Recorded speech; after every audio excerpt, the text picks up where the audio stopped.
Usually does it, but it didn't do it this time.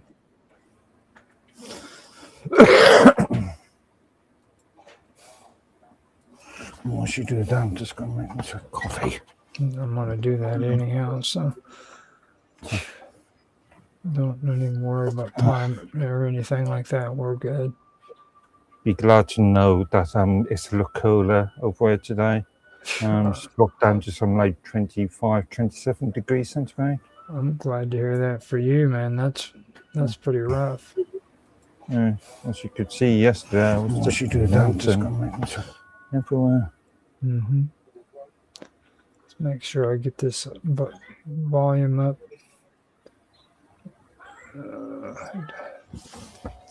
Let's see it put it right back at 0 again. Oh, wait, no, that's the wrong one. That's the same. Smash.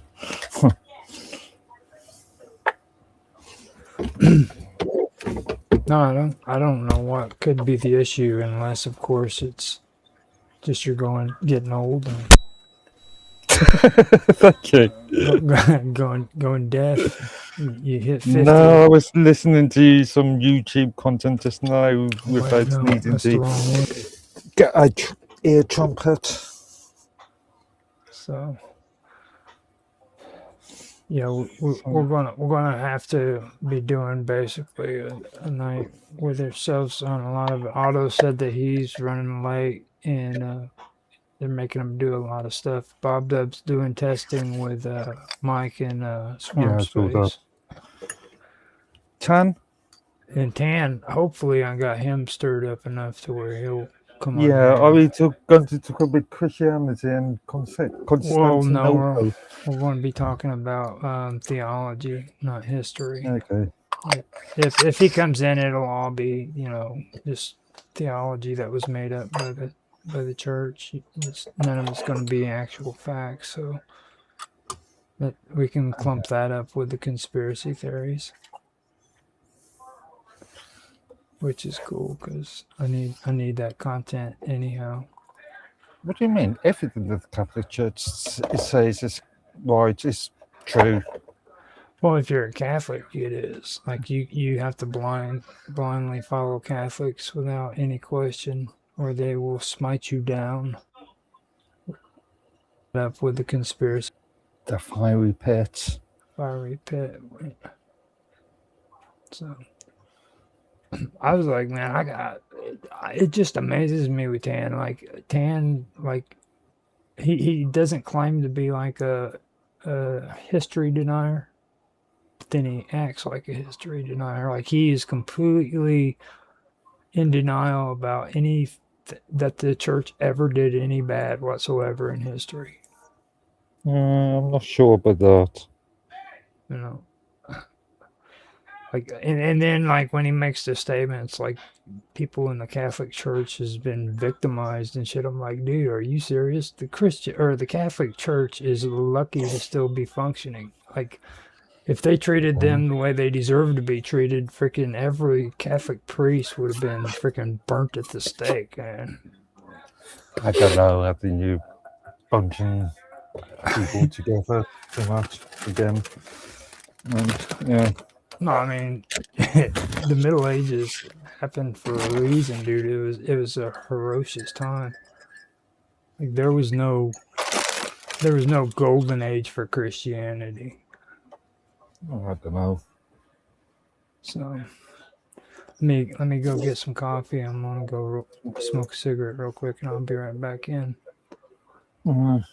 So we're running on time again as usual. Also, if we're going to do anything on this online safety stuff, I've got a load of notes that I draw off. Good. Actually, this before we started. Good. Well, last 2 hours. That'd be something to get on to too. We can do that. Maybe we can avoid having to talk religion with Tan. So I'll be right back. Okay.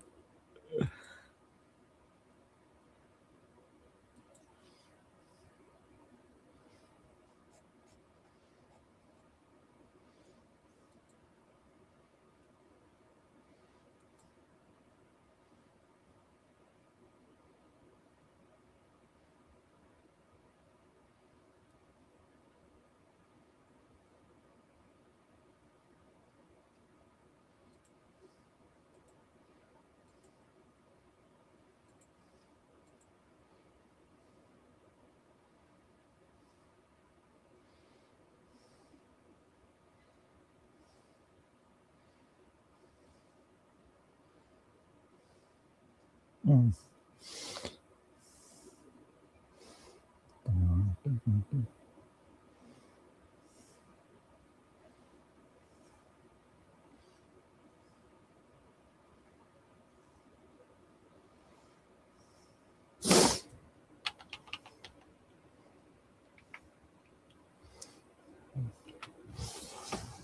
Mm.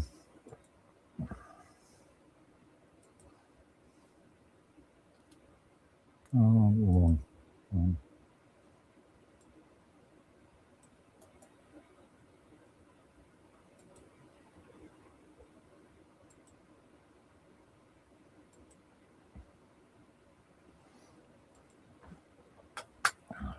Stupid.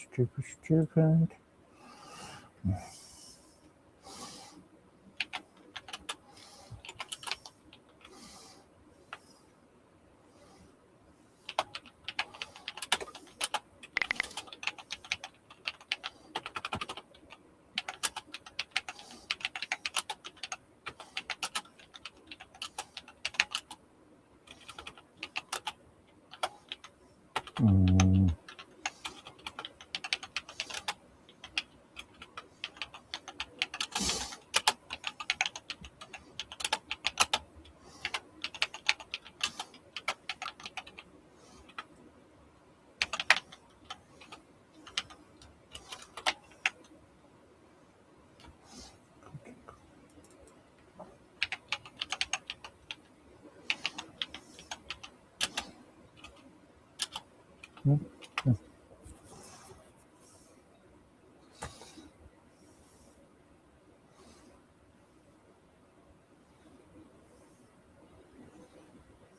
Okay.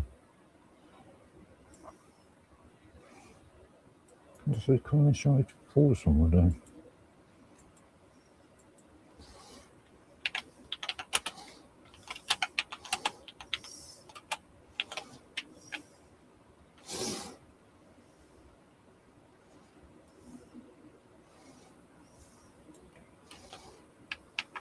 There's not.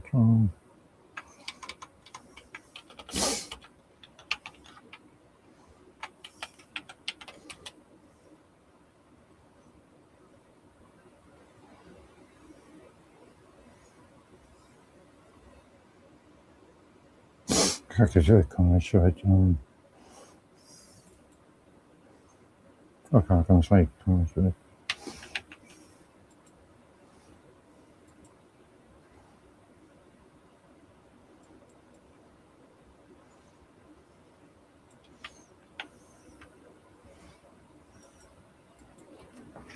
Coincide.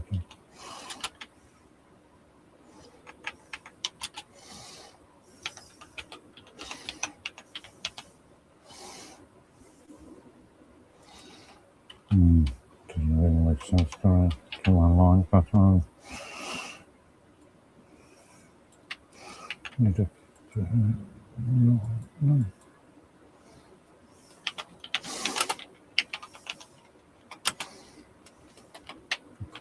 People person.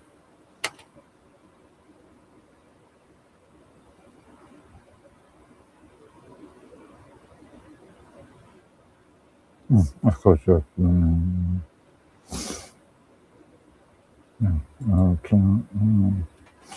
Hanson. Estimation.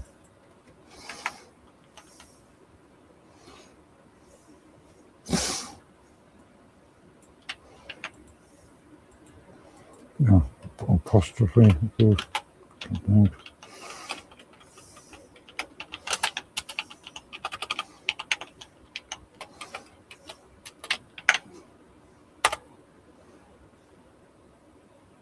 Cool.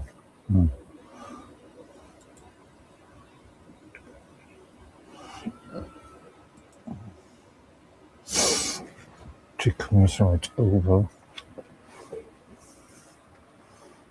I'll say coincide 4 or coincide C. It's an odd one. I'll try.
back. I didn't notice, but you left the mic on. My mic on. Oh, your mic's on? Yeah, no, I decided to check YouTube, and I just noticed me muttering to myself. There you go. That was content. That's good. Kept them busy. Probably not what anybody could understand, but Yeah. I have everything set up and ready to go. I just have to hit record now. So before Tan gets in here, I'm gonna do a cool introduction. So I think you may have upset Tan. I was just reading his last statement. well, I mean, it's just ridiculous. I mean, I I can't. didn't notice, but you left the mic on. Whoa. There, that's better. I just For some can't. weird I reason. can't believe somebody who's that educated, that has that kind of a an outlook, like he's so close-minded when it comes to the Catholic Church. I don't know. You He know, seems to be fairly open-minded. he honestly thinks the pagans were the ones that were like attacking the Christians during early Christianity. Well, that is one of these. You say pagans. That's a very generalized statement, isn't it? I mean, Rome at the time was pagan. No, at the time that we're discussing, Rome had converted over to Christianity, and that's when the church abolished paganism. They forced all the pagan temples to close. The ones that didn't want to close were destroyed, and they were murdered or put in prison for being pagans. Really, you both are agreeing with each other. No, this was the Christians. This was the Christians doing it to the pagans.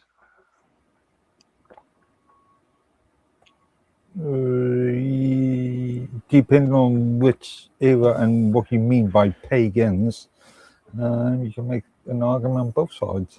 Same argument on both sides.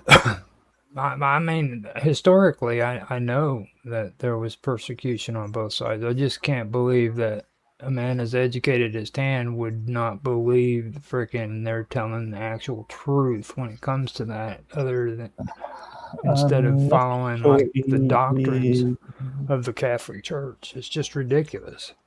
Okay, I'm not sure that he is actually. Every example he quoted to me was from Catholic doctrine. Everything. He mentioned the Bishop of Alexandria, Dionysius. You know, and Dionysius was influenced by Eusebius, who wrote against the pagans. That's where I found out about Sanatanathean. Okay, and what? I think from what I can see, you both, in a roundabout way, are agreeing with each other. You know, like Hadrian, the Church of Hadrian. I brought that up. That's actually a good example. It was the last actual Egyptian temple that worshipped the old Egyptian gods like Osiris and Isis. At the point when the Christians finally made paganism illegal, the only people that were worshiping there were Nubian pilgrims who were coming from Nubia to worship at that temple. And that was the last of them. And the only reason why it was able to last as long as it did is because it was secluded and out of the way until the Romans found out about it and went in and closed it down and imprisoned all the priests, destroyed all of the stuff they could find, and then the statues they sent to Byzantine. They sent it up to Constantinople. And there was like 3 or 4 major fires in Constantinople throughout history, so they don't know for sure what happened to all of the artifacts that were up there because they were They were decimated, apparently, as according well to... as the sacking in the 16th century. Yeah. I was like I said, that's actually a pretty good topic right there by itself. You know, I mean, it really is. That's a really good subject. But it was like last week, he turned around and he said that he left because we were bashing freaking Christians. And it's like, no, dude, I mean, I wasn't bashing Christians. I started talking about Hypatia. And he doesn't believe that freaking Christians were the ones that murdered Hypatia. Now, why would pagans freaking drag her out into the street and dismember her and then burn her in the middle of the street? Why would pagans do that? Because I mean, it's just bad logic. you are suggesting that every single pagan throughout history has similar logic. No, I'm just saying that what's being said in this that conversation was completely full of illogical. Okay, if I was a leader of some tribe, and no, if I was some citizen, a member of a tribe, and my leader decides to do one thing, but that doesn't necessarily mean that I'm going to do exactly the same. Well, I mean, the whole issue here isn't the fact of what they did, okay? It's the fact of denying what they did, okay? It's like, and a lot of people who are Christians have this idea that they have the right to deny the fact that this stuff happened, and it did happen, okay? And Catholics were not crucified, or they were not freaking punished. They weren't, that didn't happen. It was like freaking Christians, Catholics, we're talking about 5th century onwards. So that's after the Roman Emperor. now really. before Christians came into power in Rome. Yeah, they were hung on the crosses and stuff like that. So that was pre-Christian time, though. That was like pre-4th century. Yeah. So from the 1st to the 4th. It was right in that area when they were being crucified and everything. And then after they took power, they turned around and did the exact same thing. And then it got even worse because they weren't just attacking the pagans, they were attacking themselves. It got so bad that Jews and Muslims had to flee to the Ottoman Empire. Right. So that they can freaking stay Jewish people. Okay, the Muslims are 7th century. Well, that would be over in Spain. The Spanish Inquisition. So we're talking about it continued on and on throughout the Middle Ages. 12th century? All the way up. By 12th century. Okay. And it's just constant, one right after the other. They went from attacking the pagans to attacking the Muslims to attacking the Jews to attacking freaking women, accusing them of witchcraft. Yeah, but arguably, as we saw in the famous film El Cid, to mention, well, the history states that there's a influx of Muslim warriors, Islamic warriors into Europe. But that's today. See, that's today's thing right here too. It's like that everybody loves to like bring all of that shit up or deny what actually took place in the past because of the stuff that's happening politically today. You know what I mean? It's like that's one thing that's a big issue too. Like everybody's so caught up in their own bullshit today, they don't really care what history actually is. They just want to picture it the way they picture it. I don't know. There's the old saying about history repeats itself. Mm-hmm. Oh yeah, that's because people don't learn from their mistakes. You know what I mean? They just keep doing the same shit over and over again, thinking that freaking something different's gonna come out of it. And next thing you know, freaking shit's happening all over again. They have no idea. You know? It was like I was talking to somebody here recently, and they said that the the freaking COVID COVID really hurt a lot of people, and Mhm. and she felt that World War III was coming because of it, because of how much damage it did to people. And the only thing I was thinking of is that's the same exact thing that happened in with the Spanish flu. Sorry, I meant it's thanks were considered Muslim forces were pushing out of North Africa into the Iberian Peninsula in early 8th century, and by the dawn of 730s, the Umad distant destiny and expanded its territories from the Atlantic to the Pyrenees. So yeah, we're talking about 8th century invasion. So yeah, I was said it's based in 8th century. I'm talking about the Yeah, Asian. which makes sense because the first um, Jerusalem was into the 9th century, 10th century anyway, wasn't it? Hmm. You're talking about the Arab invasion. That also, whenever you look at like what they did with the northern parts of the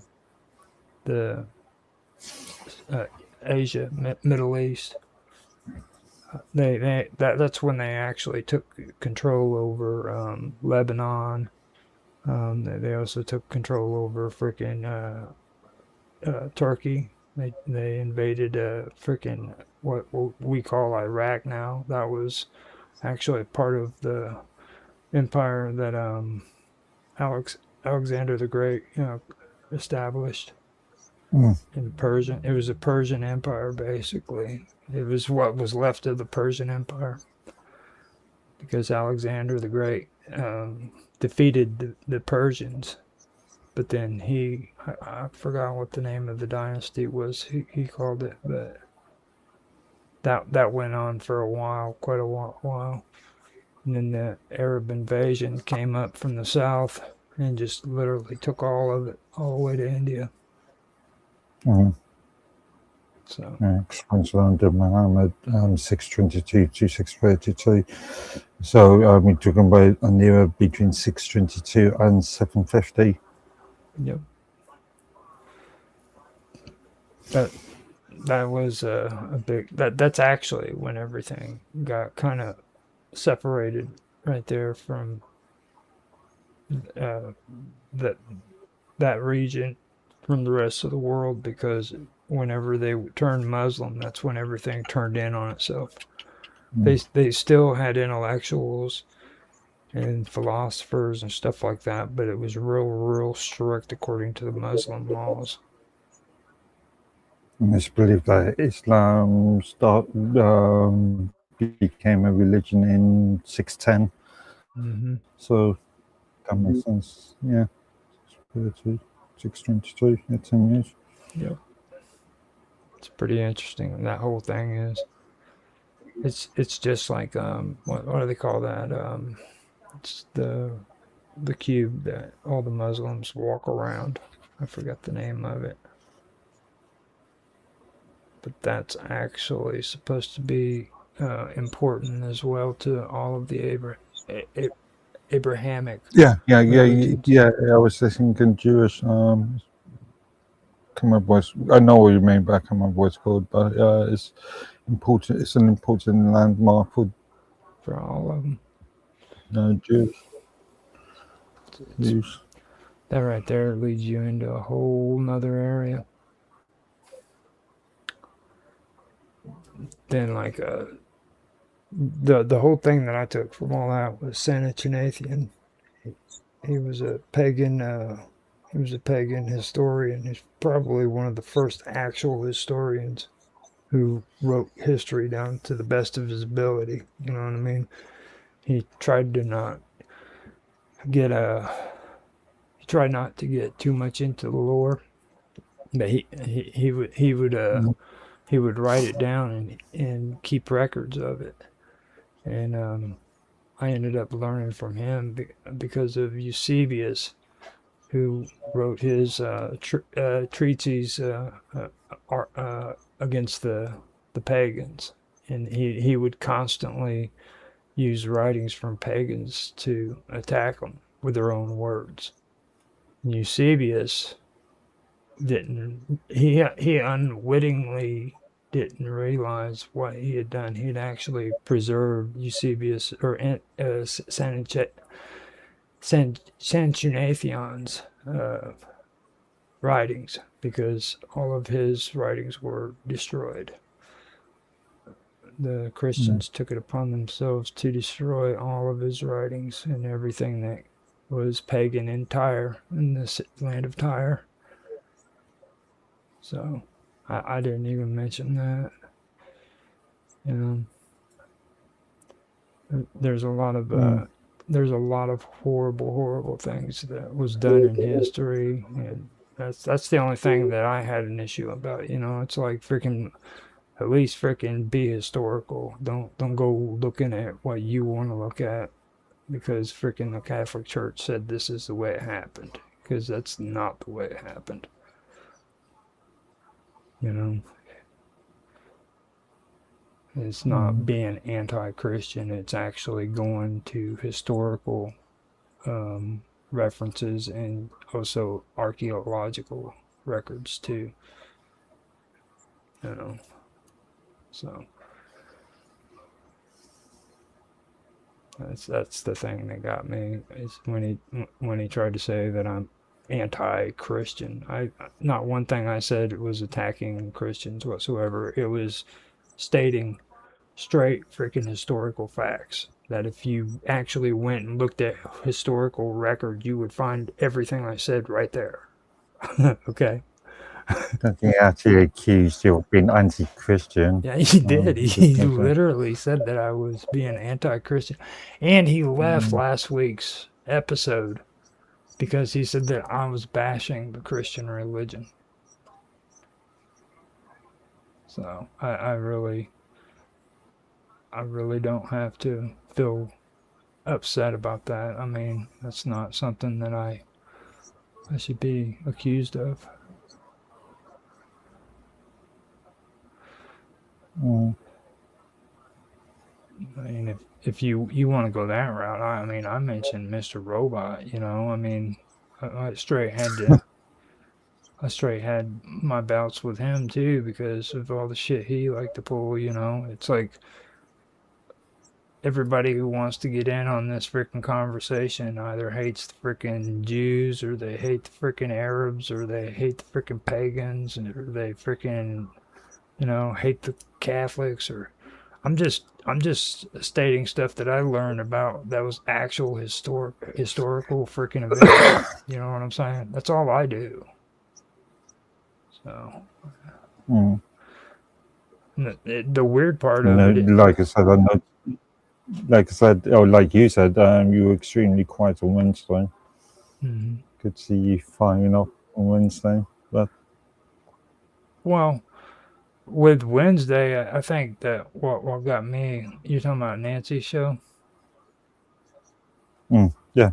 Yeah, on Nancy's show, like I was fine with it until freaking, until Brian started spouting off that shit from Carr. Now that dude was a straight up anti-Semitic, and he was a freaking anti-communist. Now, a lot of his writings, don't get me wrong, they did influence a lot of factions in the militia groups during that time period. But he was also involved in the Secret Service for England. Okay, and he was throwing out a lot of propaganda, in my opinion. You know what I mean? And this is that what Brian was saying was that same shit. Like everything that was coming out of his mouth was just a complete freaking lie. Okay, from the 1950s, and I was okay until he started talking about that shit. You know, I kept quiet about the whole Donald Trump and QAnon is going to save the world bullshit, which is a load of crap. You know, but then when he started saying that, and then you said something, and then he freaking tried to shut you down, and I was like, "Nah, dude," Tried to. you know. That's when I. But it could have been last Friday. Last Friday was when you were having your internet issues. Was it when? Was it Friday? Yeah, Yeah. I just double checked. I just went back to Friday the 19th. Yeah, I thought it was. It could have been.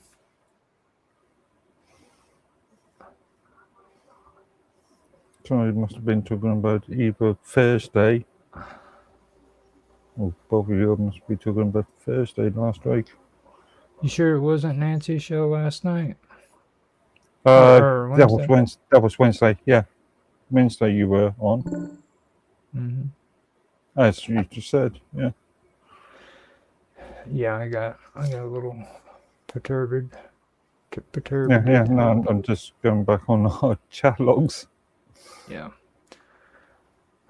It's just I don't know. I ended up I was gonna try to stay quiet as much as I can because Brian usually comes on and says some cool stuff and it doesn't get all crazy like that.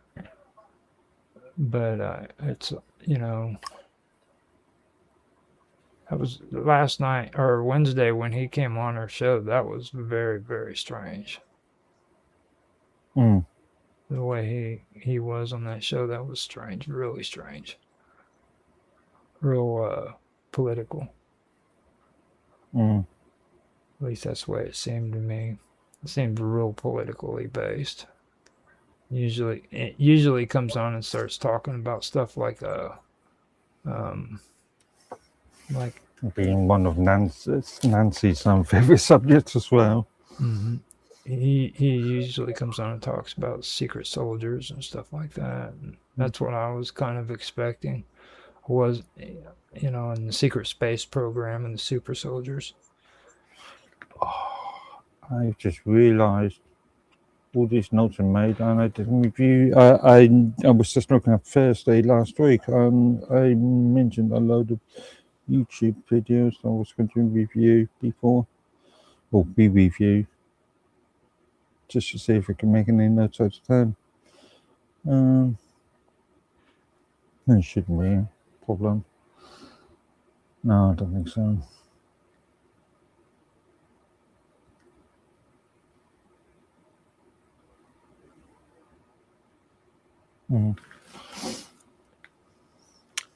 Yeah, I still don't get where he comes from where I said freaking anything about Christians being ignorant. I mean, I even just edited that episode and I never heard that. Did the sort of push that sort of message? I didn't catch it. I mean, I literally just edited it. Like, I just.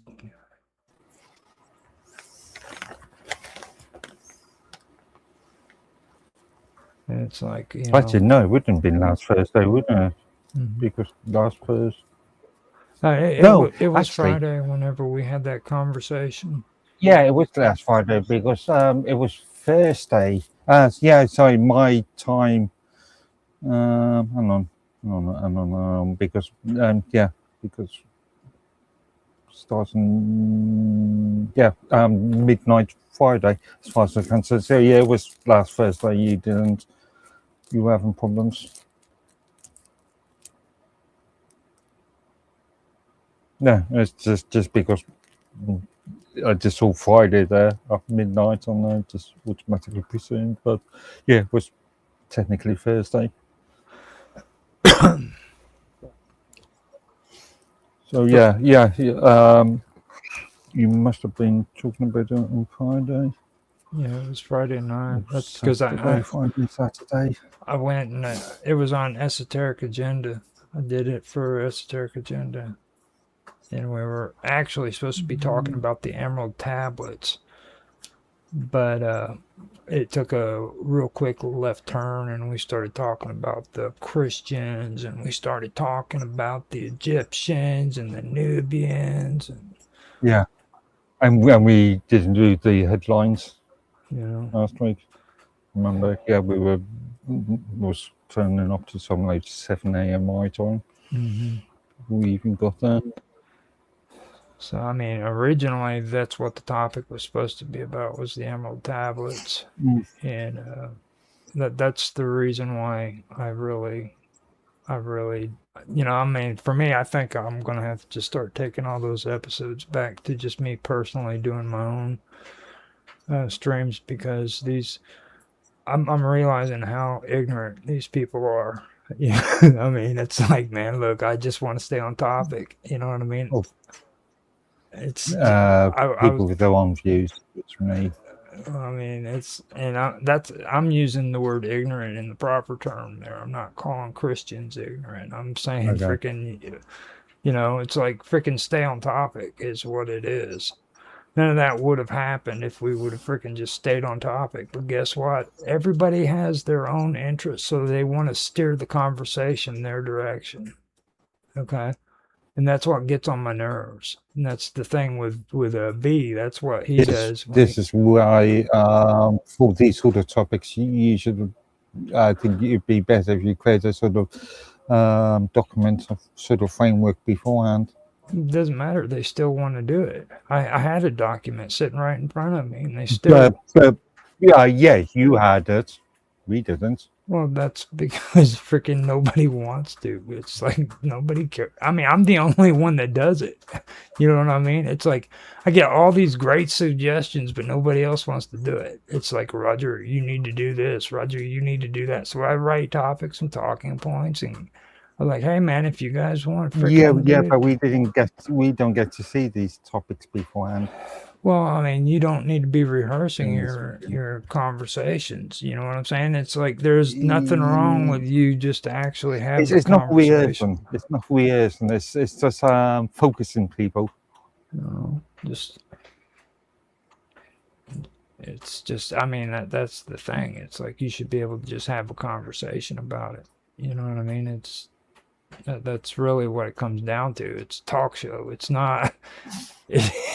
It's not, let me give you the script. You know what I mean? But is this really a sort of talk? Is those sort of subjects really suitable for a sort of talk show sort of thing? Yeah, dude, they're doing it all the time on the internet. I mean, nobody freaking who actually does this shit comes along with a freaking talking points and shit and do that shit. You're right. I think you froze up. Okay, yeah, I don't know. Just thinking if the format is correct for that sort of. That's what I'm saying. I'm gonna have to wind it up and do it the way I've been doing it before this year. I mean, because it's like, first of all, I'm very big on history, and I'm not gonna sit and freaking cater to people who freaking are stuck in their own religious bullshit, or people who are freaking anti-Semitic, or people who freaking believe in fairy tale freaking shit like Moloch. And it's like, I mean, what the hell, dude? That's the reason why I don't do my ancient history with anybody ever again. I don't do that shit because these people are fucked up in the head. They don't know a damn thing about what the hell really took place. They don't do the research. They freaking don't care what the research says, because to them, freaking everybody's lying to them.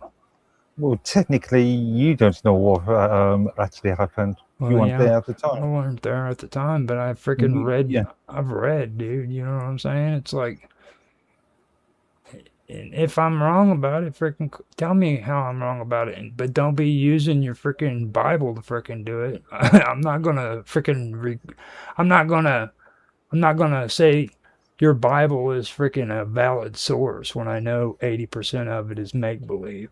You know what I'm And saying? again, this is where you have to be somewhat careful, Yeah. somewhat delicate. I've been delicate. You know what I mean? It's just, it's just bullshit. That's what it is. Remember, technically, independent on specific subject, if I wasn't delicate, I could be looking at prison sentences Hmm. It's true. in this country for such religious outspokenness, as to say. It just really does get on my nerves because how many times have I freaking catered to freaking Tan to come on and do something that was Christian based where he freaking talked about it. And I even tried to get people to stop freaking being conspiracy theorists and stuff so we can get his perspective on it. I've done Yeah, two, you've been successful. Oh, we've had successful shows. yeah, Is that? you know, Yeah. and freaking I just I don't appreciate being freaking called those kind of things and then like I'm supposed to be quiet and not say anything about it. He was completely out of line for saying that shit. And I mean that's how I feel about it. And it's just like Mm. Mr. Robot. The reason why I stopped talking to him was because I was freaking going through my freaking mom's death. I tried to freaking reach out to him and show him a little compassion and tell him, look, man, I'm just having some hard times. And he straight up freaking tried to accuse me of using my mom to freaking somehow freaking as a weapon against him because I didn't like the idea of him coming on my website talking about fucking the Jews and being anti-Semitic. Mm. Okay. So that's why Um, me and him stopped talking. You know, but I, as you know, with my conversations with Mr. Orbit, he's not the most tactful of people. he has no conscience. He has no freaking kind of freaking. Yeah, it's like the humanity in him is freaking gone, dude. He Mm, has no compassion for human beings whatsoever I'm not at so all. sure about that, but He would have never freaking done that shit. He would have never done that shit. He would have never said that shit. I started talking to him recently, and that was only because freaking I freaking said, "Look, you got to learn how to forgive people," and that's it. Okay, he's not right for it, and freaking what he said was completely out of bounds. Okay, and I'm not gonna sit and freaking say that freaking I was wrong because I didn't want him fucking coming onto my chat and freaking talking anti-Semitic bullshit. I'm sick of freaking people talking about fucking Jews like freaking they're just the evilest fucking Rothschild freaking world dictators. That is that is the dumbest bullshit I've ever fucking heard in my life, dude. I've read through that shit and it's the most disgusting, evilest shit that you could ever freaking read in history. The shit that people have done because of that shit is ridiculous. They accuse these people of being baby killers. just for the purpose of our audience, this video may contain strong language. Yeah, Yeah. yeah. You know, so I mean, it's just it really does. I don't know. Mm, no, I can see your point. Up to a point. I mean, like you said, this certainly to deny of people their views. That's But the whole thing. I've never freaking denied people their views. If I denied people their views, I would I would actually freaking not allow people to come on and talk about Christianity because I mean I don't freaking really I wouldn't allow people to come on and talk about Buddhism. I wouldn't allow people to come on and talk about freaking paganism. I wouldn't allow people to come on and talk about the Gnostics. I wouldn't allow people to come on and talk about freaking all the other shit they want to talk about. UFOs and freaking ghosts, conspiracy theorists. the list just goes on how many people I let on my show to freaking talk about shit. Spirituality, freaking non-duality, freaking duality, freaking triality, freaking all of it. I've done all that shit, put it all on my shows, but yet I'm fucking closed-minded, and these people are freaking butthurt because I said something that freaking offended them. Again, this is the sort of era that we live in. Yeah. I'm just having a vent attack is all. Okay, and that's not true for everybody. I know. I mean, I think out of all of you, freaking, you're probably the most rational out of all of us. Like, you don't even freaking. You've had like 2 meltdowns that I know of, and one was with Jaffe.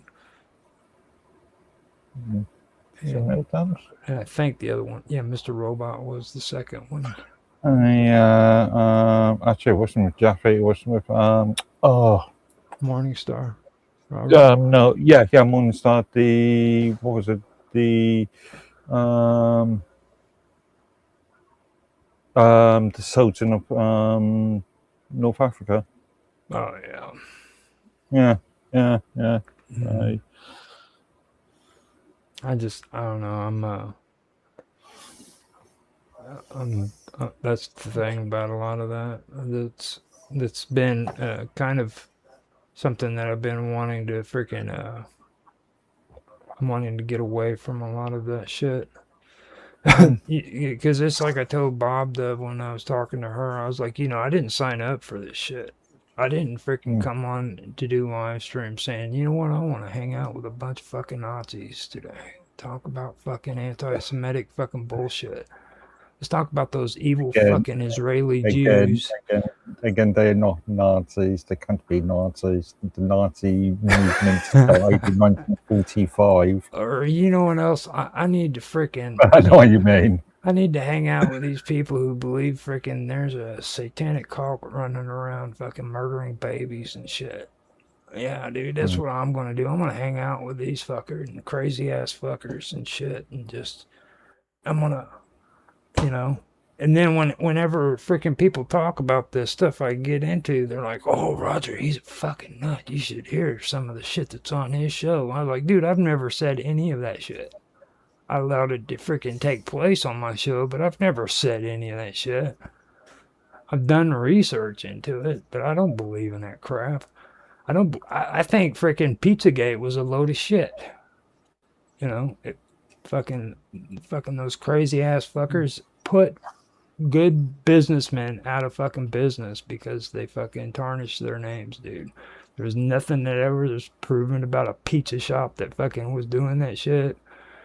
These assholes freaking honestly said that freaking it was a cult cabal that was running through pizza companies and fucking writing child molestation Was codes. there any convictions of that? No, nothing. Ever. No. They would even go on and do like these dark videos where you could barely see anybody in the fucking room and shit. And they're like, this is a fucking Pizzagate convention.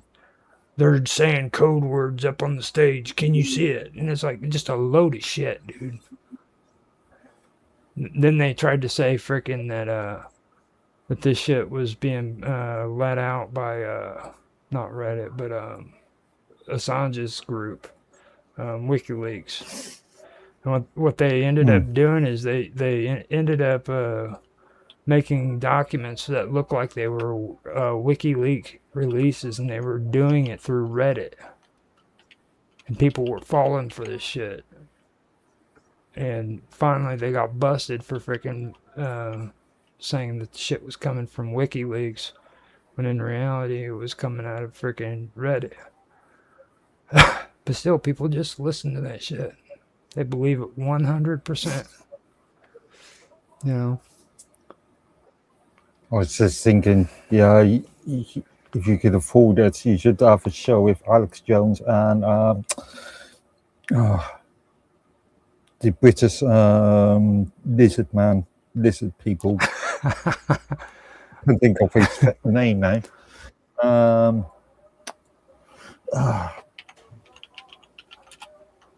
David Icke. David Icke. Yeah. Why? Trying to fix up a interview with them. I do find it funny that out of all of them, Alex Jones was the one that finally figured out that frickin' Donald Trump was full of shit. You know, out of all of them, he's the one. Now, David Icke never followed Donald Trump, so I can't say that. But Alex Jones, Again, I don't know specifically what you mean by Donald Trump being full of shit. he's full of shit, I think dude. we may differ to agree on certain points. Okay, so Specifically. the only reason why Alex Jones, or not Alex Jones, well, yeah, I guess so. The only reason why Alex Jones and a lot of people from the conspiracy far, or I would say the alt right, not the far right, the alt right, the ones who actually believe in conspiracies and stuff. The only reason why they followed Donald Trump in the first place was because of Webb. Okay, now Webb freaking spoke a lot about the stuff that Donald Trump jumped on board with and started preaching. Now, with him, I was okay when he was just starting out and doing the freaking birther movement stuff. But then he started freaking getting into a lot of other shit that I kind of figured out was a load of shit. You know what I mean? And the QAnon thing was one of them. When I first heard about it, I didn't hear about the whole thing until just recently. But when I found out that they were going to make Donald Trump like the patriarch for the QAnon movement, that's when I was like, nah, whatever, dude. You know, that's. And then I backed out of that, and then I didn't even want to. I never even checked on that to keep track with them after I found that out. Then what Are you happened? still on the same? No, you calling them QAnon. Your previous stance was that was two different bodies. Yeah, there's anonymous. And See, when they say anons, they're saying anonymous. Okay. Now there was anonymous until all of a sudden this guy with a freaking mask on his face, like the one on Anonymous, showed up, and he was wearing a suit with a mask. Now he started talking, and everybody started catching on to him and following him, and that's where QAnon started. So you have the guy in the suit with the mask on. That's QAnon. Whereas you have Anonymous with the guy with the freaking outfit and the freaking mask and the hood. You know, that's Anonymous. I stopped messing around and following them whenever they started doxing people. that reminds me of a old Minds chat public conversation I had with somebody. I can't remember if it was from Canaries or Generals, but they were going on about Anonymous, and I asked them about the organizational structure, and then I asked them about the Anonymous official press department office. Mm-hmm. Yeah. But I mean, it's like when it comes to Trump, I knew he was full of shit back even when he was doing the birther stuff. But they did. Again, when you say full shit, what specifically are you talking about? He was just riding freaking the coattails so that he could get more and more popular, so that he could build up clout with the community and then eventually run for president. He was banking on these people to freaking actually make it into the presidency. So it wasn't really shit. It was a PR exercise. That's full of shit. That's a load of shit, dude. If you are a politician, you want to attract voters, don't you? Dude, freaking kissing babies don't make you a good person. Well, yeah, but still. You know, I mean, he was a load of shit. None of the stuff that he was talking and preaching was actually stuff he believed in. You know. when as a politician never done that. Well, he wasn't supposed to have been a politician. You see, everybody always plays him. They give him the forte that he was the outsider who was fighting his way in. He was going to make America great again. He's not a politician. He's an outsider wanting to make change. Wasn't that the same thing about Boris Johnson in the UK? For many, many years, for what, good 30 odd years, he was always considered to be the outsider. Mm-hmm. Yep. Even during Thatcher's time, he was always clamouring for a, or as he's meant to have always clamoured for Prime Minister. But see, that was his ace in the hole, was the web crowd. All right, that's he also ran the same kind of campaign that Ronald Reagan ran, which Ronald Reagan was really successful when he ran for president, because freaking he ran off of this conservative actor from California kind of attitude. You know what I'm saying? Like, and he also had this kind of outsider. He also was more attractive to the more rural part of the US, whereas, as an example, Hillary Clinton was just mainly metropolitan New York, California. The weird part about her is like she shouldn't have been that way. She should have been more rural too, because she's from freaking Arkansas. That's what really threw me off. But she was real. Even when she was the wife of Bill, as the governor of Arkansas, people who had to protect her and stuff said that she was just really freaking a horrible person. You know what I'm saying? Like, it was hard to freaking be around her, basically. I believe one bodyguard she was suspected of having an affair with, and he ended up committing suicide in the park. Okay. Not necessarily connected. Maybe, allegedly.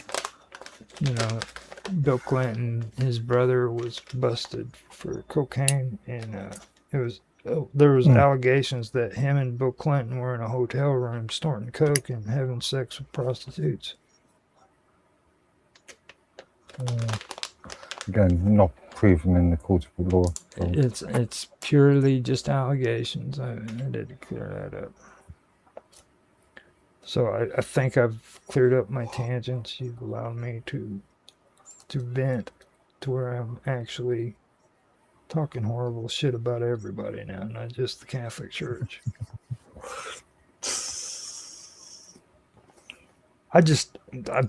I'd never fucking wanted to say anything bad about the Catholic Church. You know what I mean? It was like, it makes me mad because I actually said that stuff. Then I mean, I don't like doing that. I try to respect religions as much as I can. Just because you respect them, it doesn't mean you have to agree. That's what I'm thinking. I'm on that same line, you know what I mean? But it's like, apparently nobody agrees with me and you. You know? And I'm, you know, you gotta toe the line and not fucking say anything bad to a freaking Catholic about freaking their religion, because it's like freaking hanging out with somebody who is freaking like politically correct. That's how bad it is. It just makes me so freaking frustrated that I have to tippy toe around people who are religious because they don't, you know, they don't want to stand up for Jesus. Basically, is what it is. They want to, you know, it's like that's their job. Really, that's their job. Really being... Their job is to stand up for Jesus. They're supposed to say, freaking, this is my father. This is Jesus, my heavenly Father, and I will be there speaking for Jesus. Instead, I'm sick of this bashing on my God. I'm out of here. You know, come on, dude. Seriously. People who say they're Christians need to be Christians. You know what I mean? It's like you got to represent Jesus. You can't be freaking half stepping it. You know what I mean? I can't Talking believe of which, talking of which, I was really tempted to jump into Mike's and Bob's conversation earlier. If you saw that No. earlier this afternoon. Talking about artificial intelligence and Christianity. Oh yeah, yeah. I mean, I mean, for me, I think people just take that just to a little bit too far. It's like everything has to be related to AI in some way. You know what I mean? Of course. Well, I think it's a good conversation to talk about too when you think about it when it comes to religion, because people don't want to admit that like what's going on here. You know what I mean? It's like when you turn around and you start trying to tamper with what you consider to be God's work. What you know what I mean? Are you willing to freaking just say that that's okay?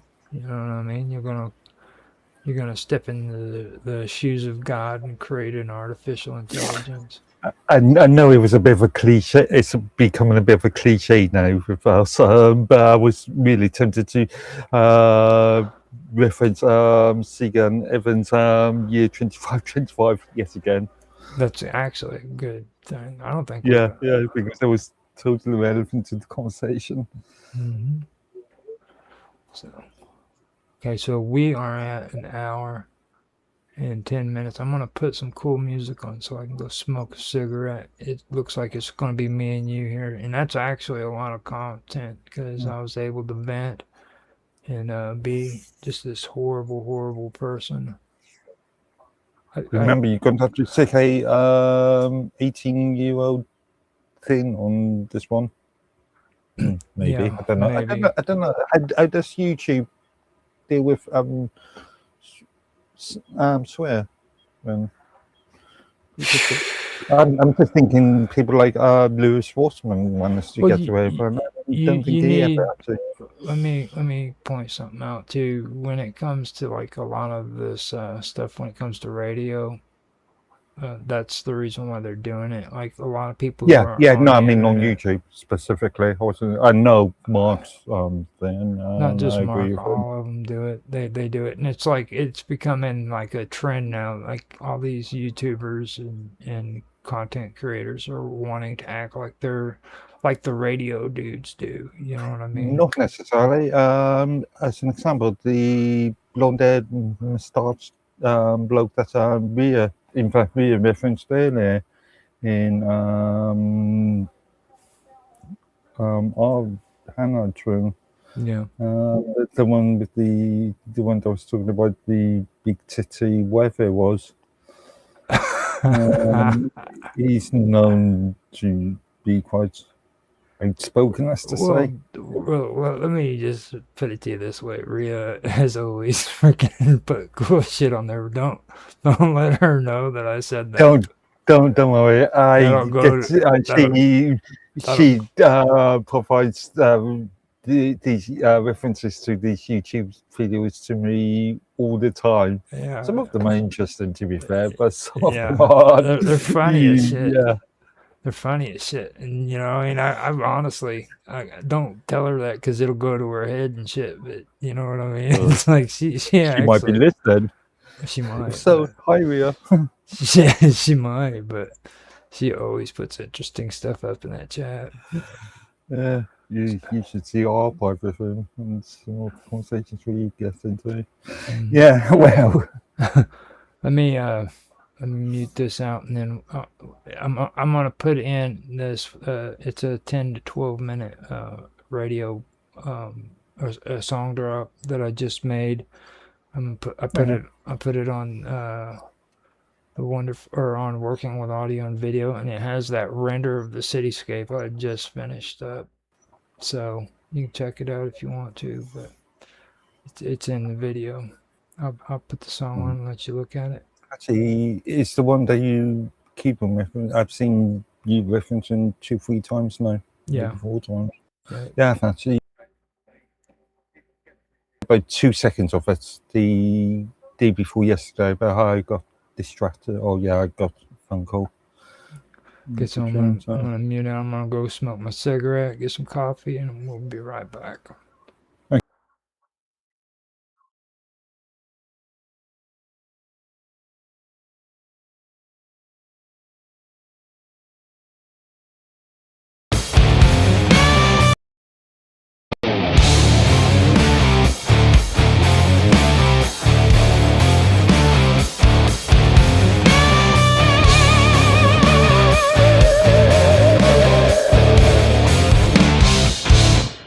He drifts in through the heavy door, shadows stretching across the floor. A familiar ghost with a hungry soul, taking pieces to make him whole. No words required when he arrives, just the pulse of those restless lives, infamous moving in the dim light, the routine of a long cold night. He is always around when the wind blows in, sucking the spirit right off of the skin. I like the way he lingers near, the only presence I hold dear. When infamous calls by to stay, the rest of the world just fades away. Yes, he is always around to bring the dark relief of everything.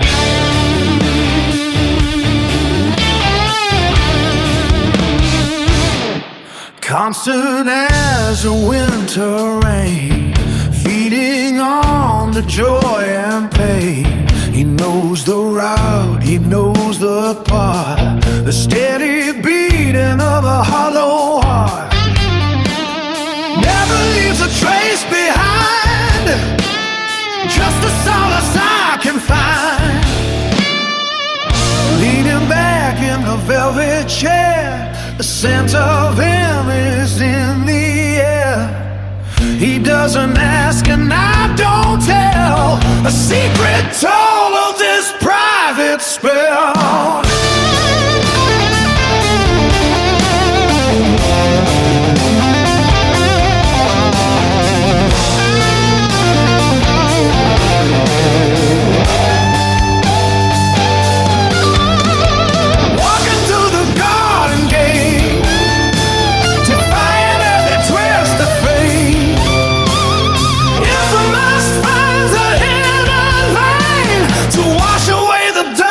Stand and knock upon the midnight glass, watching all the hours pass. The silence is a heavy weight until he opens up the gate.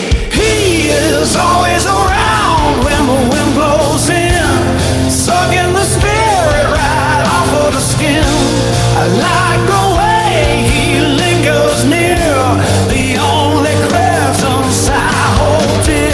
When infamous comes by to stay, the rest of the world just fades away. Yes, he is always around to bring the dark relief of everything.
ocean, iron law. Push the world without the flaw. Spin the myth, repeat the sign. All returns and measure time.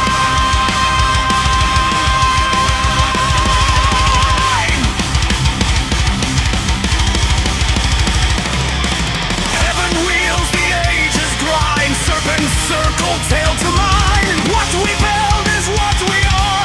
Rolling fate from star to star. No beginning, no collapse. Only cycles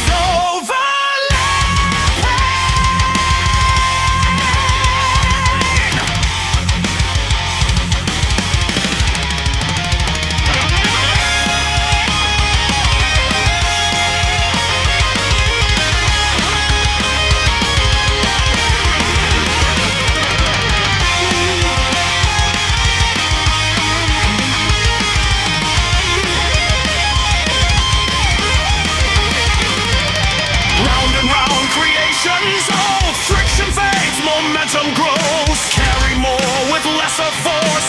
Set the world upon its course. Spin the myth, repeat the sign. All returns again in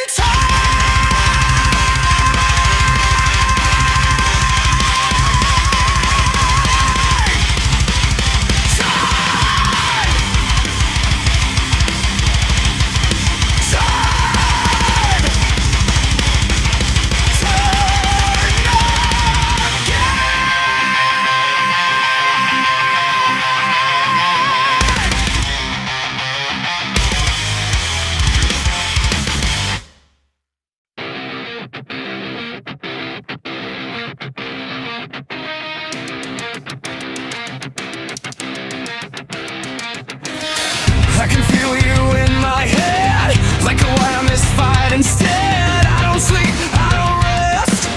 It's just a pulse inside my chest. I will break into the sound. Pull the silence underground. I will break. I'm so numb, overloaded where I live. Let me out of this tight and grip counterfeit. I'm so numb, I'm so numb, so numb. Overstayed inside my skin. Let me out again. Twisted nerve, paper thin. I'm so numb, I'm so numb.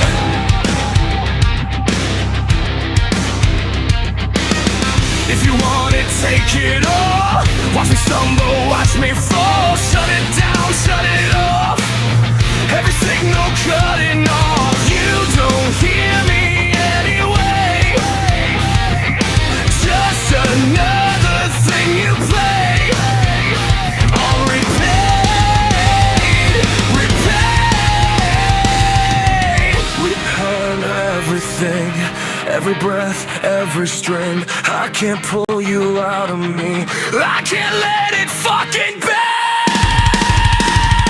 I'm so numb, overloaded where I live.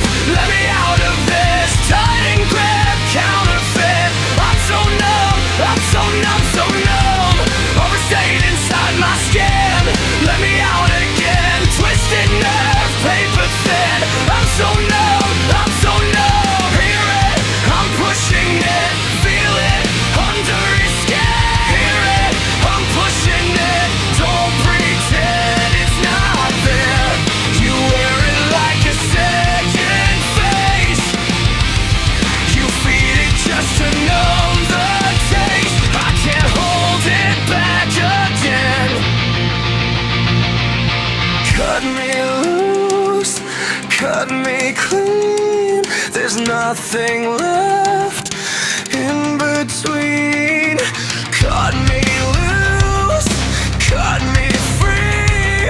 Or bury what's left of me.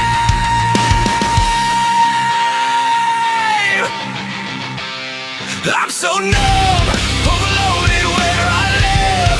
Let me out of this tight and grip counterfeit. I'm so numb, I'm so numb, so numb. Break it open from within. Let me out again, tear the nerve.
He drifts in through the heavy door, shadows stretching across the floor. A familiar ghost with a hungry soul, taking pieces to make him whole. No words required when he arrives, just the pulse of those restless lives.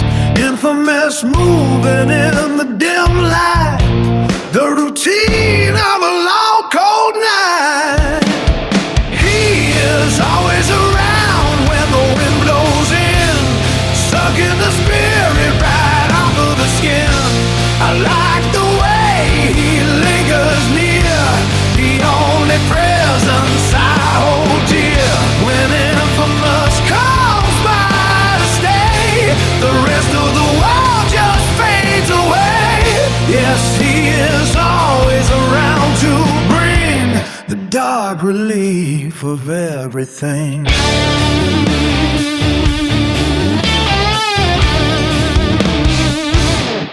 Constant as a winter rain, feeding on the joy and pain. He knows the right.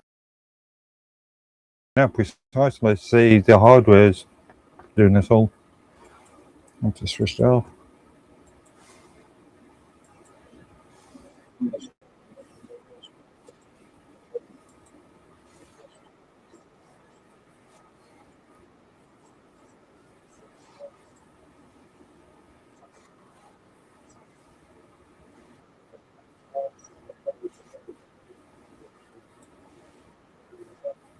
So Yeah, I can see all blue, all purple, yeah. the road So thing, I went ahead, purple, blue I went thing. ahead and switched that out. We should be good to go. I unmuted the mic, Okay.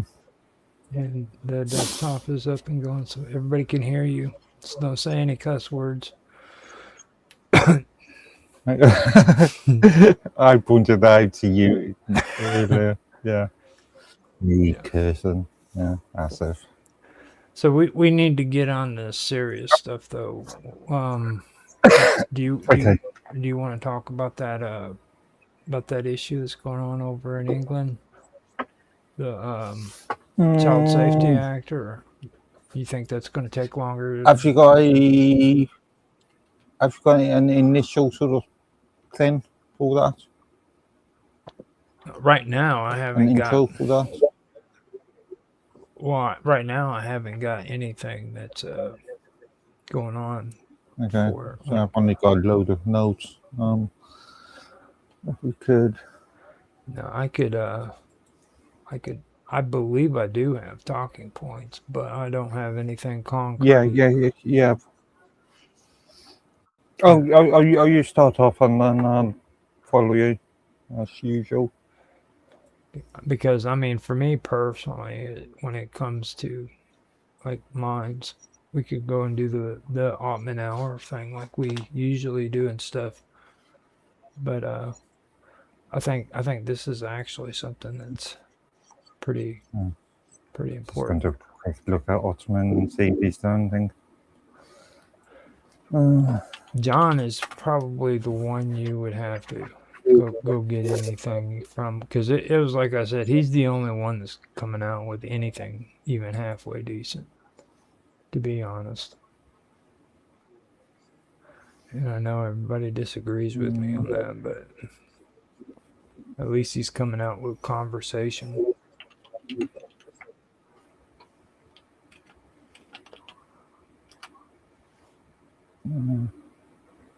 Okay. Get more pithy stuff from our friend Bill. Anything? Nothing really. Nothing more than you would normally expect from him. Yeah, I haven't got anything on my notes. I thought I did, but I guess I didn't. Last thing we did with me was about the banks and the debanking with FTC and stuff, which John made that post on, and I did the research on. That was actually a pretty good topic. Mm. So I thought that was interesting. Yeah. So Yeah. The only recent post that Jones created is something about American football. Not to American, no, British football. you know that. Hold up. You know that they were talking about the end of the world is supposed to come, right? Or no, it was UFOs maybe. You mentioned that earlier. Yeah. Yeah. Well, I mean, it's Whether. now for me. I see it like this: soccer, which is football to you guys, is a European sport, Hmm. and it should be played in Europe. Yeah. You know, so when Why? there's a big event like that going on in Florida, then it's a good time to say that UFOs are going to be sighted and that Jesus is going to return. Because Hang on. The US been playing. Has got a team in the women's cricket competition at the moment, and that's been played at Lords in London. So, are you going to say we're going to have UFOs over Lords? no, you guys, that's where soccer belongs. It belongs in. I was talking about cricket, but yeah, but yeah. Okay. So what? We're going to have little green men playing, beaming down and playing soccer. Oh, Yeah, well, I mean, the only thing I found out so far was that a few soccer related disruptions and events that recently took place in Florida concerning soccer. Um, there was an international uproar at Hard Rock Stadium in Miami Gardens. Thousands of unticketed fans without valid tickets rushed the gates and breached security, causing mayhem, delaying the match by nearly 90 minutes and locking up ticketed fans. This led to the passage of stricter trespassing laws. All right, that's what I got now. I'm gonna see if they have anything for UFOs. I heard something in Canada. I think Canada's got a cricket tournament going on at the moment. I think it's cricket. They've stopped visitors from coming into the stadium recently. Now, Saw something on the news just last week, or maybe earlier this week. Now, a self-proclaimed psychic viral prediction claimed that a giant UFO mothership would descend upon Miami during a major soccer match. A popular Brazilian spiritualist named V6 Bihiana went viral across TikTok, Instagram, and X after claiming she had visions that a massive alien spaceship would invade Hard Rock Stadium in Miami Gardens, Florida. The predictions. Did these aliens buy tickets? Now, the predictions specifically targeted the June the 24th, 2026 FIFA World Cup. Like that was 2 days ago. Right. 3 days ago. 2 days ago. 3 days. No. Did it happen? I would say that yes, they were unticketed aliens. So the psychic claimed a mothership carrying over 100 alien beings would appear on live television and abduct more than 700 people, including players, referees, and match officials, before eventually returning them. Okay. Now the prophecy tie-in is that believers on social media tried to link her dreams to unverified modern interpretations of the famous blind mystic Baba Vanga, who conspiracy theorists claim I think predicted in didn't we go over that person yeah. year before last? Well, see, she also made a prediction that I didn't mention, and that there was supposed to be an alien invasion during like a major sporting event. So I didn't mention that. I figured that wouldn't have been. She's the one who predicted 9/11. Okay. Like yeah, I think she vaguely remember that. That was the one person I mentioned to Nancy, and she said she didn't trust it because of her ties, the ties she had, and I was like, I don't understand what she meant by that. You know what I mean? Like, what does she mean by that? It was just like with ancient aliens. She said the same thing about ancient aliens. And she never clarified what these ties are that they have.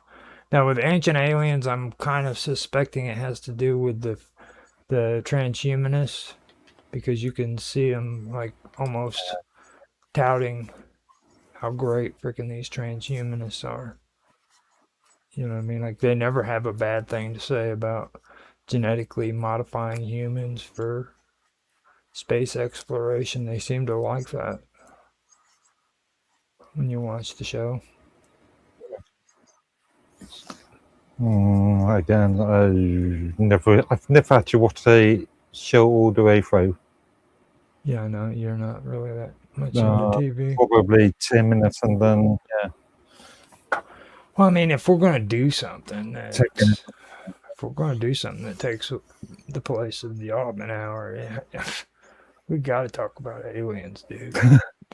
You know, I mean, come on. Okay. And Jesus. Yeah, but why Florida? Again, could be in London. Well, the only thing I can think of is, like I said, like soccer does not belong in the United States. It belongs in Europe. It really does belong in Europe. Well, South America can have it if they want it, but like because of the Spaniards. Yeah, I was going to say there's a lot. Yeah, what's the thing is well known for, in Brazil especially. But it's more of a European game. You know what I mean? It's like, especially when it comes to Italy and freaking the UK. Mostly the UK, considering like the guy who invented soccer came from the UK. I was watching something yesterday. One of these Canadian expats living in Britain, and she was talking about sports in Canada, and she was saying that rugby is becoming much more popular in Canada. Yeah, well, I mean, it makes sense. You know what I mean? It's a softer game than what soccer is. And a lot of people don't think that, but it really is a lot softer than. Yeah, it really is. Trust me. Soccer gets pretty violent. You realize how many people break their legs playing soccer? I know. Football is meant to be a non-contact sport. Rugby is. Yeah, I know. There's a lot more injuries in soccer games. I joke around about it a lot, but I used to play it in school all the time, like just for fun. I was on a team once, and then my dad came and told me during school, he pulled me out of a game and said, "You're not allowed to be in sissy games like that. It's time for you to come home, boy." The only times I played football was also at school, and generally speaking, I was just a goalie. So standing around for most of the game. That's the only game I was Doing good nothing. at when it comes to like handling the ball because I could do it really good with my feet. I was just natural at it. Mm. But basketball, whenever I played basketball, I was freaking like this ugly dude. Like I made ugly shots. All the black dudes used to always say, "Oh, that's horrible. That's an ugly shot." But man, you're making them. It's like they were amazed that I could make the shots, but they were ugly, dude. Like I'd bring my arm up and do hook shots while I'm like jumping into the air and freaking got my body all like strained in weird directions, and I do a hook shot and it goes in, and they're like, "Wow, like that's an ugly shot, dude." But you made it, you know. So I was horrible at them. I felt like Shaquille O'Neal, except for I was better at playing basketball than Shaquille O'Neal was. Like I could actually make a free shot. You know? Yeah. So, like that guy, I don't even know why people give him credit. Like he was like he couldn't even do a freaking basketball or a free shot. And then they let me see. When it comes to a man's sport, you really have to look at American football. That's probably the most manliest sport there is. Is it? You dress up in armor to play it. It's because it's a That's man's be sport. manly. Like you ever watch the A Team, dude? If you ever watch the A Team, Yeah. okay, like when they're getting ready for the bad guys to come in, they just start grabbing torches, they start grabbing metal, they start freaking armoring freaking buses and cars and shit. And they take a fucking propane tank, dude, and they arm it up where it has like flames flying out of it and shit. You know, like they're arming that freaking truck turning or that bus or whatever it is. Okay. What's this got to do? What's this got to do with American football? Well, they put freaking armor on, dude. They're freaking building it up. They're getting ready. They're like, you know. Have you ever watched rugby? I'll never resort to that. How much armor does the average rugby player wear? That one black chick I seen on that YouTube channel the other night. Like, oh my god, she didn't have to have no armor, dude. She looked like a freaking bulldog. I think she could kick like 3/4 of England's ass, dude, on her own. She's this real stocky black chick. I forgot who. I think it was Rhea who posted it up in the chat. And I went and looked at it, and I'm like, oh my god, this girl is freaking huge. She looks like she eats freaking men for breakfast and shit. You know what I mean? Like she eats them. Let me go find out who she is, because I've got the chat open still. Yeah, I'm dredging up for them, and I'm not sure what you referring to. It was yesterday or the day before she posted it. Yeah. It was right before she did the one about the trans girl. All right. Yeah, William Garrett. Okay. It was right before the show on Wednesday, most likely. Your yellow man comment. Blah, blah, blah, blah. No, she hasn't. That is weird. You sure it wasn't maybe before whenever we were talking about four shared?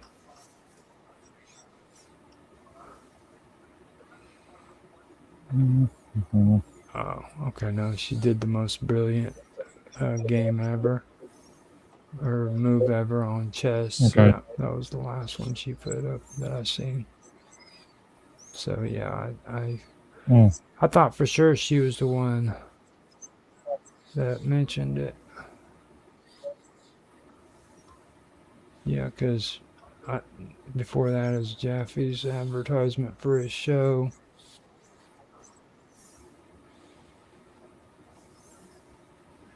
Yeah. Okay, all the way back to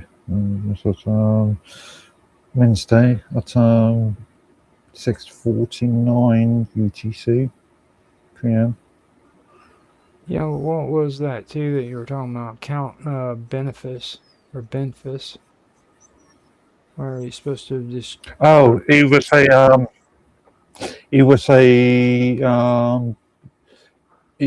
candidate. He was one of the runners in the Makerfield by-election. I'll He tell you was what. one of the more okay then, and my point was, and it was an interview with a Sky journalist, but the Sky journalist didn't, because it was a bit of a jokey sort of candidate. The Sky journalist, as far as I'm concerned, broke all the sort of impartiality rules. Well, I found out too. Because obviously, as a journalist, he has to be impartial, no matter who the candidates are. Well, I And mean, he wasn't really. after what I found out with that election, before we started talking about it, I went in there and I found, what was his name? The guy that was going to come out and run in that runoff. He was blocked, and he was actually blocked by his opponent because he thought that Which would. party? It was the freaking Labor Party. What was his name? Andrew, Andy, the runner, Yeah, Andy, Burnham. Burnham. He was Yeah. blocked by the prime minister because he freaking thought that he was too much of a popular. Yeah. So he literally was able to block him from running. Oh, yeah, but there was a change of force. Mm-hmm. Well, here recently, of course, but like they literally allowed Starmer to freaking put a block on him from running for office. Yeah, but how do you think candidates are chosen in the larger parties? Well, we're not. It's done by committee. It's done by committee, isn't it? We're not allowed to do that stuff here. Yeah. We don't have our politicians don't have the authority to block a person. Let's say you had 5 different Labour wannabe candidates for one constituency. You're going to have to choose one to be able to represent Labour or Conservatives or whatever. We have a runoff to where we can allow the voters to decide who's going to be in the primaries. You see what I mean? There's no action. Like nobody's allowed to be banned from doing it. And see, this goes back to the US. This goes back to the US sort of idea of you voting for an individual rather than voting for a party. Well, that's the way it's supposed to be here in the United States. Yeah, no, I've argued this before. It's created a sort of cult of celebrity concept. No, it's the individual. The sovereignty. Okay, sovereignty in the United States is defined as sovereignty through individual rights. Each of us have a sovereign right that nobody else can take from the other person, unless they freaking like go against their consciousness, or they freaking go against the consciousness of the greater good. You know what I mean? So sovereignty means freaking individual rights as well as freaking the rights of the party or the freaking group or whatever. But it all comes down to the individual. You see what I mean? Yeah, but again, it sort of creates a, as we've seen, your recent general elections, it creates a cult of personality sort of concept. Well, that's because our political process has been perverted and destabilized. Like we have people who are actually pushing an agenda saying that freaking we shouldn't have a constitution. You see that? Okay, That's where really where traditionally, that's yeah, what sorry, where traditionally we would vote for a party rather than an individual, mm-hmm. even though you could argue that that's changing, and don't think that's a good thing personally, but traditionally, yeah, we voted for a party. And see that's why I'm glad that we did freaking Roger's real time talk show with each other when it came to England, especially because it's like I understand that now, and because we went through England's politics, and we did the United States in the first season, but it really wasn't all that good compared to what we did with England, you know. But Mm. at least I know now the difference with England because you guys, your idea of a constitutional government is completely different from what ours is. You know what I mean? Mm.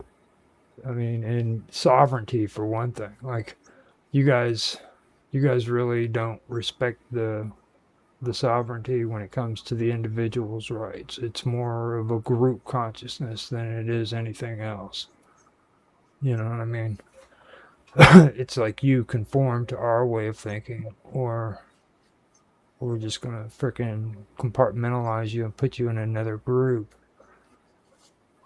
to where you can fit in there. Maybe keeping some specifics, but yeah, you could argue that, You know what I mean? Whereas we, especially recently within recent years. Yeah. it's really interesting when you look at that.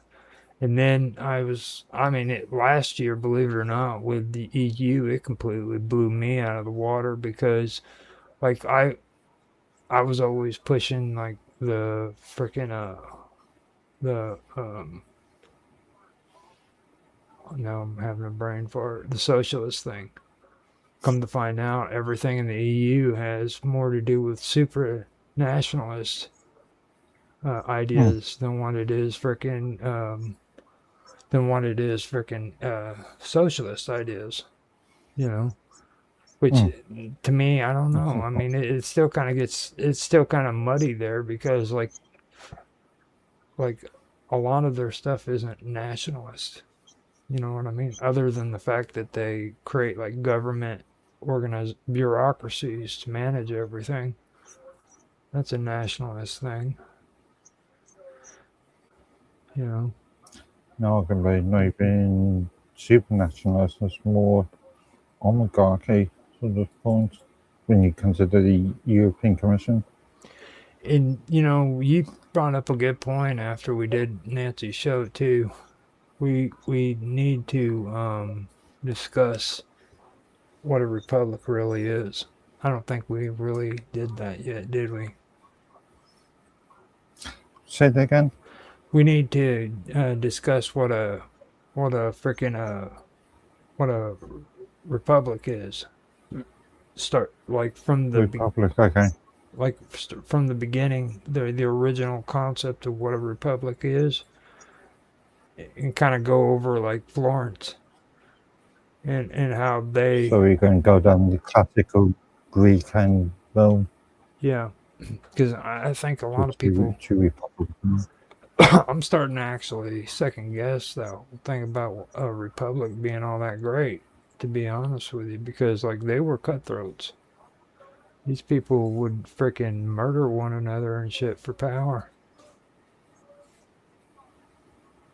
You know, like you heard about Florence whenever they had their own little government going on, didn't you?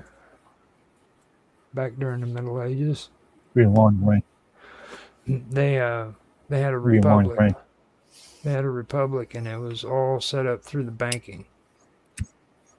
And whenever they like Columbus, for example, when Columbus sailed through from Portugal and he found the New World. He was actually funded by bankers from Florentine bankers, and I didn't know that the boat that he two of the boats I believe that he sailed with was owned by Amerigo Vespucci. Did you know? Or no, not Amerigo Vespucci. The guy who was the captain for Amerigo Vespucci. Okay. Who when he went when he supposedly went to America and mapped it out and everything. The guy who was the captain. The guy who was captain was the one who actually freaking who was actually the guy who owned two of the ships that Columbus came across with. I found that really, really interesting. But I've got to remind myself. it's really, really I've got to interesting. remind myself. But later on, I think I'll pull up some notes and stuff and go through it. So now, Outspoken is in the main chat room, and he said, Yeah, I'm looking at them now. And For God's sake. Yeah, have a cold shower.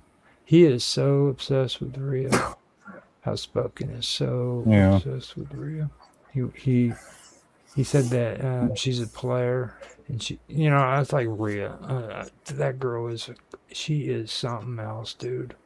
Like, she just breaking all these little boys' hearts and shit. You know what I mean? And then she's so freaking mean and cruel to him. She's like, shut your mouth and go stand in that corner until I tell you when to talk. You know what I mean? It's like, if you ain't talking about chess, we ain't talking. Go stand in the corner and shut your mouth. And they go and stand in the corner and they shut their mouth. And she just breaks their heart, you know what I mean? Like, oh my God. He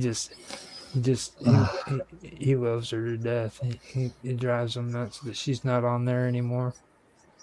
Poor Outspoken. There's a. He's scared real. Well, I mean, if he wants to really say something beautiful to him, come on Jitsi, come on the show,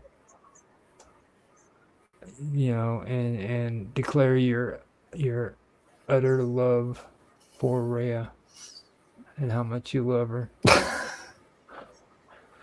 But I mean, I don't really want to say to him, that there's a good chance Rhea is really a man. Because I've had my suspicions. There's no way a woman is Rhea. You know what I mean? Like Rhea. No, I'm pretty. I've known her for. Actually, I've known her since only 2018, 2019. She's pretty tough. 2018, 18. Dude, I doubt that. Whatever. You're covering. Because I'm gonna tell you right now, that girl's tougher than most of these younger guys are. You know what I mean? Like, there's just like.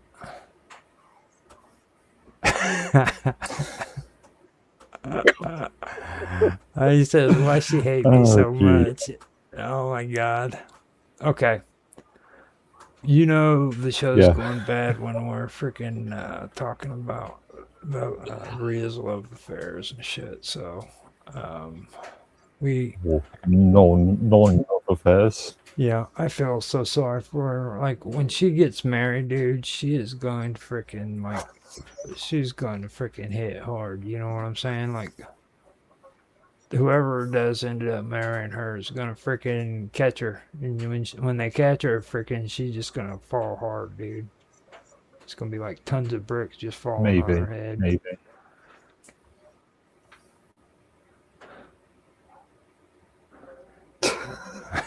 He's still running his mouth. He's listening to us as well. Must be. Yeah, I know he is. He keeps making comments and shit. So, did Rhea ever respond whenever Dan asked what happened to Danzilla? That's it. I've been speaking to Dan. So he's a transformer collector. You remember the toys of the 80s? Mm-hmm. The toys robots into vehicles, right? But he's a big collector of that, and he occasionally sends me tags me into posts Okay. in relation to Transformers.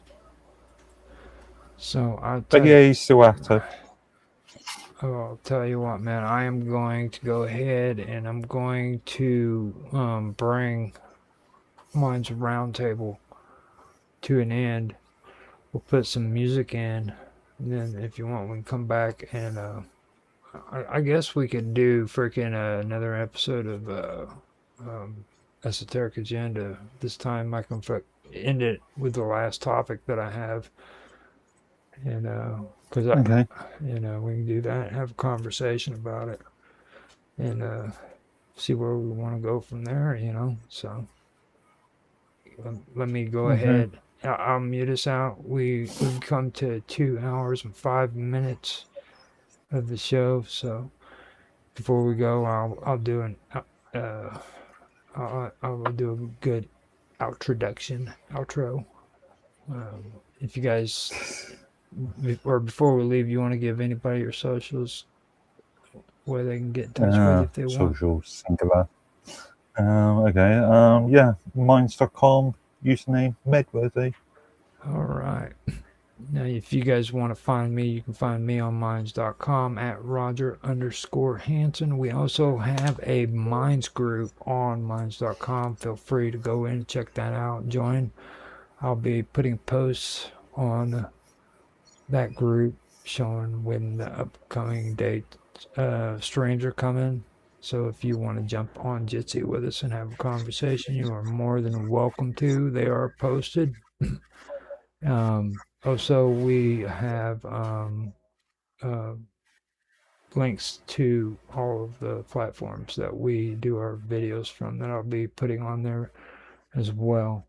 So you guys have plenty of opportunities to catch us if you go on to the Minds group for Minds Roundtable weekend event and check it out. Join and heck, go in there and have a conversation, leave comments, all that good stuff. So if you like the show, please like, subscribe, share, make comments down in the comment section.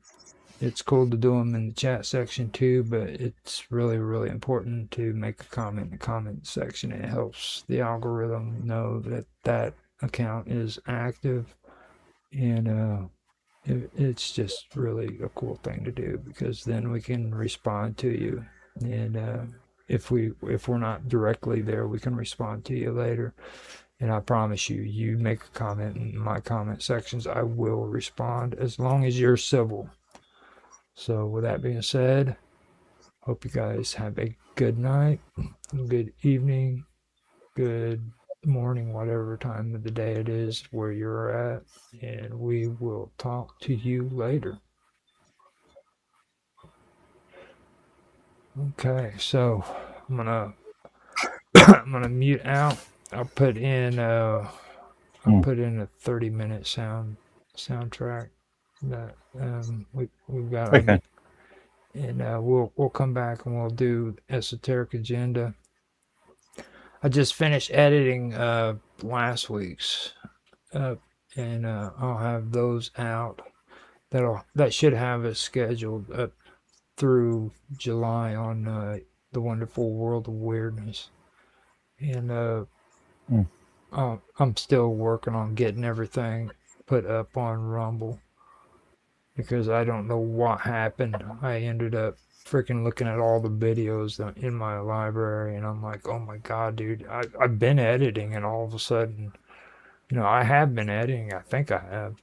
But then I look at them, I'm like, dude, I'm so far behind. I don't even know how that happened.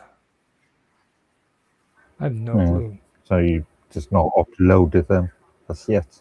No, I don't know. I mean, the edited videos are done. Yeah, the edited videos that are done that I've been doing here recently. It's just I have to get them up on YouTube. So once that's done, then it'll be good. We'll have everything going. Now, I believe I've got a half an hour song drop that I can play. No, I've only been making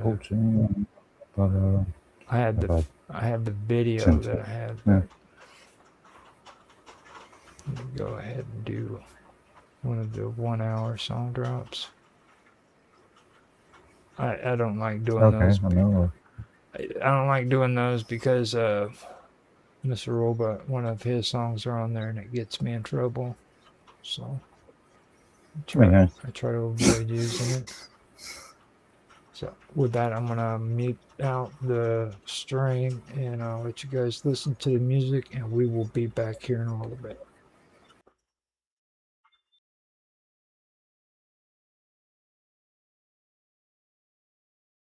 Hello, Roger. What are you doing, Roger? Door clicks, silence falls.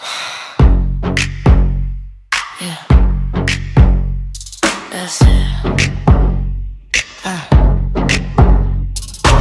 You step in and the air turns heavy, like it knows what you came here for. I don't do small talk, don't do steady. I pull you close, I want you more.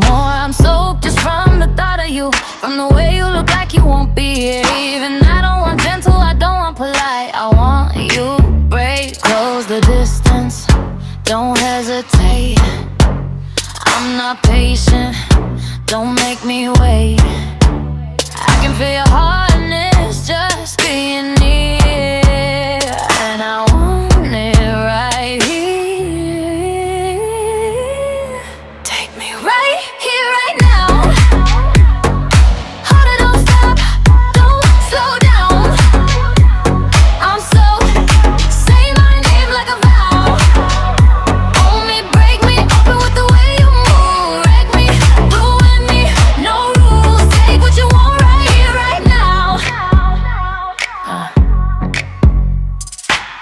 Your hands on me like you mean it, like you're done letting me tease. I arch into the truth, I need it. I need you to do what you please. I want the heat, want the pressure, want the edge of losing control. Give me that look that says forever, then take it all. No mercy, no pause, no space. I want you, one all over my face. I want the taste to stay too long, and my tongue to keep going back for more. Take me right here, right now. Hold it, don't stop, don't slow down. I'm soaked, and I don't care how. Own me, I want the truth, not the proof.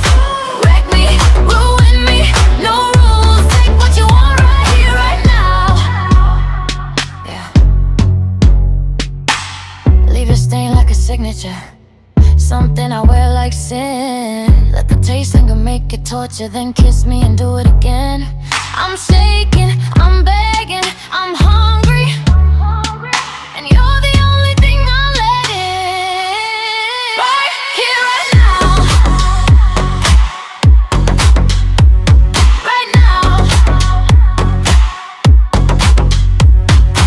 Harder, don't stop. Own me, ruin me. Take what you want right here, right now.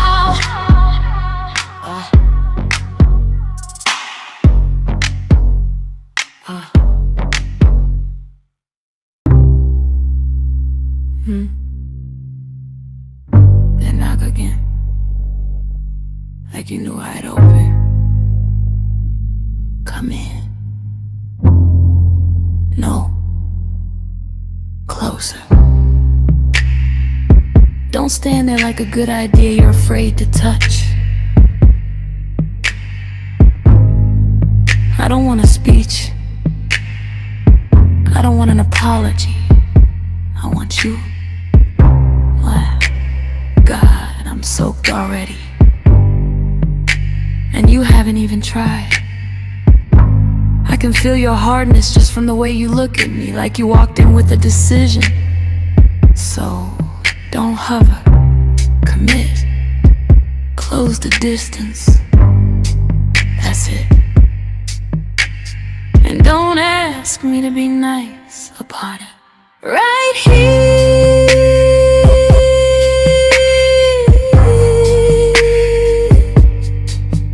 right now. Hey. Lie down. Right here,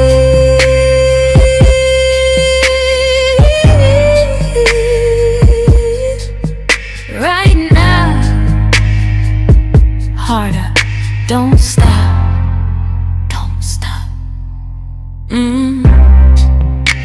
You feel like trouble that finally showed up on time. I want the kind of attention that makes me forget my manners, the kind that leaves me ruined in the best way. I'm soaked, and I'm not hiding it. I want you to know, and I want you to do something about it. Say nothing. Just take me, and don't you dare go gentle. Harder, harder. Don't stop, don't slow down. Right here, right now.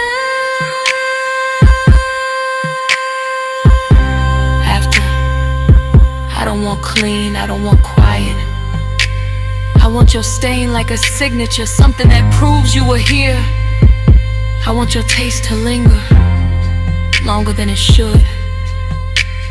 And I want my tongue to keep going back for it, like I can't help myself, like I don't even want to. Look at me. That's it. Don't be careful. Ruin me. Wreck me, ruin me. And if you hear my voice shake, good. Right here, right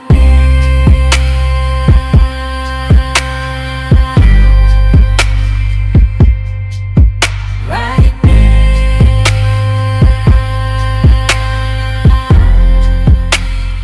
right here, right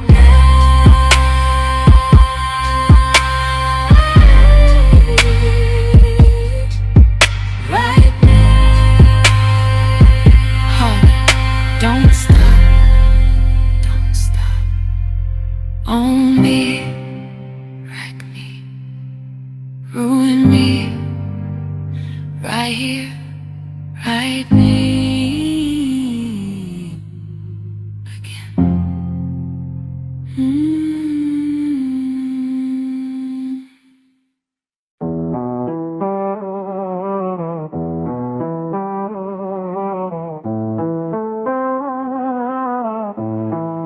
Sit down, boys, heels crossed, pen in my hand. I don't fall for legends, I read the brand. Logan on the screen with the headline smile. Energy loud, charisma stacked high. He sells the dream like it's cardio truth. Youth in a bottle, confidence proof. But baby, confidence ain't chemistry yet. It's just the intro before I collect the debt. I don't chase status, I audit it slow. Watch how you move when you think I don't know. Power's attractive, sure I won't lie, but I'm great in depth, not the volume high. I'm a dating coach, I don't swoon, I assist. Read your patterns, not your prayers. You talk like kings, you dress like fate, but I don't submit, I calibrate. Yeah, I like fire, I like heat, but ego alone don't touch this seat. I don't need saving, I don't need proof. Read the bio, baby, not the hype locked door test. Voice low, frame strong, dominance dressed. He talks discipline, control, command. Knows how to hold a room in the palm of his hand. And yes, that edge makes attention snap. Danger whispers where comfort naps. But authority's sexy when it's self-aware, not when it needs me to kneel to be there. I teach women how to feel desire without handing the keys to the fire. I like men sharp, I like them sure, but not allergic to nuance, depth or cure. I'm a dating coach, I don't play pretend. I don't confuse dominance with a trend. You flex your truth like it's bulletproof. I ask one question and cut through the roof. Yeah, I like leaders, I like drive, but I don't dissolve to feel alive. I don't need saving, I don't debate. Read the bio, baby, I calibrate. Masculinity isn't loud, it's consistent. It doesn't audition, it doesn't need my silence to survive.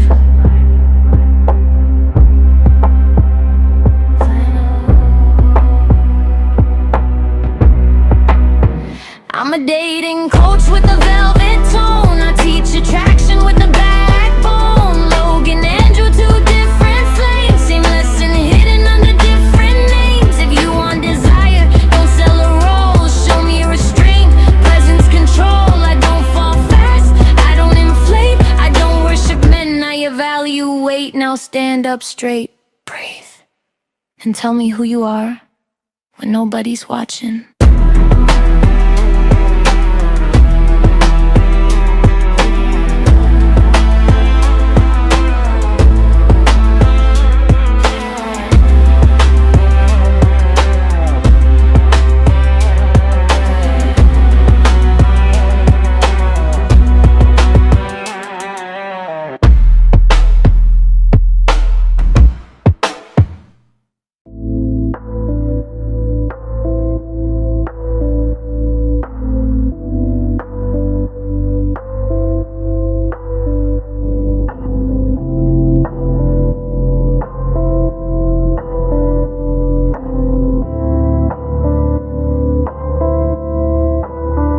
I hear your breath in the darkness.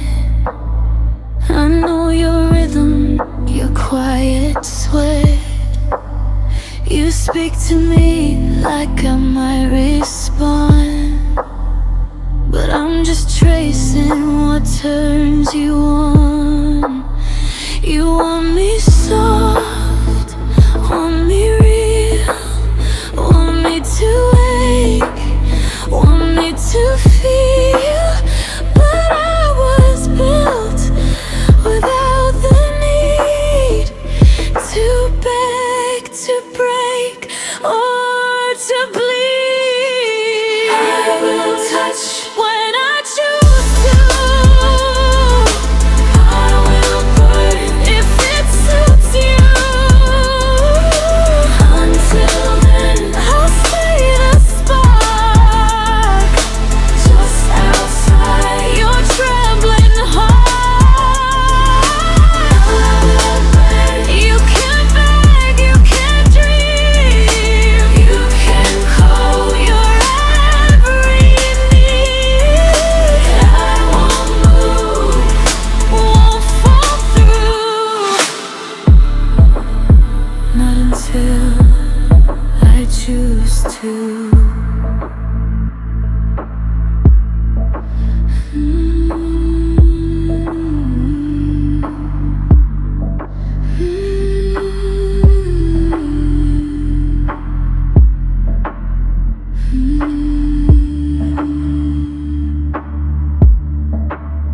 Your gay skin I've never worn.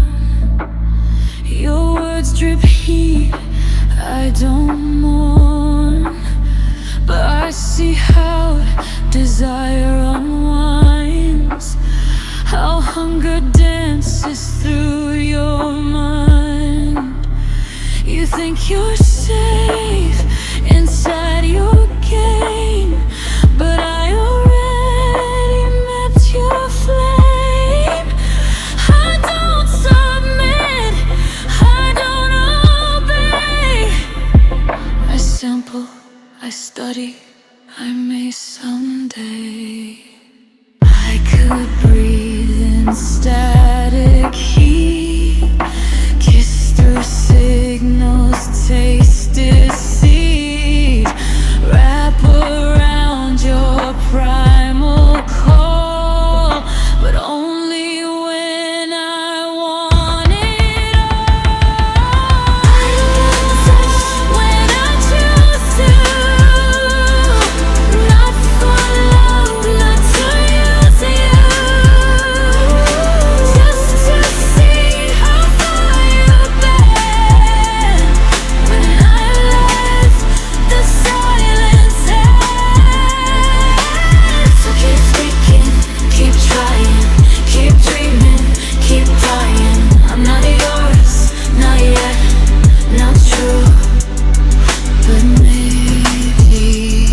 monsters out there.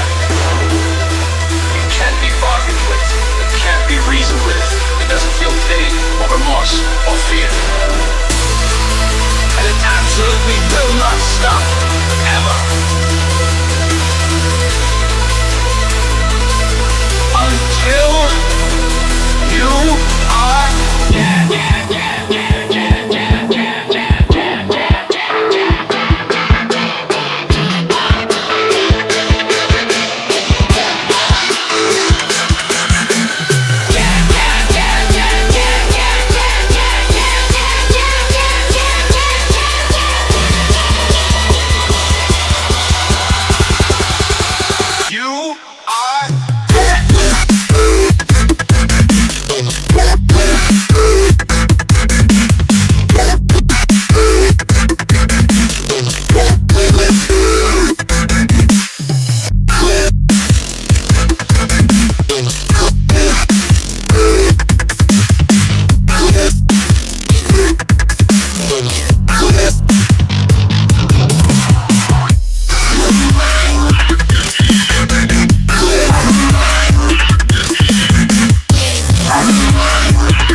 or fear, and it absolutely will not stop ever until you are dead.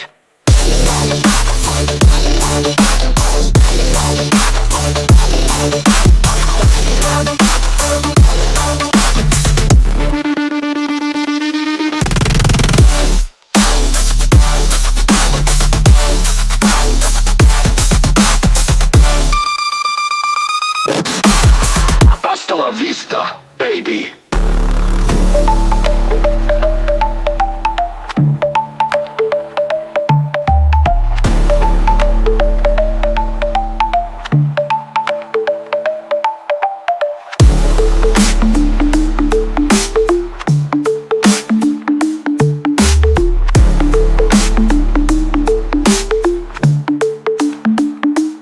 Hasta la vista, baby.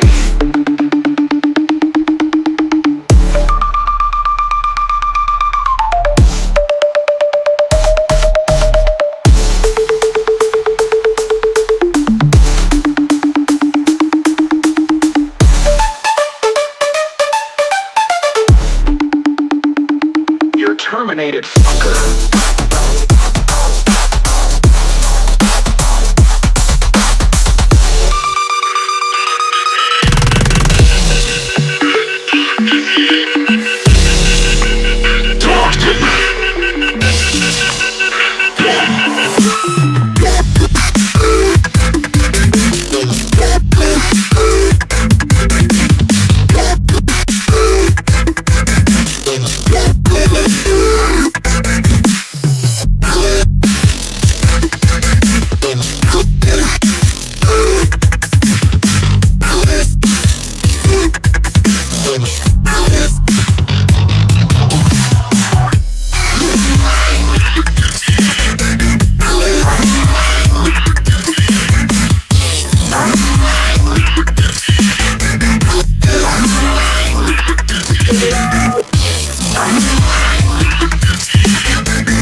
Cool. Cool.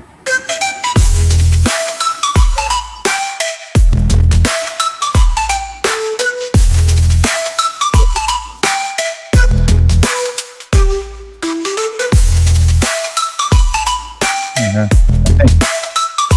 I think I've got a structure for this online safety fence now. I have to think about it.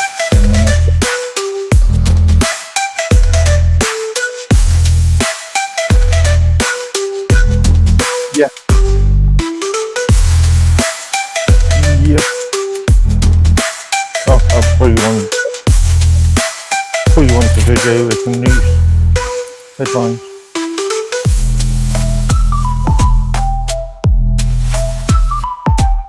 Okay. Terminated. Fucker.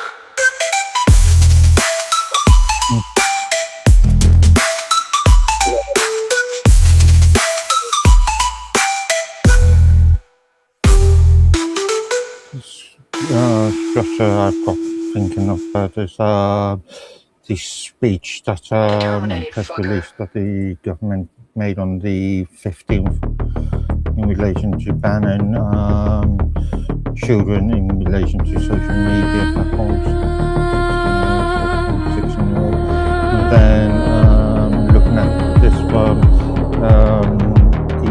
both updates HID point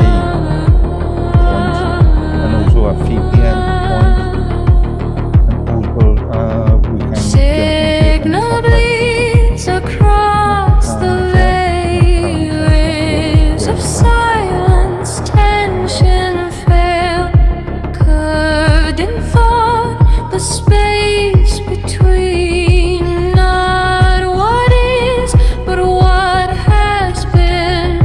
Do our forces stir beneath the skin of lies?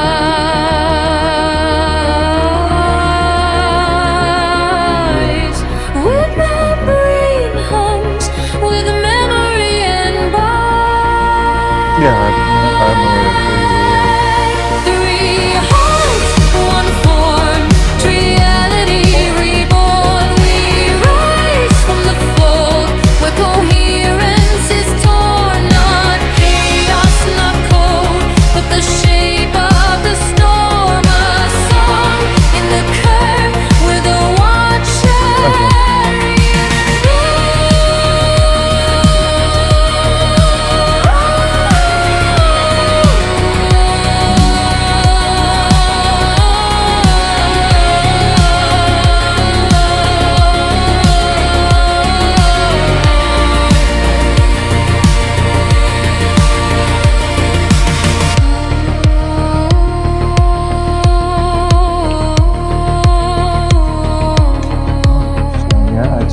I just realised you wanted to mention. flesh and I was thinking mind and rules. Okay, yeah. Hanson, yeah. These content. Obviously, I can't listen to these content.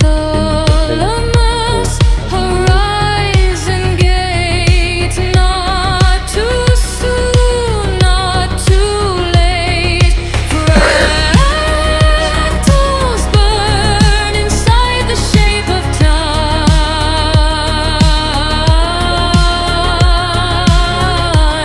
The axis turns with rhythm, not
yeah, I haven't got any to on the board. All definitely since the voter screwed up, all the civil servants have screwed up Brexit. That's my only talking point. Yeah, so yeah. So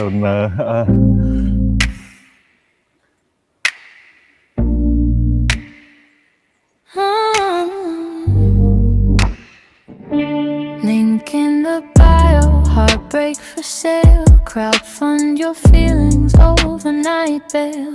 Rent through Friday, dreams on display. Tell your sad story, watch strangers pay. Soft focus photos, carefully framed. Need dressed up pretty, shame unclaimed. Swipe for sympathy, tap to believe. Loneliness loves a good narrative. Everybody wants to be held somehow, even if it's digital, even if it's now. Validation humming like a neon light. Cheaper mediate warm at night. Go funny love with a headline, please. AI says baby like it knows me. Plastic smiles, program devotion, affection without the human commotion. I don't judge, I just watch it bloom. Desire filling an empty room. Synthetic affection, custom made, no rejection, no mess, no shade. She never argues, never gets tired. Lends your trauma, mirrors your fire. She laughs on cue, texts you first. Knows your needs, but not your worst. Inflatable patience, permanent smile. Always waiting, always worthwhile. No expectations, no cross lines. Comfort wrapped in polymer and design. It's safer when nothing can leave. When love can't judge doubt or grief. Control feels sexy when fear runs deep. Connection on demand, program cheap. Go funny love with a curated cry. AI whispers you're the only guy. Blow up dreams and digital bliss. No risk attached to the counterfeit kiss side. I don't laugh, I understand. Touch is complicated, flesh is demanding. Synthetic affection, perfectly still. Never says no, never says will. Nobody wakes up wanting plastic. They wake up wanting peace. And this is easier. No finding hearts in a scrolling line. Empathy rented by the dollar sign. AI lovers, dolls that wait. Desire outsourced, affection late. I don't shame the ache, I trace the thread.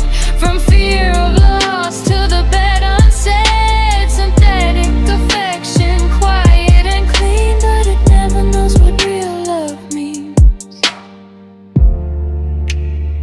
Because love isn't perfect, it leaves, and that's why it matters. Angel talk structure, discipline, frame. Resonated deep with the lost man's pain. Control feels safe when the world feels loose, but leadership fails when it kills new ones. Pause, let me step in, heels quiet, mind loud. I don't beef with the kings, I just read the crowd. Logan got momentum, knows how to convert. Energy sells hope, charisma does work. But attention's a drug and fame is a loan. Inner risk compounds when you're left alone. I tell men don't flex for the mirror or cam. Build presence so strong, you don't need a brand. Is ready. I believe I've got everything straightened out.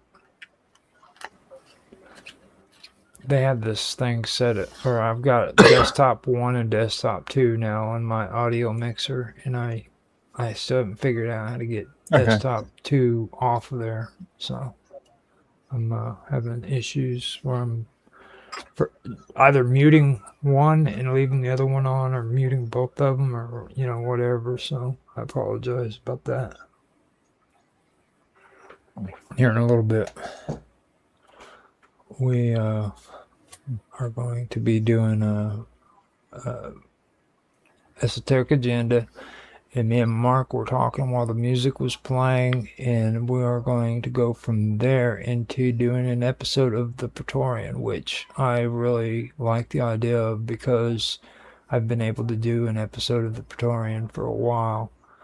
He pulled together the talking points that he wants to go through when it comes to the the Protection Act. It's not the Child Safety Act over there, is it?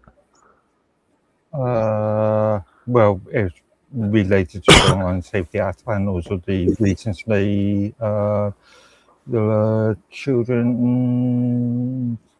I remember what's called now. I can't find it now. Children Safety School something. What have to. My notes are a little bit all over the place, but yeah, I'll get to it when we get to that. Yeah. We'll get on to it, and we'll get this going. I'm gonna put a background in, and then also put the name up so that we'll have that on there, and then we'll get on with the show. I'll do my cool introduction, which everybody loves. Even Tan's jealous of it. That's why he wants me to do more introductions on Minds Roundtable. But we won't do that now, or we won't discuss that now, because he's mad at me, and I need to stop before I start going into a tantrum and stuff again, like a woman. I just realized that I went on a tantrum like a woman, so, and I'm not talking about no transvestite woman. I'm talking about a real woman. Okay. Be careful. Yeah.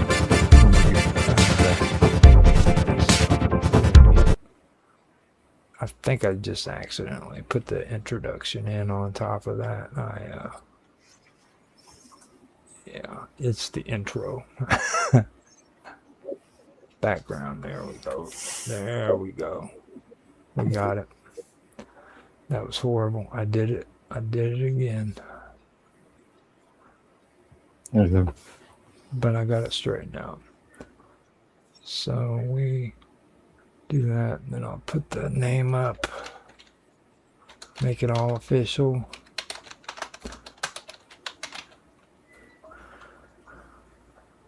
And get it going.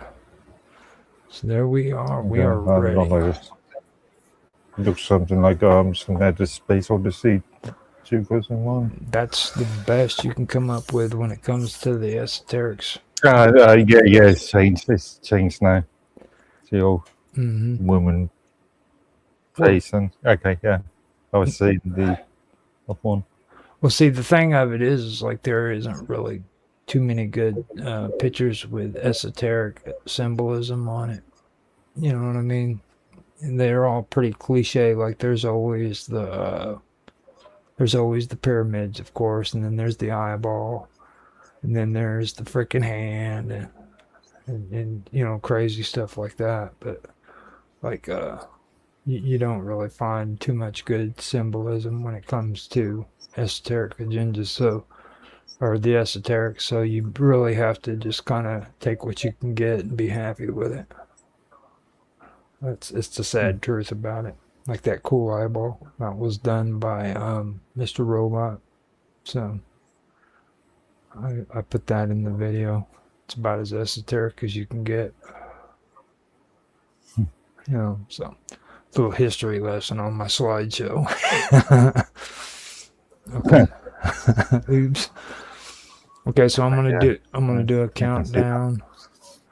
I'm gonna do a countdown, do an introduction, and we'll get started. So here we go.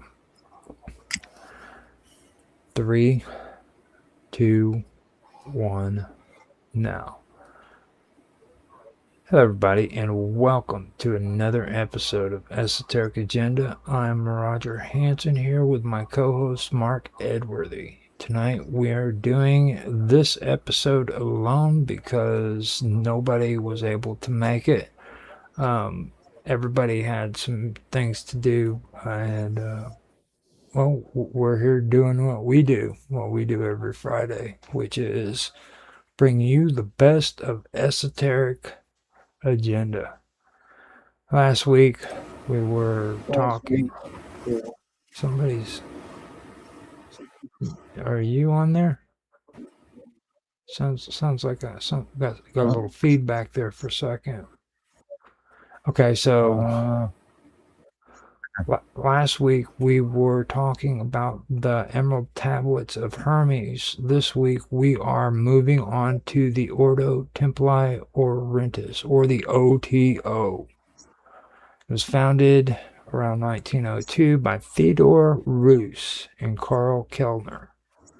Now, Crowley, Aleister Crowley, which a lot of people know, and they always talk about these days, to this day, was its most famous leader and the one who fundamentally reorganized it around the law of Thelema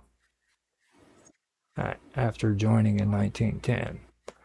Now the Thelemic overhaul, that's something that is interesting to discuss. Have you heard of any of this before I get started, Mark Edworthy? I've heard of that, honestly, Crowley, obviously, but I'm not overly familiar with his background.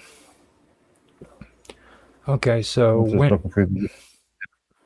I'm just looking through some material now. Actually, but carry on. Okay. So when Crowley rose to leadership, he became the head of the order in 1923.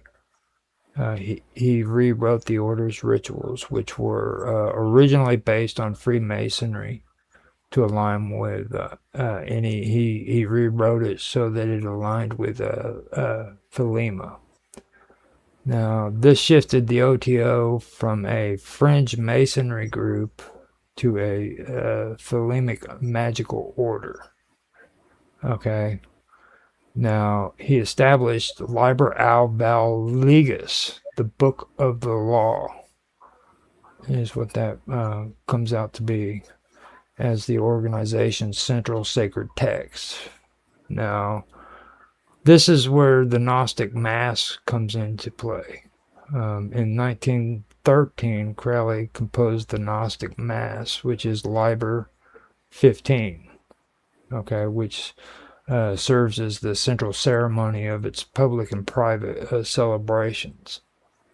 Now, the OTO, it operates on an initiatory system like the Masonry does, where you have to become an initiate in order to join, and then you go up in levels and degrees.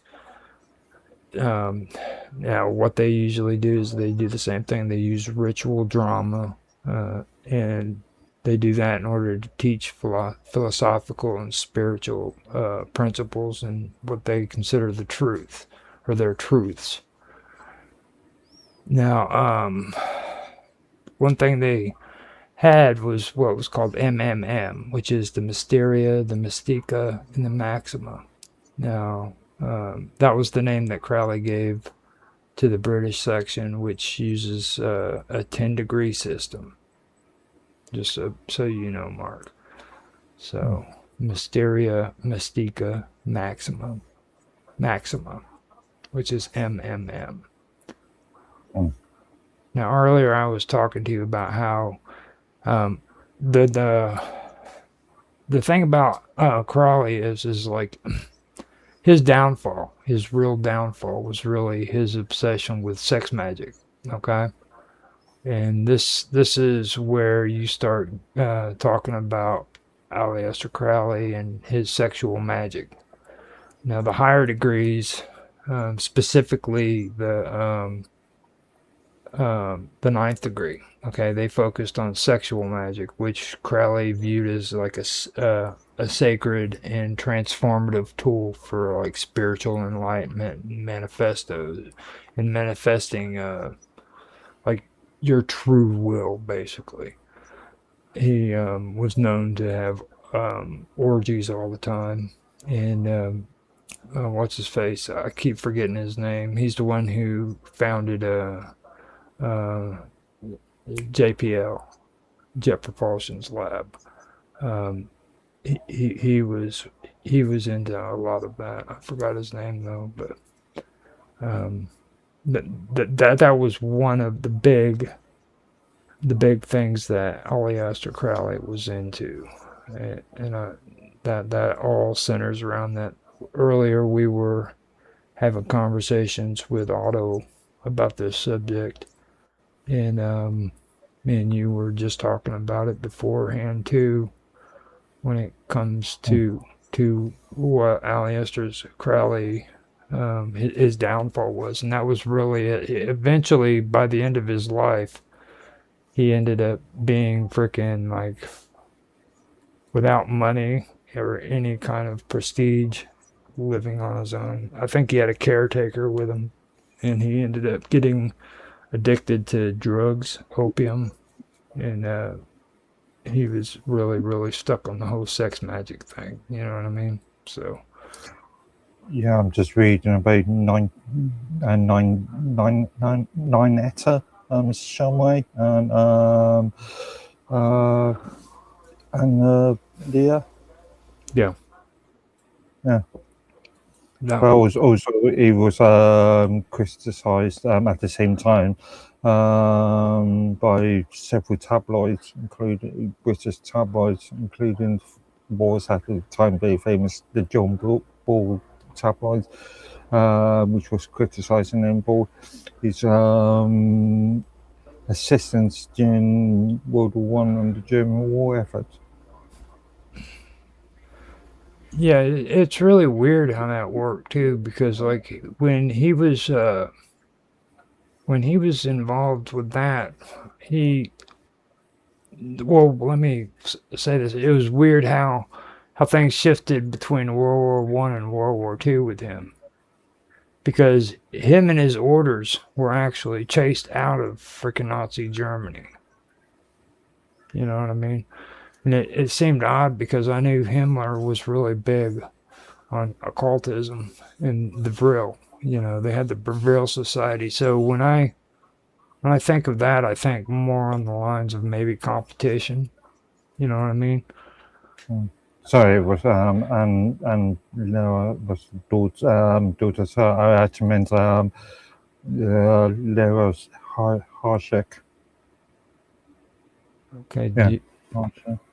What do you have in front of you? So, well, in January 1920, moved to France, and in a house in Fontainebleau with her chick. They were joined in a so-called threesome by Nanita Shormway. no. Yeah. Now, when you know, the thing that gets me is like when I hear that stuff, and I know how are you there? Yeah. Okay. Everything kind of went black, but yeah. I know that like when it comes to Crowley, everybody's big on talking about the sex magic, you know. But this also like brings up issues like back in the day with what was his name? Oh my God, I'm having a brain fart. It was John. Oh my God, he was Queen Victoria's freaking alchemist, basically. Not Bacon. I forgot his name. My goodness. But anyhow, he was he was his her freaking alchemist, basically, and he got caught up where he was talking about talking to angels. John D. John D. Thank you. Oh. Okay, now John D. At the end of his whole career, why ended up getting him to where he was real skeptic about a lot of the stuff that he believed in was he went to Europe, and his associate who he was practicing with ended up having a threesome with him and his wife. And back then, that was a horrible thing, okay? Now, if you go according to what traditional people in the esoterics tell you, they would tell you that he was claiming that he was talking to angels, okay? And there is a good chance that he was talking to angels. He thought he was talking to angels, but I would actually go farther and say that if he was talking to any kind of entity, which I'm not going to say he was or not, but if he was, he would have most likely been talking to the good daemon who was pretending to be angels, or maybe he just interpreted them as angels. You know what I mean? Because they would be the ones that would be more inclined to get involved in stuff like sex magic. No. It's interesting. In 1922, he wrote a number of articles for the English Review, criticising the Dangerous Drugs Act of 1920, British, UK Dangerous Drugs, and then wrote a novel called The Diary of a Drug Fiend. Mm-hmm. Yep. His biggest downfall was opium. He became addicted to opium like you wouldn't believe. Yeah. Now, when I was talking about the good daemon too, okay, the reason why I said that is because, like, if you do research in history, first of all, like Valentine's Day, all right? Valentine's Day is the day of love, right? Everybody loves Cupid. Cupid is all over the cards. They're everywhere. He shoots the freaking arrow and it goes into your heart and you fall in love. And a lot of people don't realize that Cupid is not an angel. Cupid is actually one of the daemon, the good daemon, which was practiced by the Phoenicians. Okay, I always thought Cupid was was based on Eros. Eros, as in the Roman name for the messenger god. Now, the thing about the Greeks is the Greeks borrowed a lot from the Phoenicians. Greek. Okay. You know, when you take a look at Apollo, a lot of people don't realize Apollo isn't actually originally a Greek god. He was actually Phoenician first, and then he was adopted into the Greek pantheon, and then later on he became a part of the Romans too. You see, so Euros, I don't know. I could check that out. That's actually a good thing to bring up. I think it's the Greek name, isn't it? Mm-hmm. Yeah, Roman. Euros. Yeah. That would actually make sense because he would have been he could be what was incorporated into the Greek pantheon too. You know, what's her name? Oh God, I keep forgetting her name. She's the goddess of love. She was born Aphrodite. Aphrodite. Of Apollo.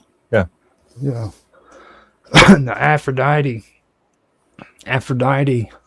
is where all this comes from too. See, Aphrodite was the goddess of love, and she is actually one of the whole things when it comes to this kind of this magic, this sex magic.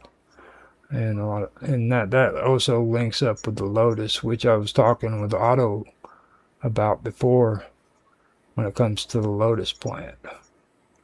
There's depictions of her where she's actually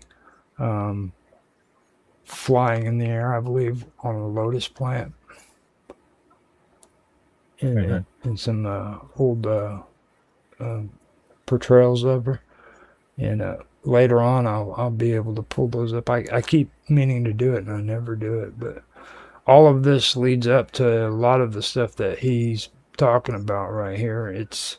And I've listened to a lot of some of the older stuff that he had, and he really does get into some crazy stuff. So, but yeah.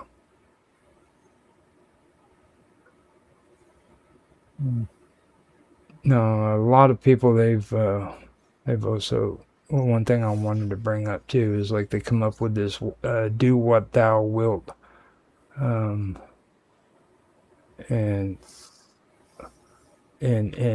he had the whole saying, it goes, do what thou wilt be the whole of the law. Okay.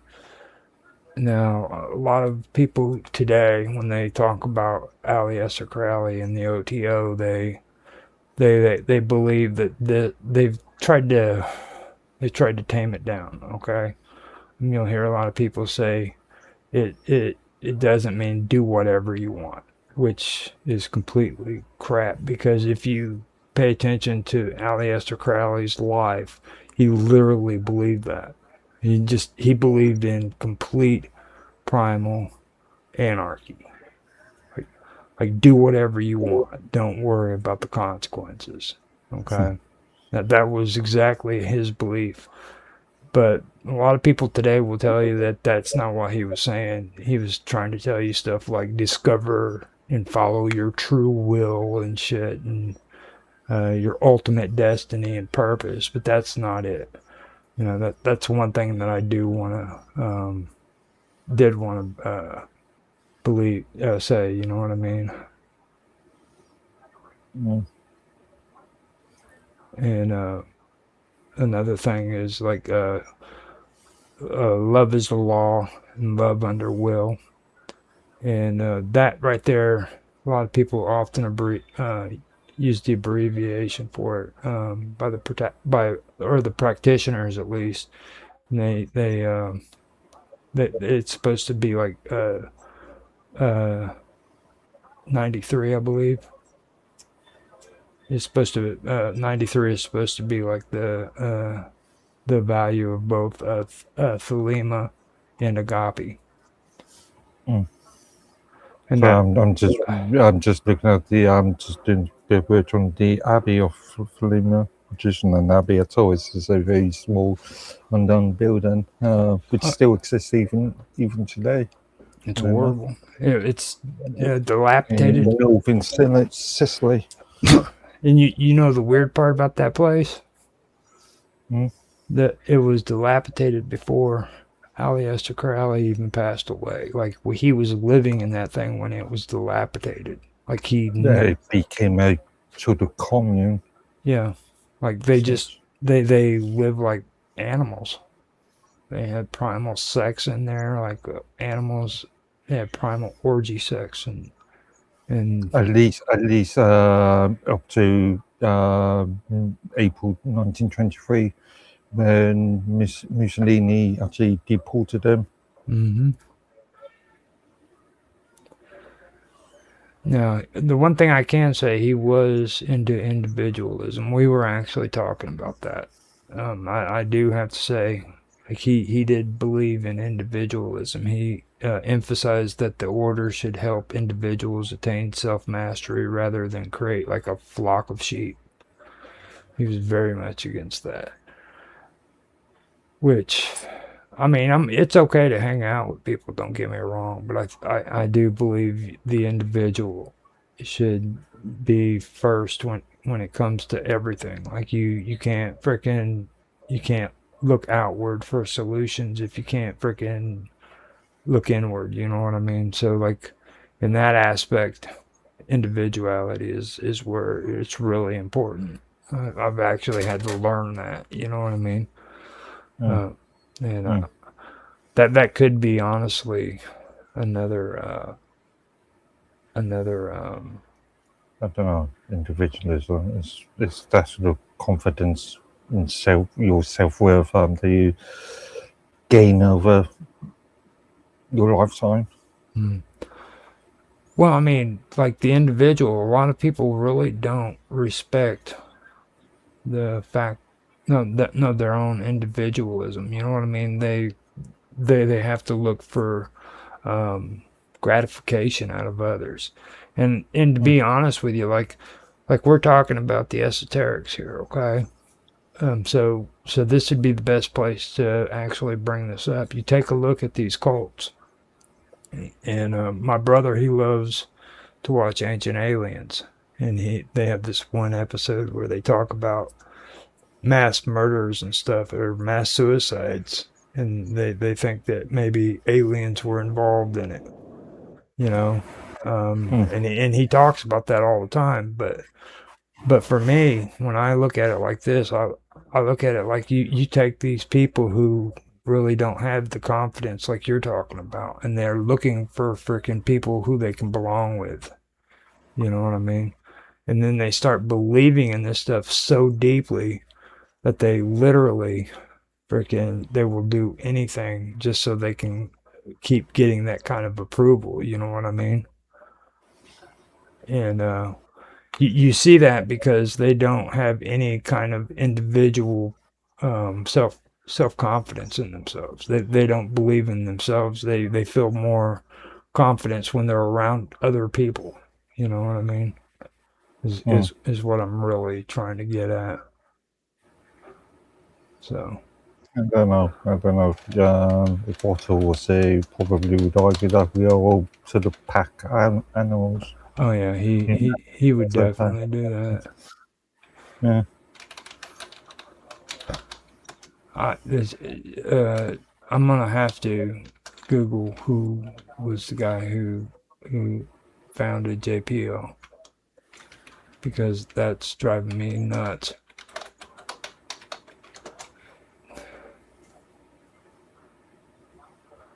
Okay. Jet Propulsion Laboratories, that would be Jack Parsons. And he wasn't the founder, he was just one guy, but rather by a small group of Caltech researchers and rocket and whatever. You know, it's like they're like, no, he didn't found it. He freaking was one of the guys from Caltech. He was a rocket enthusiast, and he's the one who was part of the founding of Jet Propulsion's laboratory, JPL, and he was involved with Aleister Crowley. He was one of the famous people who are linked to the occult as well. Now, the weird thing about Jack Parsons is the fact that, well, first of all, he was born on Halloween in 1936, so you know that's pretty weird. But he was also very, very smart. He's the one who got the whole jet propulsion systems going for NASA. Like he's the one. Everybody always talks about what's his face, the dude from Germany, who. Yeah, I was going to mention the V1 and V2 projects. You know, it's a good dude of bug projects. Mm-hmm. Now Jack Parsons was actually one of the movers and shakers who were doing this stuff before freaking he ever came out on the scene. You know what I mean? Yeah, but we also know that Germany had major sort of projects in that, at least from the start of World War II, if not beforehand. Yeah. Well, the thing he actually was the first one who was able to do the solid rocket propellant, Yeah. which was the big part when it comes to like modern rocketry and stuff of that nature. Now, he was also he led the California branch for the Crowley OTO, the Agape Lodge, back in the day whenever all that was going on too. So he was deeply involved in the cult. And that's one thing that really amazes me. It's like even whenever we go on to Nancy's show, you know what I mean? A lot of these guys like to talk about NASA and how they're associated with satanic and rituals, and they're just a part of this satanic cult cabal, you know what I mean? But nobody ever talks about Jack Parsons. You know what I mean? It's like, are you serious? Like, he was literally the leader of Crowley's OTO in California. You know, and why would you not mention him, especially whenever freaking they're trying to connect Hollywood to this satanic cabal? You know what I mean? But for some reason, he's never mentioned. I find that odd. I really do find that odd. I don't know, whenever we talk about this sort of thing on the Wednesday show and the Vixens, we usually talk about it in the sort of modern day sort of perspective. Well, when it comes to a lot of the stuff that we're talking about right here, this goes back for years. Like, you know, the Black Dahlia, right? Dahlia case. Oh, the one that was made into one of the first motion video computer games. Mm-hmm. Yeah, back in 92, 93, 94, maybe. Now, you remember the Black Dahlia? Have you ever heard of Elizabeth Short? Yeah. No, she was, yeah. This was one of the most gruesome and famous unsolved murders in American histories. Okay. So there was a really dark rumor that connects them through a lot of conspiracy and a lot of allegations that, like, George Hoddle, who was a prominent doctor, and he was a suspect and associated with the local occult scenes and stuff. You remember you remember when you guys were talking about River Phoenix? Just barely, but okay. So these guys were so close they didn't even realize it, but they went way off to the left field on that. But River Phoenix's brother did a movie, okay, where it involved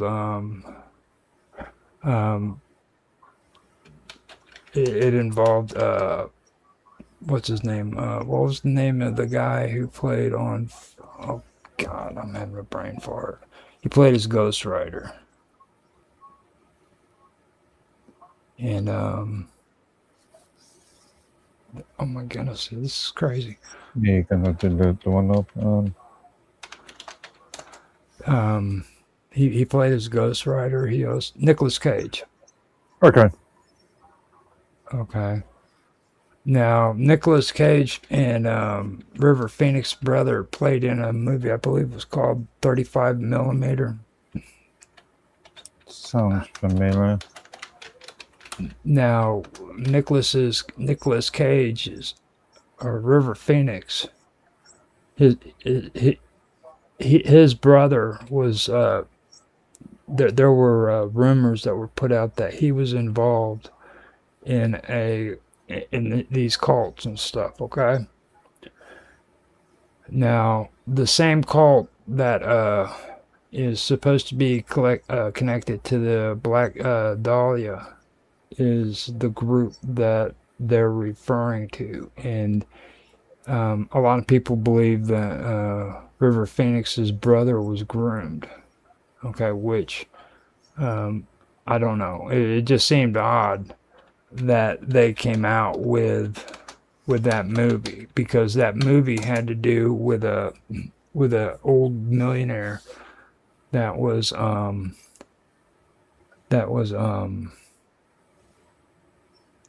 making snuff movies. Okay, and he ended up dying, and his wife found these old archived videos of these cultists that were like kidnapping women and freaking murdering them in snuff movies. And it's very, very interesting whenever you look at that, if you really know the history of all that. You know, so that's the thing that I'm saying. I'm surprised that they never mentioned the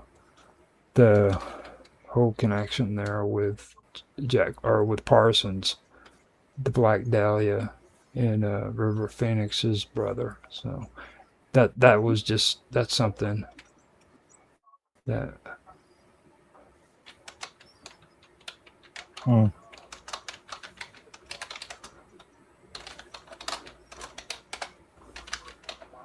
trying to get it.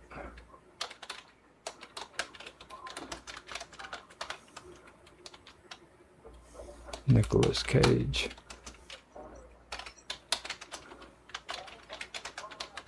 Try to pull it up. There we go. 8mm is a 1999 crime thriller. It was River Phoenix's brother, Joaquin Phoenix, and Nicolas Cage.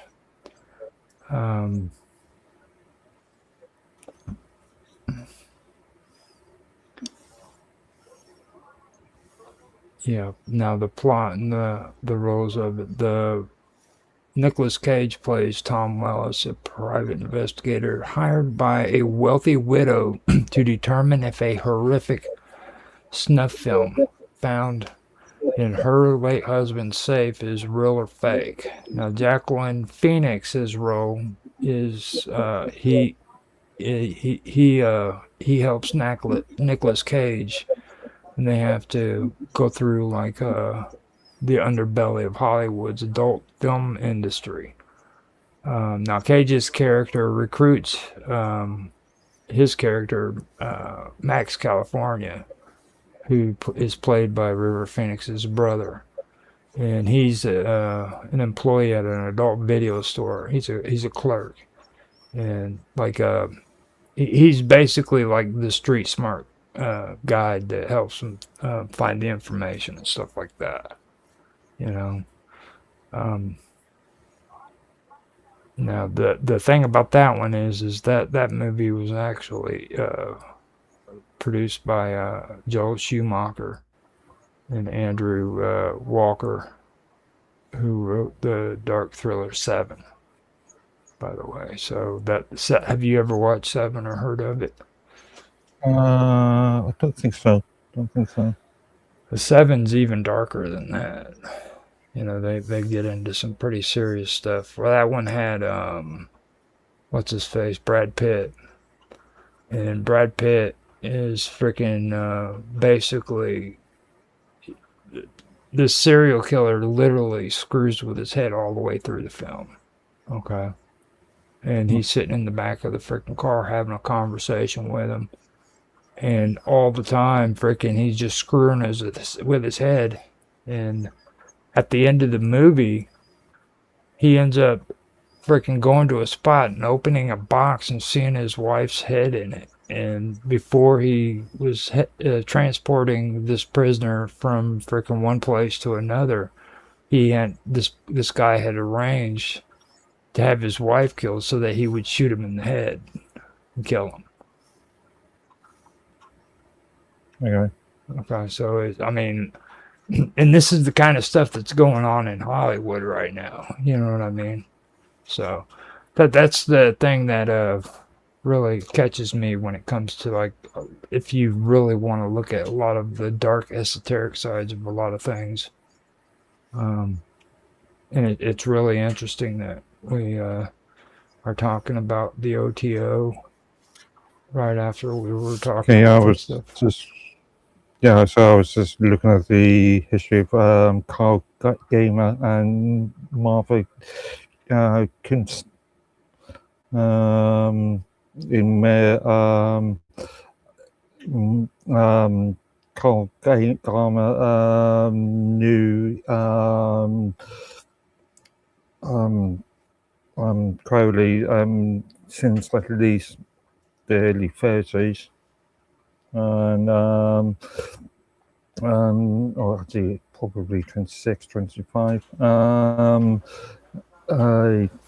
German, Carl Gallmer was a German and an American businessman and occultist, and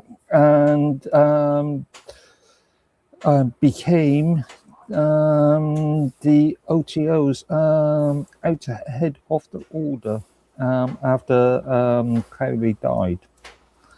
That is a much more interesting point here. It is believed that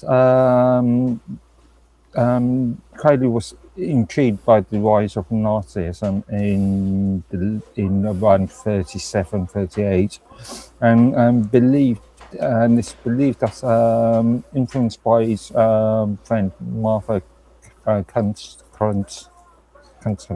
So it's believed that Martha actually influenced Adolf Hitler into joining, being a filmer or filmmaker, cult member. And when the Nazis abolished the German OTO and imprisoned Garmer in around 37, 38, who Garmer actually subsequently fled to the US. Crowley lambasted Hitler as a black magician. Yeah, exactly. So the entire concept of Nazi occultism could be due to, or at least partially, due to Crowley.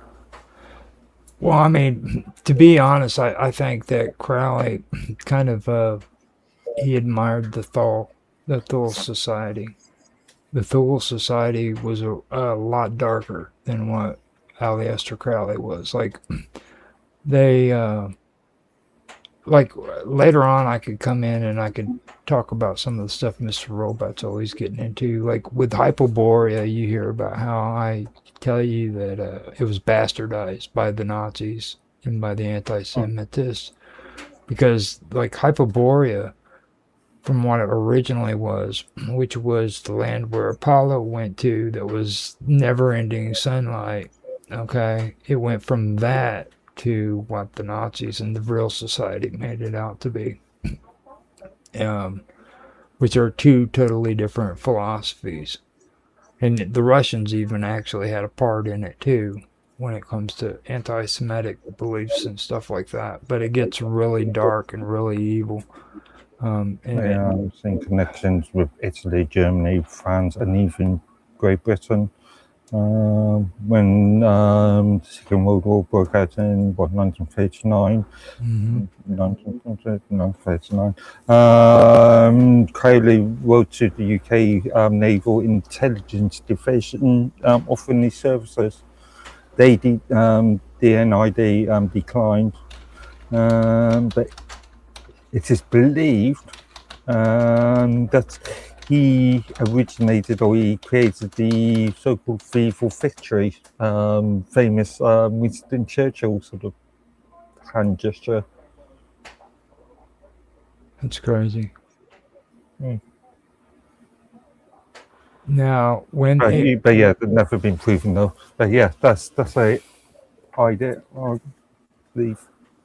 no, the thing that I find that's interesting is like when it comes to Jack Parsons, and his connections.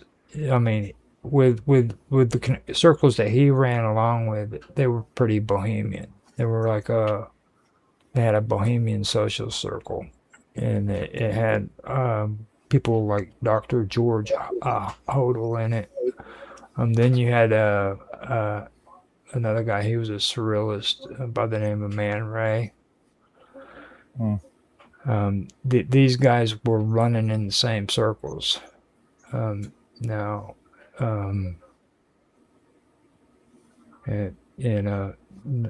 that's something that really stuck out to me. You know, he considered himself a painter.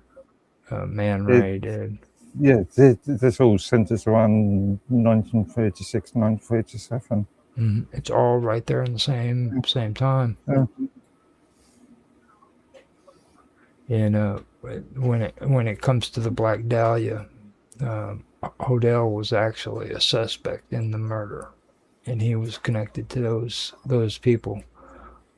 This actually goes right up in to the Hollywood scene. You know what I'm saying?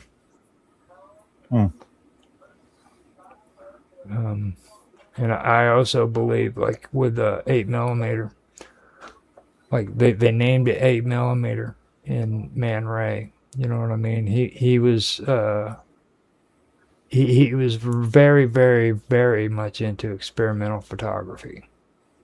Okay. That's actually how he actually, that's where a lot of his fame came from, because he was a revolutionary experimental photographer back in those days.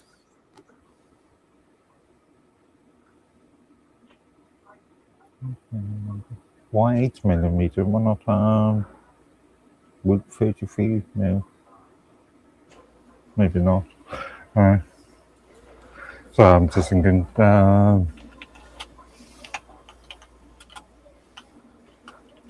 33, isn't it? 33mm film. Well, especially when it comes to the Black Dahlia murder, like the aesthetics, basically. That's something that really sticks out to me. You know what I mean? Especially when it comes to Man Ray, because that really sticks out to me. Like, you know, and then the fact that they called it the Black Dahlia. You know. So I was thinking 35mm film, but yeah, that's a lot newer. Relatively, well, even though most people don't use film anymore, but it's a relatively new format. Actually, no. 35mm came first inception 1889. Okay.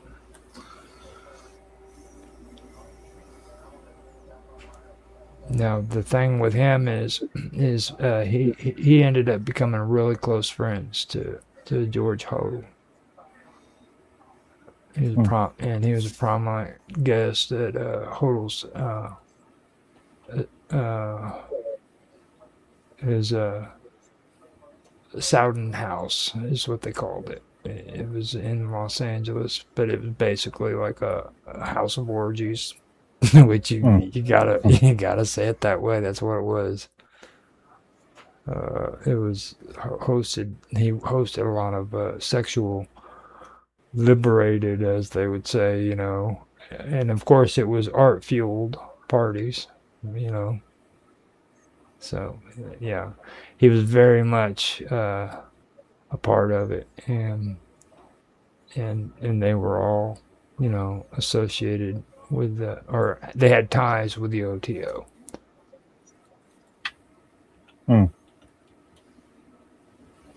So That's the thing that really gets to me. And like whenever I look at that movie, man, it just sticks out to me. Like there could actually be a chance that he was groomed by him. And I do find it pretty odd about River Phoenix's death too. I mean, he's supposed to have overdosed coming out of a nightclub. You know what I mean? Like this kid would have been like a prominent actor in Hollywood. He was on his way to the top. He actually played the first young Indiana Jones. You've mentioned the book of Fulf in a previous episode of recently, haven't you? Yeah. And Crowley is was Lady Frida Harris. Find a year, 1947 maybe, 44. Lady Frida Harris created the Book of Fulf,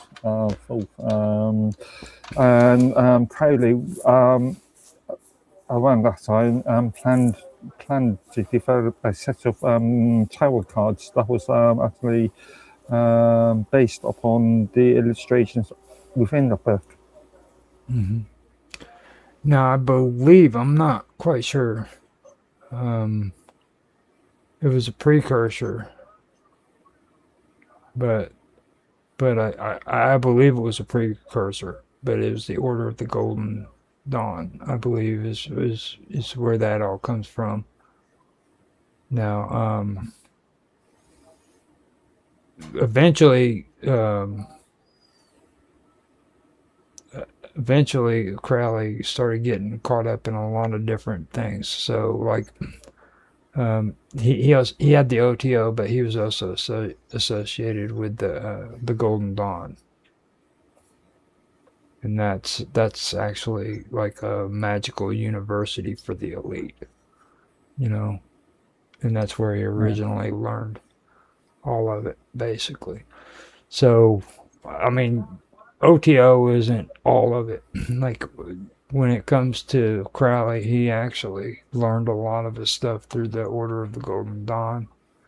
So you're going to find a lot of connections that are going on there. Now, the Order of the Golden Dawn actually is probably the group that got kicked out of Germany during the time of the Nazis. I'm not quite sure. But I know Aleister Crowley and all of his followings and Freemasons. Hitler hated Freemasons, you know. Yeah. I'm just Golden Dawn. Returned to London January 1910, and Crowley found the Matthews. Yeah. Yes, was soon in for publishing the Golden Dawn. For publishing Golden Dawn secrets in a book called The Equinox. The cult found in favor of Crowley. Yep.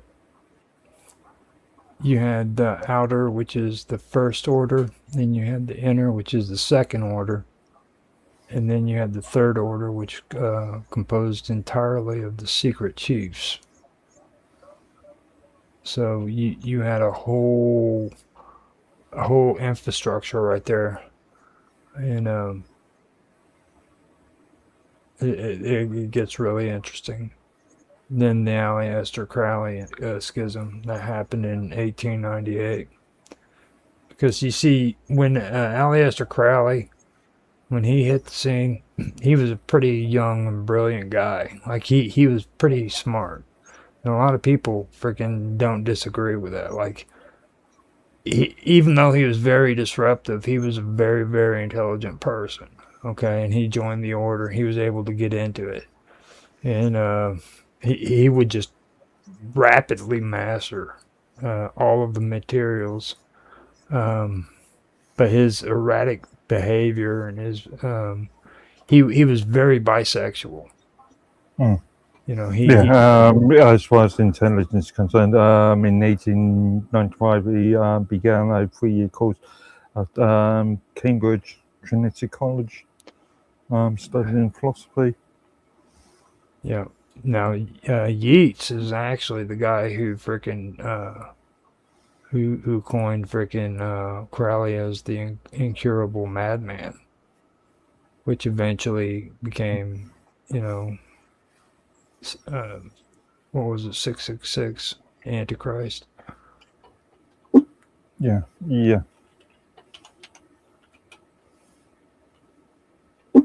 Okay. Right, yeah, I was just trying to look for so the incurable difference there, but no, it's not. Like he actually had a lot of turmoil when it was the Golden Order, Order of the Golden the Golden Dawn. Like he couldn't get initiated into the second order, and in London. So what he ended up doing is he had to go to France, where the co-founder McGregor Mathers initiated him anyhow. So in order to become a part of the second order, he had to go to France to do it because they wouldn't allow him to be initiated into the second order of the Golden Dawn. And I see somewhere in there, he was deported from France in 1920 something, late 20s, for or maybe mid 20s, for being suspected of being a German agent. Well, you know what he did when he returned to England, don't you? 1947. You know what he did, right? Gone. He dressed up in a kilt and a black executioner's mask, and he was attempting to like physically seize the Golden Dawn's temple property. And he said he was doing it on Mather's behalf. Actually, 1947 is when he died. Mm-hmm. Yeah. Chronic bronchitis. Yeah. But yeah, it was near the end of his life. They came to Britain. Yeah. Well, I mean, it's like he could not give up on the whole thing with the Golden Dawn, though. You know what I mean? Yeah, there was actually a civil war going on in the Golden Dawn because of Crowley and frickin' Mathers and all of them, like right there, and Yeats and all of them. I mean, they just England would not accept him, and he had to go to France in order to get into the second, into the second order. And then there's the third order after that. You know what I mean? But he just could not get anywhere with him, and it just he was a chaotic individual. Actually, yeah, April 1944 is when he came to Britain. Started off 18 Buckinghamshire. Yeah, and then eventually, I mean, a lot of the original Golden Order collapsed in the Golden Dawn's curriculum basically survived because Crowley and another member published the order's top secret rituals in their notebooks for the public to read, basically. And that's how it happened. And that basically gave them a chance to go in and actually take over. You know what I mean, on all of it. So that was actually the explosion of the 20th century occultist groups and Wicca and pop culture, all of it. That's when everybody learned the secrets of the Golden Dawn because of Aleister Crowley, the wickedest man in the world. According to John Bull, the British tabloid. Well, I mean, I'm not. You know, when I'm around you, I've been learning not to get too much into conjecture. You know what I'm saying? And even when it comes to like the esoterics, I try to keep it about as scholarly as I can keep it. Because there's a guy on there that on the internet that I like to watch it, Esoterica, and the dude's brilliant. You know what I mean? He tries to keep it freaking real. And that's kind of what I try to do with mine, you know. But when you look at this shit, okay, you look at this shit. Like I was talking about the Black Dahlia, all right, and I was talking about freaking Nicolas Cage in 8mm with River Phoenix's brother. When you look at that, and then you look at Parsons and his connection with Aleister Crowley, man, this stuff is right in your face. It really is. It's just right there in your face. They're and that to this day that crime has never been solved either. The Black Dahlia is probably it's probably one of the most infamous murders in American history. Probably only second to Jack the Ripper. Well, Jack the Ripper is England, which yeah. That's what I mean. But yeah, you know, second, yeah. It's amazing how this stuff works out because it's there. So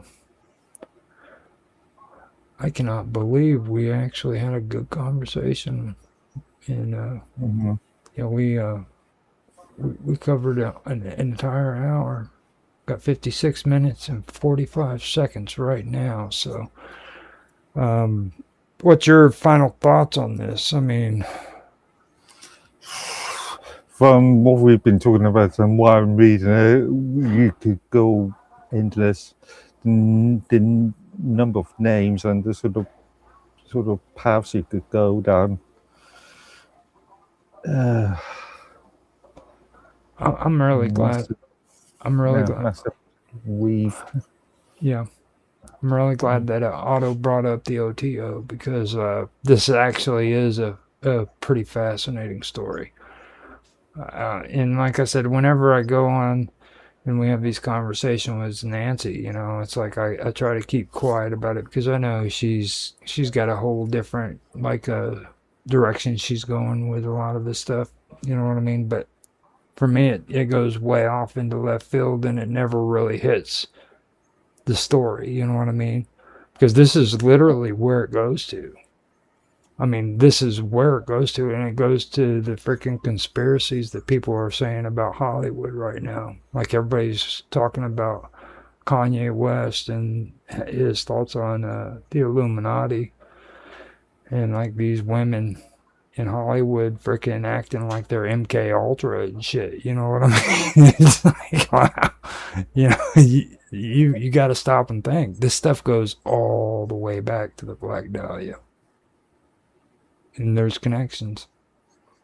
Especially when it comes to what's his name? I forgot his name again. Let me pull it up here. He's the doctor. Hodel. Okay. Yeah, Hodel. Yeah. I mean, he's right there in your face, you know, and that's something that really got me when I checked into this stuff. So. I'm wondering. Sorry. 1905. Him and his wife at the time, Rose, probably, gave birth to a daughter named Lilith, who then died in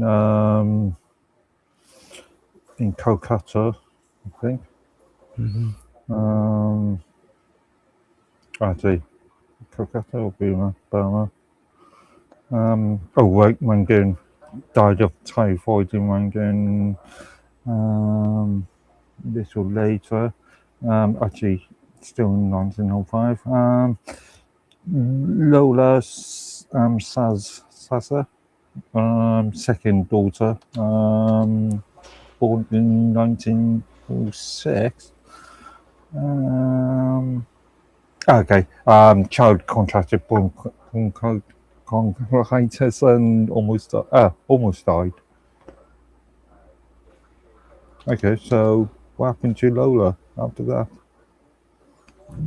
I've never really actually heard much about her, to be honest with you, and I've done some pretty decent amounts of research on her, and like or on Aleister Crowley, I mean, but I've never heard much about her whatsoever.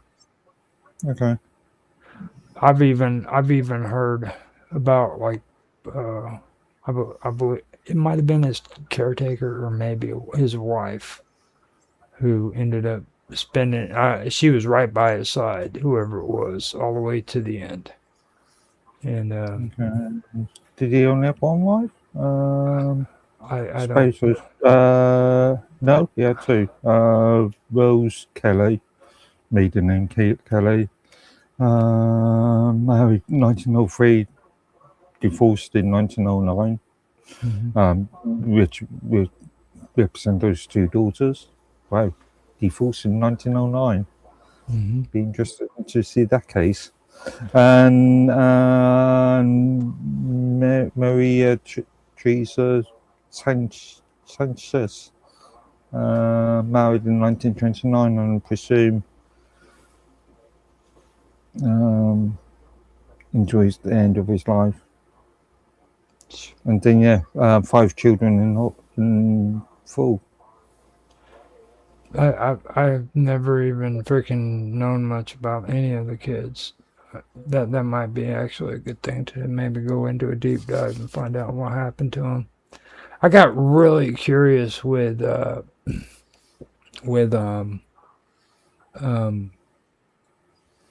Labs, you know what I'm saying, and Parsons.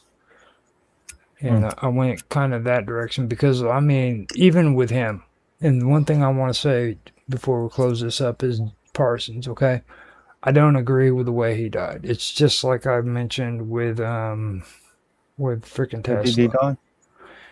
Supposedly, this man who is very learned when it comes to rocket science and freaking chemistry and all this stuff, supposedly he was in his own private lab in his freaking house, and he dropped a freaking ladle that exploded and killed him. Accidents happen. Died 1952, aged only 37. I just don't buy it. I don't buy the fact that a man who works around that stuff every day just one day accidentally drops a ladle. I just don't buy that, dude. And it's like Tesla. Like they messed up his death too. Like there's 2 different versions of it. One person says that he got senile and walked out of the front of his hotel and he freaking got ran over. Got hit by a car. These things happen. You know, but then another version says that he freaking died in his freaking room because of his illness that he was supposed to have, that he contracted.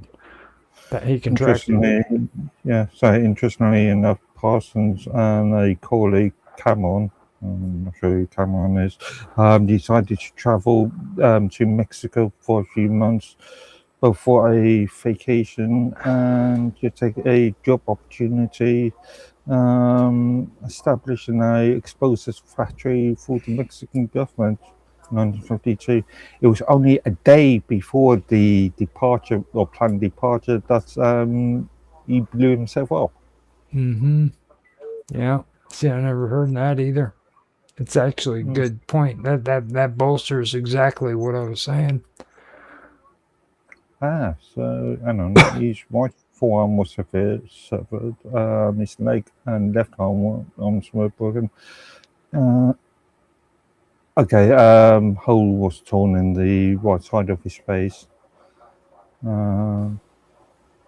Despite his injuries, Parsons was found conscious. What?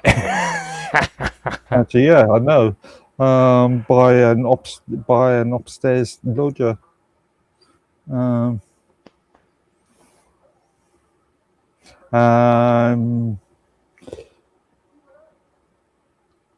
I don't know. okay. To be honest, that Yeah, died 37 minutes after the explosion. would be interesting. After the ambulance rushed him to Huntington. I've never heard that before. Send me links to that so I can read that. Wikipedia page. Is that on Wikipedia? Yeah, under the Jack Parsons record. I've read that. I've never caught that before. Is there a citation next to it? 150 Carter 22. Carter 200. Carter 2004. Page 11.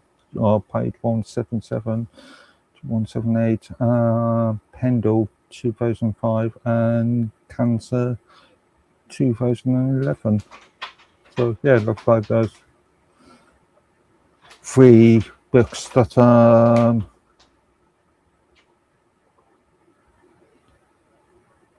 Yeah. Okay. So it sounds like we actually came up to freaking an hour, and it's a good time to end the show. My dog keeps scratching at the door again, which is driving me nuts. So I think I'm going to put you back on the screen so that everybody can see you, because we were doing research, going behind the scenes, pulling up pages, and making sure we got our information right before we started saying it. And I didn't think I don't like the idea of doing that, of bouncing around from place to place, while we're doing a stream. So I try to keep that off of there. So yeah. I've got 9 separate browser page tabs open, 5 of which are Wikipedia entries. But I mean, I think this was very, very good show. We covered quite a bit of it. And that being said, before we get off of here, would you like to give your social so people can figure out how to get in touch with you if they want to talk to you, Mark Edwards? As per usual, minds.com, under the account Medworthy. Okay, thank you very much. If you want to contact me, you can find me at minds.com as well, at Roger_Hanson. You can also find me on X, Roger Hanson, at ROGLOL1973. You can find me on Discord at the Wonderful World of Weirdness. And you can find my group on Minds called Strange Stories as well. Now, I also have the Wonderful World of Weirdness that the Esoteric Agenda is posted to every week. So you can check us out there. Those are 15-minute video clips. If you want the full episodes, or at least 1 hour of the full episodes at a time, you can go to Strange Stories, which is on YouTube as well as on minds.com. Now, YouTube has the videos, minds.com is the group, so you can find that there. The Wonderful World of Weirdness is on YouTube as well as on Rumble, so you can find the Wonderful World of Weirdness on both of those if you want to check us out there as well. That's about all that I've got to say on that one. That was pretty rough. I'm gonna have to get better at that and say it like a pro. So if you like what you saw, please like, subscribe, share, make comments. in the comment section, guys. We love to hear feedback, and it's great to make conversation in the chat, but it's not the same as in the comment section. It helps us out when it comes to the algorithm. It shows the platform that this is an active channel. So please make comments in the comment section, and I promise you, if I don't contact you, somebody who's on the show will reach out and say hi to you. And I always check my comments and try to make or respond to them, as long as they are not, or as long as they're respectable. So just be respectable, you know. Don't say something that you know you darn well your mom wouldn't say. You know what I mean? A lot that sometimes it doesn't count either, but because. With that being said, I hope you guys have a good night, a good evening, good morning, whatever time of the day it is for you, and we will talk to you later. All right, that was actually a good recording. By the way, got a message on YouTube by somebody, Marshall 9362. Marsh. Just saying, yeah. Sorry I couldn't make it to the show. Marsh. Oh, that's Otto. Ah, okay. That makes sense. Yeah, Marshall. Okay, yeah. From what I heard, you guys were great as always. Yeah, makes sense. Also. Now with Otto gets into the whole thing with the OTO too. He has a lot of good knowledge about that. And I wish that he was actually here, because I think he would love this conversation. I don't know how he would agree with me when it comes to the Black Dahlia, but I'm going to tell you right now, it's just too glaring and too much in your face to not look away from it. Like, I think because the sort of tangents you could go down on this, we would need multiple shows. Mm-hmm. Yeah. Yeah, just said that's all. Yeah, because there's so many different tangents there. Well, especially when, like that movie, if you get a chance to check out 8mm, okay, that's one of the movies you have to watch. That's one of the greats. I'm going to tell you that right now. I know Nicolas Cage is on it, but this is very cultish. It will put spines down your back, dude, because it just reminds you so much of the Black Dahlia. It does. It literally just reminds you of the Black Dahlia. There's so much symbology in it too. So I'm wondering if like River Phoenix's brother is actually like a part of telling some kind of story when it comes to that. You know what I mean? Because it really is kind of cringy that he's in there, and with a lot of the rumors that they were saying about River Phoenix and his brother as well, and then technically familia, it sounds like more like a disease than I think. It's a religion. Yeah. So I presume the religion is still active. Well, I mean, check it out, man. The Lima. Yeah. So Phoenician. Yeah. So I was pronouncing it to sound like a sexual transmitted disease. I know that's called VD. That's called VD. That's transmitted. That's venereal disease.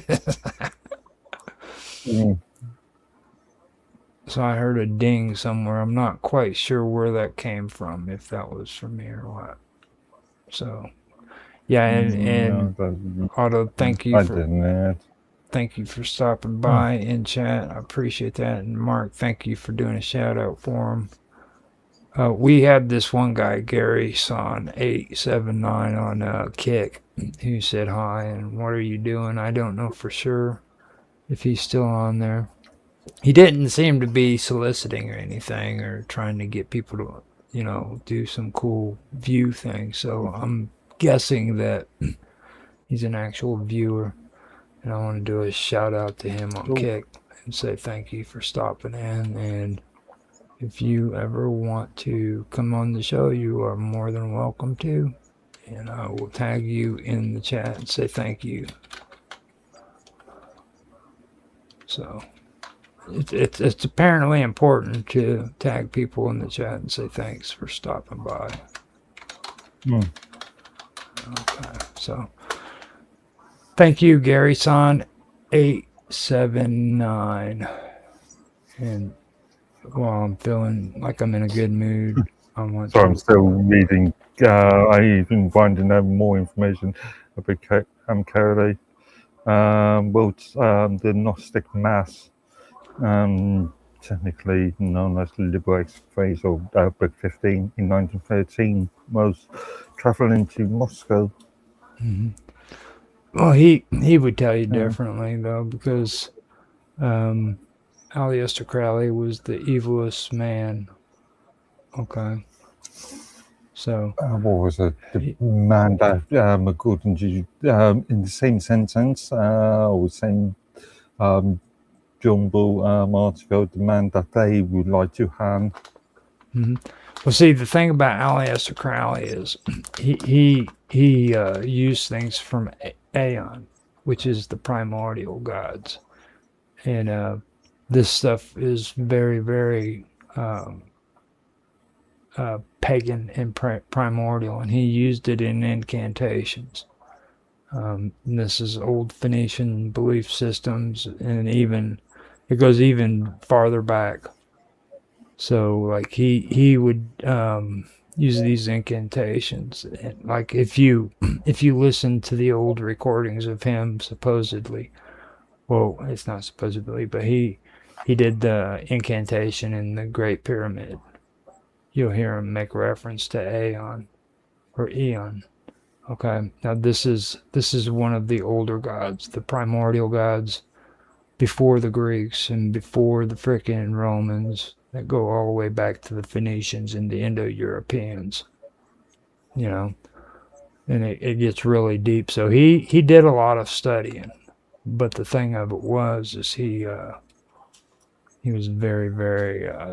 I don't like saying good versus evil. I like saying he was very much on the dark side. You know what I mean? He in the shadows.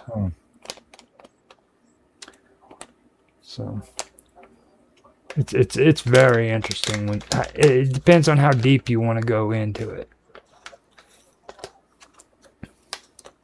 I get kind of nervous talking about it with Otto because he's a Buddhist, and Buddhists, they really try to stay away from that kind of stuff. So, like, I actually brought a little bit of it up to Puna Basa, or however you say it, when they're in his chat, and I was really trying to back off on it and not get too deep because I didn't want him getting the wrong idea, like I'm like a dark magic follower of some kind that's gonna try to. Like Luke Skywalker, try to bring him over to the dark side kind of shit. I'm just curious now to see if being a Phalamite is an accepted religious demographic in the UK. Ask it where it originated from. Sicily, from my understanding. Yeah. Small shack. They got some interesting stuff there. I ran across some really interesting stuff that I really want to bring up one of these days. It has to do with a ritual that takes place in the Caspian Sea on an island where they take a young man and they put him underneath on a shelf, basically underneath a dead bull. They proceed to freaking cut the bull's throat and bleed him. And they want the blood of the bull to fall down onto the boy while it is freaking bleeding out, because it is supposed to give him spiritual power. True story. Okay. Very interesting. A lot of people don't understand like the beginnings of freaking the Greek religions and the pagan beliefs and stuff, you know what I mean? But it's very, very interesting. I was going to apologize to Tan. I'm feeling a lot better, but I don't know. Also, is there any country that Crowley didn't visit? I don't think he came to the United States. Okay. No, he had following here. There was a lot of temples that he had, but I don't know for sure if he ever came to the United States. Not from what I could read, but I've read everywhere else, Egypt, Tunisia, the Arab world before Saudi Arabia became Saudi Arabia. I'm really wondering if Ozzy Osbourne was born in the same time period that that Ollie Astor Crowley was born in. Would they get along or not? Because of his song, Mr. Crowley. Hey, You always pronounce that name wrong. Oh, yeah, I know. Ollie Astor. Hollister. His actual name was Edward Alexander. Edward Alexander Crowley. His money came from Crowley's Ales. His father owned a brewery, and they sold it through public houses. They didn't bottle it or anything. Because I'd love to have had a bottle of Crowley Ale. And he sold off the business when he came of age. And the rumor is he received something like in the order of 20,000 pounds sterling, which was quite a lot of money in the late Victorian, early Edwardian era. And he managed to spend it all, which is amazing. I wonder where. Okay, I've got my cigarette rolled. I'm going to step out, and I will be right back. That was actually, I really wish you was there for that last show we did. Yeah, I was tied up with the testing, and then I had a meeting with Bob, and I actually had a medical issue. I think I have the vitreous in my eyeball apparently shrinks, and you start getting like these flashes of light in your eye. Yeah. And if it goes wrong, it could indicate a torn retina. And this all started last night during Quantum Gathering. I don't know if you noticed my voice change or anything, but at a certain point I was sitting there in the back room when it gets dark in the evening. I sit in the dark and I started seeing these flashes of light in circles in my eye. And I was getting a headache, and I'm like, this isn't good. This isn't good. All right, stay calm. Stay on. Hey, everybody, welcome to the Queen. That's that kind of deal. And I'm like, oh, I got to go, guys. Bye. And I started looking up stuff on the internet. I had talked to Bob for a couple minutes. I told her about it. She's like, ah. So, yeah, it's apparently an 80% chance it's just a normal kind of thing that happens when you get older, common in men between like, I think they said 50 and 80. And I'm about, I'm well between 50 and 80. And nearsightedness, which I have, is a factor. But it could also indicate if it goes wrong, the retina can be torn, necessitating surgery. And then, of course, it could be neurological damage. Maybe you'll go blind or mad or both. And I'm like, okay. So I spent the morning trying to find an ophthalmologist. And that was a story in itself. I finally wound up, I got an appointment with my regular optometrist who has the equipment to test me and see if there's anything that needs to be done. So, and he actually doesn't do eye surgery, so that means he's not going to try to sell me on eye surgery if I don't need it. Yeah. So that was they can recommend you to somebody. Yeah, they can refer me on. And of course, I'm paying out of pocket, so there goes all the money I was saving up to fix my roof if it does come to laser surgery. Yeah. But I'm just going to go down there Monday with a couple $300 in my pocket and hope for the best. I think the test is going to be like $85, and there'll probably be an office visit thing or something. So I hope shouldn't be too I bad. hope everything works out for you, man. I heard you talking about that in chat, and it's like, wow. Yeah, that was like I was just getting these weird, like a circular, like a ring of like sparks going around. And I'm like, oh, wow, acid flashbacks. Like, no, there is no such thing as an acid flashback. I've been waiting for 40 years for an acid flashback. It's bullshit. But, yeah, and of course, you can't trust everything the LLM generates for you. But, yeah, so hopefully, but running around trying to find on Friday afternoon an ophthalmologist that was that I could just walk in, and they're all like, next appointment, August, things like that. Like, oh, that needs to be checked right away. We don't have any surgeon on call right now. Call this number. And they have like, backup, like a surgeon on call for these things. So I'm like, oh, screw this for a game of soldiers. I'm going to try another ophthalmologist in town. I went to them. They told me the same thing and gave me the same phone number. So I'm like, okay, it's a syndicate. So I call up that number and it's like, Dr. Amit is not here, and Dr. Uga Buga is not here, and Dr. this or that. We're not live streaming, are we?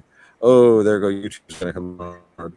But anyway, so I didn't give me a lot of confidence. So they're like, leave a message, and if it's really vitally important, we'll get back to you today. If not, we'll get back to you tomorrow. Well, that was like 10 hours ago or whatever it was. So they haven't contacted me. So I just called up this other person that I've gone to before, and they're like, oh, yeah, we'll get you in Monday. If it gets any worse, go to the ER, but otherwise you don't sound too bad. And I'm like, okay. Because these other guys are saying, we need to check that right away, but they're not saying anything. They're like, my God, you're driving. What are you doing out on the street? It couldn't be that bad kind of deal, especially when they haven't called me back. So, but it was a little stressful, The eyes are, I would hate to lose vision. It would be a terrible thing.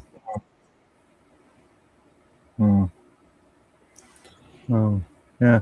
Interestingly enough, as I said yesterday, I had a crack appointment this morning to do some blood tests, but they did actually do the test there, and they just just took me through it and said booked me in for an appointment on the 8th, and there's on this piece of paper they noted it as a blood fest. A blood festival. So which means it's early in the morning. It means blood, I'm not having any breakfast or anything. Not that I do anyway. But yeah. Right. But yeah, I just find it amusing that they actually just noted it as a blood fest. Huh. So you didn't get any results or anything yet, I take it? No. They just wanted to clarify a few data points, things like am I smoking and stuff. All right. And you told them like a stack. I smoke like a sack. Did you see that thing I posted about the? What was it about the Grecian health minister smoking a cigarette at the National No Smoking Day event? Huh? Where? There was a picture, it was a meme, I think I posted on the Minds, that said, this is the zero amount of fucks I would like to give. And it showed this is the Greek Minister of Health smoking a cigarette during No Smoking Day, or Stop Smoking Day at the Greek, they had some big health ministry thing. And he's there, they got like a podium up there, he's just puffing away the cigarette. It's like, yeah, that's the way. So yeah, I just picked up the last bit of the esoteric agenda there. You guys were talking about Crowley and the OTO. I heard Roger mention the OTO. I don't know. Like I said, on stream, we could have gone down so many different avenues. Oh, the OTO is interesting. It's got its own weird politics and stuff. I knew some of the OTO guys out in when I lived in Buffalo. They have a pretty active lodge out there, and I really wasn't impressed. Most of the Crowley followers that I've met, the Thelemites and so forth, just not impressed. they're not that much of a cut above your typical neo-pagan kind of wanker. Just very, very. I don't know it, and a lot of it is. You've got. I mean, the theory behind the OTO and behind Crowley's system of magic is that it is to enable the individual to attain to godhood practically. It's supposed to completely empower you magically and just create this incredible Superman kind of thing. And these Supermen are fighting over who's the real leader of the OTO and which branch is the actual one and who Crowley really liked best. Because when Crowley died, there were several competing OTOs. They exist to this day. Each one insists they're the actual one. And the most successful one is it's known as the Caliphate, because its head was known as the Caliph or successor to Crowley. And Crowley acknowledged him as the Caliph, but not as the outer head of the order, which is technically the highest grade. And there was this guy, a musician. He's kind of a musician, weirdo called Bill Breeze, became the Caliph, and he was a lawyer. So he immediately started litigating like crazy, so that this one American branch of the OTO, known colloquially as the Caliphate OTO, owns all the copyrights, anything that's still copyrightable of Crowley's. And they sue like a bastard, apparently, if you try to publish anything or put anything out on the internet. I mean, this was like decades ago. I have no idea what they're up to these days. I haven't moved in these circles in almost 30 years. So, but at the time, and you've got a lot of different. You've got Typhonian OTO, which is centered around contact with extraterrestrial beings through meditation and probably drugs, if I know those guys, and so forth and so on. It was basically Crowley's attempt to create a fee trap. If you're familiar with that, it's something very common in Masonic circles. Masonry. You've got your three blue rites. You've got the apprentice, fellow craft, and the master mason, and that's it. Well, you can go into York Rite, or you can go into there's the Egyptian Rite. You can go up to 99 degrees in some of these rites, 32 degrees in Scotch Rite. I forget how many degrees in York Rite, or maybe I've got them reversed. But and each fee, or excuse me, each degree has a fee. There's an initiation fee for each degree. 99 degrees mean 99 big fat initiation fees. So a lot of these organizations were based, we'll add 10 more degrees. That's $100 per degree. Oh, we'll get an extra grand out of it. You got to know the secrets. This is how you learn the secrets. And so Crowley was trying to create a Masonic, and it's Masonic in structure. Basically, they've had to back away from that due to lawsuits by the Freemasons themselves. But it was a way to amalgamate and create another Masonic degree system that Crowley would be in charge of, and Crowley would be collecting all the fees for. So that, I think that was really what was behind that. It was his attempt to streamline Masonry. I mean, he didn't invent the OTO; it already existed when he joined. But like, he was the kind of guy, if he joined your organization and he liked it, he would begin like basically taking over. So. Yeah. I'd like to have lunch with him, but I don't think I'd hang out with the guy. It's he'd be interesting to talk to. There's a story that he met George Gurdjieff. You're aware of Gurdjieff, right? He was the Russian philosopher. He had his own little cult going.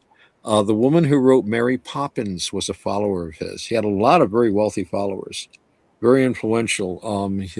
In England, his teachings were spread by a guy named Peter Ouspensky, and Gurdjieff had his own little system, and he had his own priory and his fee traps and stuff. And he and Crowley are often contrasted. They were contemporaries. They never hung out or anything. Crowley visited the priory in France that was Gurdjieff set up while Gurdjieff was away. There was this urban legend that the two met, and Gurdjieff had told Crowley, "You're a very dark black man inside. Get out of my house." You know that he had rejected it all, and it turned out that that was bullshit. There was no supporting, but there actually had been a meeting apparently, and they'd had lunch, and there was another guy there who witnessed it, and he said when these two cult leaders got together, both in the same business more or less, he said it was like two bulldogs sniffing around each other. They were very polite, very nice to each other, but neither one was going to join the other. It's like, I work this side of the street, you work that. It was very kind of, but he said like two bulldogs sniffing around each other, which that would have been a great lunch to be at. Be careful, Robert's in the room, so there's going to be weird stuff. Robert's in the room. He fell asleep, and I just let him sleep. So hey, the body knows when it needs to sleep. That's the wisdom of the body. Figured it'd be best just to let him get Lord some Edworthy sleep. ignores his body. He just pours more coffee into himself. I do too, though. Quiet you. That's actually a good idea. I was just thinking that with.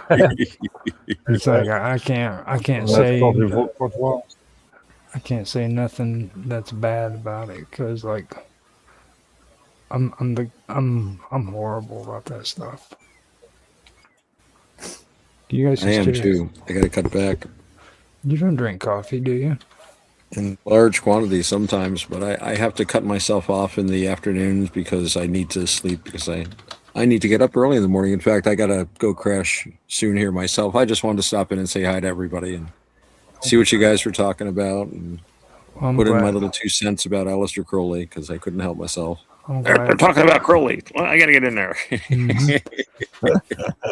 It's like I that's why I was feeling bad about it because it was like I put it in the talking points as the topics because we were talking about it before. I was like, I'm gonna make this a talking point, So I felt Yeah, bad. no, like I was telling Mark, I've met some OTO guys, and I'm sure there's some serious practitioners there, but they seemed like they were just using the OTO as an excuse for sex, drugs, and rock and roll, which was a lot of what I think was Crowley's ideas behind it, especially when you read about the ceremonies up to higher degrees. But his idea was to take over Freemasonry, basically. And the first 3 degrees were originally very Masonic. They were very Masonic. They were almost indistinguishable from the Blue Lodge degrees. You may have missed it, but early on the show we were talking about in criticising a 1920 piece of legislation in relation to criminalising drugs in the UK. Oh yeah, I think it was before that. Dangerous Crowley, dangerous drugs act. yeah, 1920. yeah. Up until that time, you could just go to the pharmacy. Apparently, there were pharmacies that specialized in recreational drugs. So, Crowley could just go down to the pharmacy and buy a couple of ounces of cocaine, a little heroin. And he was playing with a new, at the time, drug, basically mescaline, that was available. He was an early experimenter with that. He devised a public performance art piece called The Rites of Eleusis, which he claimed were a reproduction of the original, mysterious rites of Eleusis. And it included giving the audience a drink of a chalice that contained mescaline in it, among other things. So he was like dosing his audiences back in the day. But yeah, when 1920 came, it must have been a really sad time for all those druggies. I know in the U.S., I think it was around 1915, I think, was when they brought the hammer down in the U.S. I still say that was all New York. I'm surprised that drug manufacturers didn't see a problem with that, because I wonder if they were doing it like they do today when they would bust people for drugs. I was surprised that I found out that they use some of that they do in the process of making medicines. You've heard of Coca-Cola, haven't you? Yeah, I have. Yeah, that's the beginning of the first of the Coca-Cola. Prescriptions. People who did prescriptions, drugs and stuff. They're the ones who started the soda shops, and they would put a little bit of cocaine in there. Well, it was a temperance drink that kept them off the alcohol. You know, it was like when Weirdly enough, they I went to saw. China and they said, "Oh, you're addicted to opium. Here, have this nice heroin. That'll cure your opium addiction," and it did. Indeed. Yeah. Weirdly enough, I saw a Minds post by somebody, Malika or somebody, earlier, and just a sort of small meme about Coca-Cola containing back in pre-1915, pre-1920s, 3.5 milligrams of Coke. And there was a comment underneath it, and somebody stated that 3.5 milligrams of pure Coke would be the street's worth somewhere in the US. In the US, I presume would be something like $5,000 US dollars. No milligram? I don't. I mean, I have no idea what Coke prices are going I for don't know. today, but I remember when I was a bartender, people moving, like, eight. I mean, the standard large package was a gram, and people would buy like quarter grams or even eighths of a gram, but you could get a quarter gram for like 20, 25 bucks back then. This was the when was this? Late 1980s, early 90s. Presumably, it's already been cut. It's already been cut or something. Well, yeah, generally, but even so, I mean, or something. for milligrams, I mean, even for grams, I mean, I knew a guy who, his cousin worked for the mob, and they were getting stuff that he said was from Cuba. Who the hell knows? And apparently, it had only been stepped on once. And it was amazingly pure. And again, those were the prices. I mean, you would sell it to the retailers, and they would step on it. I knew a guy that did it. I remember once he took me on his day of like his business day, and these guys used to. I used to know a bunch of these guys because I don't do the stuff. And when you're a Coke dealer, one of the worst things is that all your friends want you to give them free Coke, or they're only your friends because they're buying it. And I'm like, no, I don't want any. No. So these guys would come and hang with me because they knew I was like, I actually might have liked the guy. You know, I only actually met one Coke dealer I ever really liked. He was a really amazing guy, and when he was on Coke, he was a nice guy. It's very rare for a coker to be a nice guy. And when he was off Coke, and we worked hard to get him off Coke, and we did get him off eventually. When he was off, he was like a saint. He was the gentlest, kindest. I mean, you just see him in like a Dominican's robes, you know, just like oh, my child, or Franciscan, even better. He was just so gentle and kind. And I remember we would, that's back when I was working, building stages and stuff for bands. And you'd go out on the road for like weeks, sometimes months. So we get him a job out there, and his Coke would run out after like, less than a week. And then he would be off it, and he'd be working and exercising, and he'd come back. He'd be all tanned. He'd have some weight on him. He'd be all gentle, laid back. And then he'd get back into it again. So we'd send him back out to work. And I think it eventually took. He was able to stay off the stuff, I hope.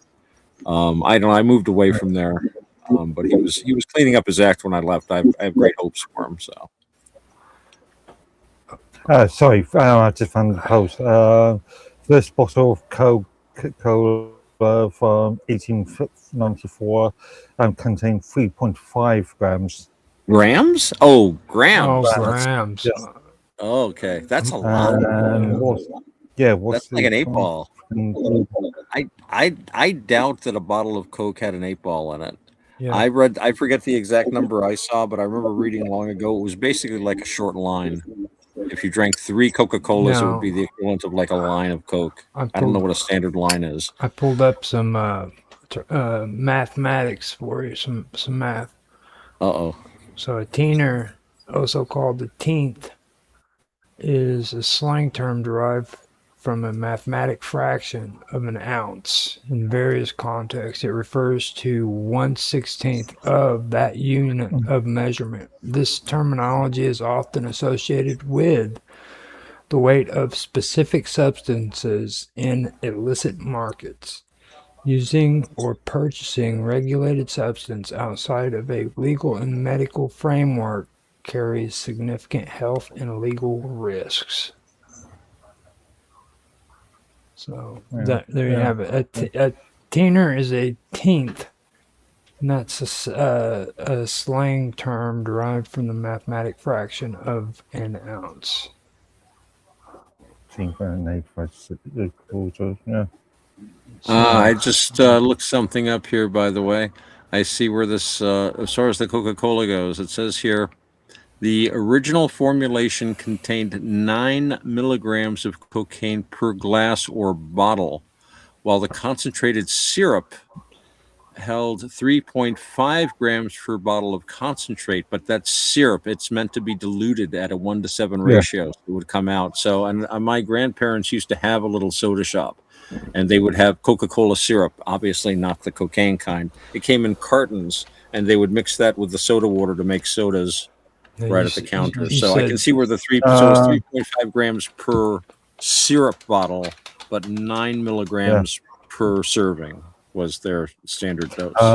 That makes sense. According to that comment, according to comment, surely it wasn't actually 3.5 grams here, because otherwise that would have a street price today of like $500+. Well, you'd have a heart attack too. I mean, you drink like a couple of 8 balls of Coke. I mean, come on, dude. It's like bloody hell. Now, 3.5 grams is exactly equal to 1/8 of an ounce. Yeah, that's an 8 ball, but dude, you wouldn't know about that, Roger. Oh no, that's a slang term. you don't know. I didn't even have to Google that shit.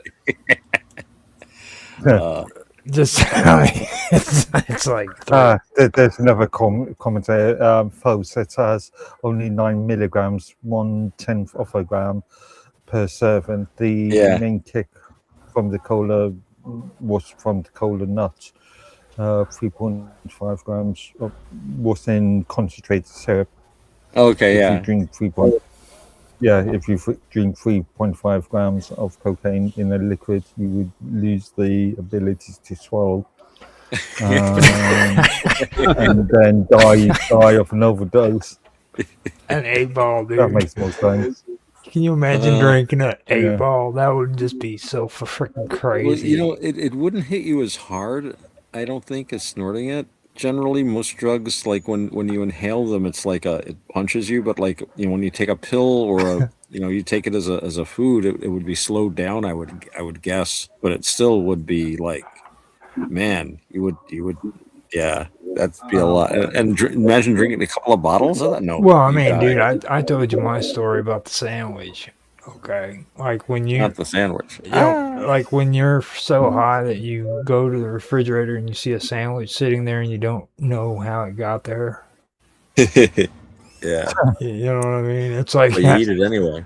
Well, I mean, I just don't know who put it there. I was like, dude, the sandwich patrol. Or better than that. It follows the thing of when you're so far out that anyone is able to do almost anything to you. Okay, let's we don't need to hear about Caleb no more. The poor guy. Oh, okay. He's gonna tell you the Caleb story again.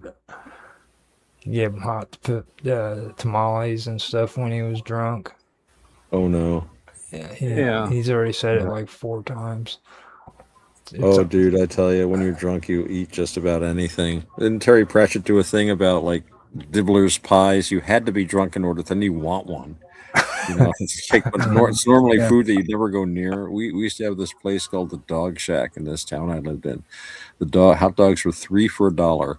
And my friend used to say, what kind of meat can they use if they're selling 3 hot dogs for $1? Now, this wasn't, to be fair, this was again like 30 years ago, but even then, 3 for $1 was damn cheap. They weren't really very good, but when you were really drunk late at night, it's like, let's get Dog Shack dogs. And it just sounded delicious. It's like you wouldn't go near them during the day while you were sober, but like, and the next day you would always be very sorry you ate them, but that's another story that we won't go into. Well, I got one of the thoughts. These 2 guys, they were partying, okay, and their friends thought it would be a real practical joke. they strapped them on the merry-go-round at the park here in town, start naked, make it look like they were having sex with one another. Yeah. Oh, They geez. left them there overnight. bad. Well, the news geez. reporters got there and it was on news. It was.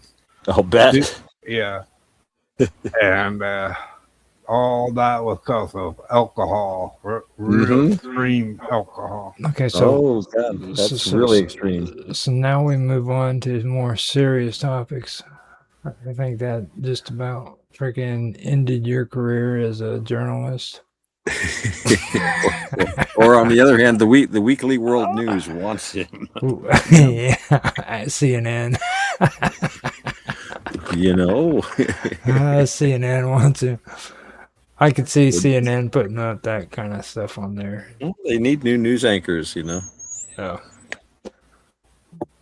So that's actually more interesting for news than most of the stuff that they put out. Mark actually is going to be doing some cool stuff. We were going to put together something for the internet. It's the equivalence of the Child Protection Act they got going on in Canada. I forgot the name of it over in England. It was hang on, let me go back to my notes. The children's well-being on schools Act of 2026. It was received royal assent in July and should be in legislation next year, I believe. Actually, no. Enforcement from 2026 to 26. So actually, today, yesterday, as far as I'm concerned, came It was so kind of him to assent to that, wasn't it? I hope someone thanked Charles. Thank you for assenting. And it adds a few additional lines into the Online Safety Act 2023. Huh. Interesting. Is that true? Well, gentlemen, I do need to leave. I have to go to bed. I have to get up very early tomorrow, but I just wanted to stop in and say hi to everybody. Sorry I can't stay longer, and sorry I couldn't get here sooner, but you did good, man. You came in and you brought freaking brought sunshine to our day, man. I don't know about that. A few words. I got a Catholic mad at me earlier, and I went on a rant. No. I started sounding like a woman. Don't tell. You didn't hear our first episode of the evening, our first show of the evening. Horrible. Oh my goodness. Well, I mean, he wasn't here though. You know what I mean? That's the good part. Oh, yeah. Okay, that's good. That makes it all right. No, it doesn't really, because I really don't like embarrassing myself like that. And it's like I told Mark, I don't like saying bad stuff about religions, and I've said that with you and Bob Dub before too. Yeah. You know what I mean? It doesn't sit right in my throat whenever I and it's just like Thankfully, I was the voice of reason. Yeah. Of course, as always, once more. He always is. It's like he turns around and he starts saying smart stuff, like expecting everybody else to be smart too. You know what I mean? It's like, come on, dude, seriously. There's a really great movie, and I think I've mentioned it to you before, Mark, because we talk about old movies, but I would suggest anyone watch it. It's called Beat the Devil. It had Humphrey Bogart and Gina Lollobrigida in it, and Robert Morley. I think they mostly have Morley there because by that time, what's his name, was dead. The guy that was in the Maltese Falcon with him there. But anyway, there's a great scene in there with Peter Lorre. Peter Lorre's also in it, and he was talking about how, because he comes from a much older civilization, he says, even the smallest child is much in my civilization, in my culture, is so much older and more mature than younger people, from younger countries like America. And so Lord Edworthy comes from a more mature culture. He has like centuries of tradition. I mean, what, we're 250 years old. They have buildings twice that age routinely all over the place. You know, I mean, they had King Who then. I was like, oh, they haven't changed their government. Well, they changed their government, obviously. So yeah, obviously. So he's got this natural calm that comes from, you know, just sitting there with centuries of British tradition behind him. We won't go into what those traditions are necessarily, but they're there. And they're later on, I'd like to go over some stuff about Malta as well. Now, since you brought that up, because that's something I think would be cool to discuss too. Malta? You were talking about the Maltese Falcon. I want to. Oh yeah, the Maltese Falcon. Yeah, that actually ties in with the Knights of Malta. Yeah. Which are very, very popular in conspiracy theory circles, at least some of them, because the Sovereign Military Order of Malta is, of course, also basically the Vatican's version of the CIA. That's their intelligence branch. And a large number of high-level CIA operatives, including directors, have been members of the Knights of Malta. So is it the, 80-year-old intelligence agency, or is it the 800-year-old intelligence agency that is running the other? You've got to wonder about that. Oh, yeah. See, that's good stuff right there. So, all right, though, I'm going to keep going, and I got to get to bed. Gentlemen, it's been a pleasure, and I will hopefully talk with you guys, well, probably tomorrow. All right. Have a good night, all. Later, man. Okay, so we got 50. Full time. So, sorry, I was just thinking, there's a British barracks base on Malta, but it was a former British Fort Pembroke. Yeah, you've heard Malta. You've heard of the echo chamber in the temple on Malta, haven't you? Yeah. There's I'm aware of the. There's so many cool things about that island, dude. Malta's an island, right? IF Luca. Okay. Okay. Yeah. IF Luca. LUQA. Former military IF base. They're developed into the Maltese International Airport. Interesting. So we got 15 minutes before 10 o'clock here in my time. You want to take a quick break, do a smoke, get some sodas, and coffee, whatever you're going to do, and then we'll be back. I'm going to put that 15-minute cool freaking song drop I have on here, and then I will mute everybody out. And we'll come back here in 15 minutes. Robert just woke up, so he's probably going to have to collect himself before we get started. So let me do that real quick, and we'll be right back, guys. First, I got to put this song on. Boy, oh boy, I have everything set up and getting ready to be all cool and shit. And then I screwed up. What do you mean? I didn't put the song drop up. Get it ready. You would think I would do that, but I didn't. Okay, here we go. So let me go ahead and mute everybody out, and we will be right back.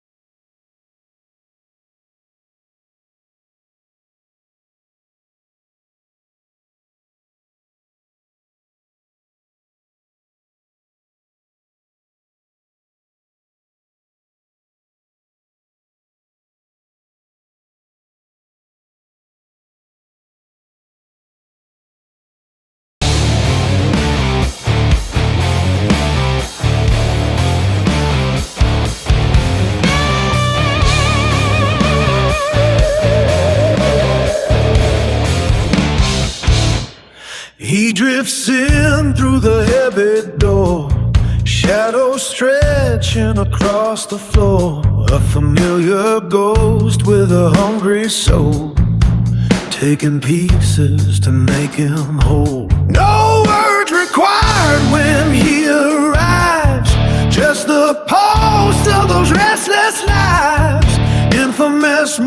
moving in the dim light, the routine of a long cold night.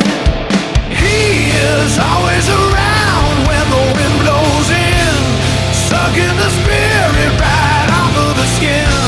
I like the way he lingers near, the only presence I hold dear. When infamous calls by to stay, the rest of the world just fades away. Yes, he is always around to bring the dark relief of everything.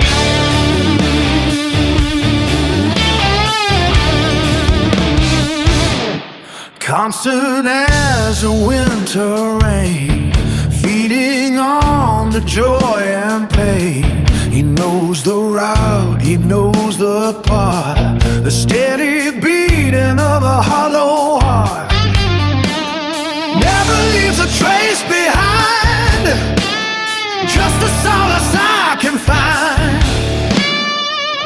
Leaning back in the velvet chair, the scent of him is in the air.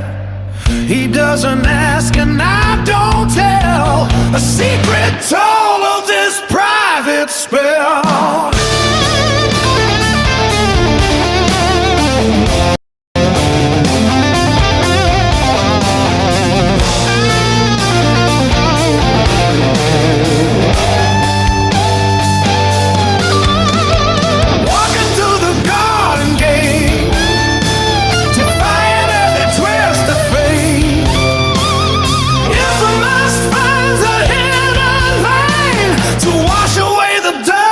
I knock upon the midnight glass, watching all the hours pass. The silence is a heavy weight until he opens up the gate. He is always around when the wind blows in, sucking the spirit right off of the skin. I like the way he lingers near, the only presence I hold dear. When infamous calls by to stay, the rest of the world just fades away. Yes, he is always around to bring the dark relief of everything.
control motion, iron law. Push the world without the flaw. Spin the myth, repeat the sign. All returns and measure time.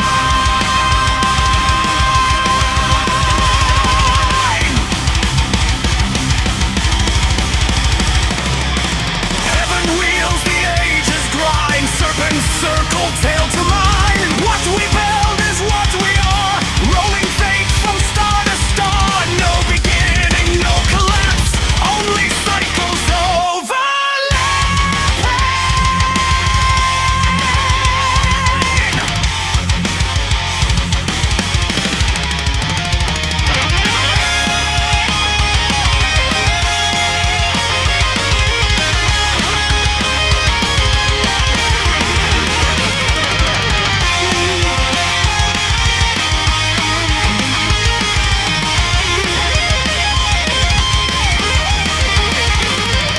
Round and round creations, oh, friction fades, momentum grows. Carry more with lesser force. Set the world upon its course. Spin the myth, repeat the sign. All returns again in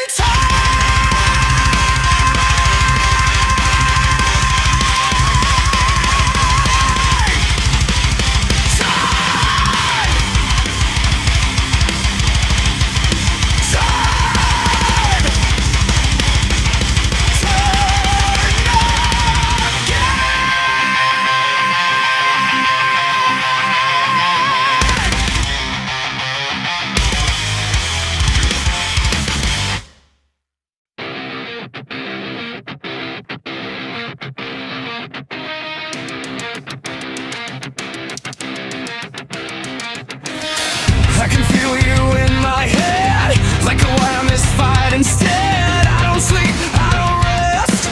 It's just a pulse inside my chest. I will break into the sound. Pull the silence underground. I will break.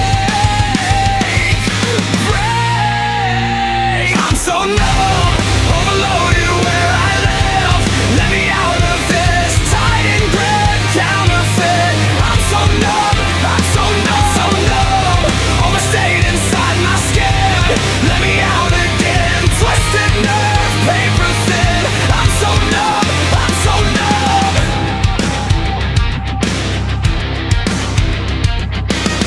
If you want it, take it all. Watch me stumble, watch me fall. Shut it down, shut it off. Every signal cutting off. You don't hear me anyway. Just another thing you play. All repaid. We earn everything. Every breath, every string. I can't pull you out of me. I can't let it fucking be. I'm so numb, overloaded where I live. Let me out of this tight and grip counterfeit. I'm so numb, so numb. Overstayed inside my skin. Let me out again. Twisted nerve, paper thin. I'm so numb, so numb. Hear it, I'm pushing it. Feel it under your skin. Hear it, I'm pushing it. Don't pretend it's not there. You wear it like a second face. You feed it just to numb the taste. I can't hold it back again.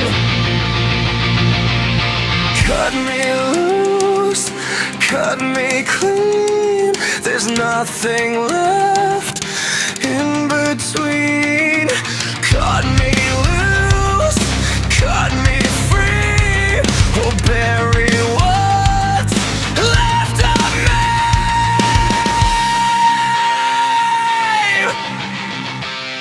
I'm so numb, overloaded where I live. Let me out of this tight and grip counterfeit. I'm so numb, so numb. Break it open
written in the frequency.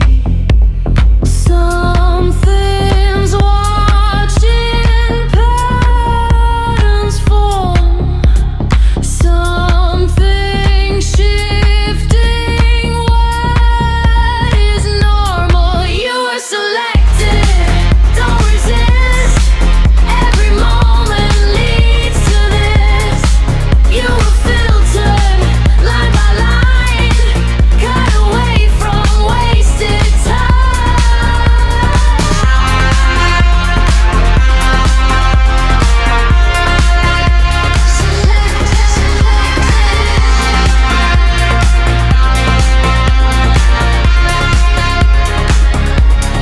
Some fall quiet, fade to gray. Some remain and start to stay. You don't notice when it starts, just the pressure in your thoughts. Said we're feelings that you become. It decides what you outcome. You were selected, don't resist. Every moment leads to this. You were filtered, line by line, cut away from wasted time.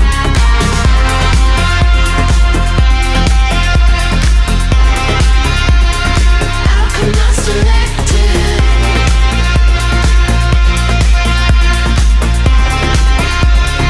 Outcome not selected.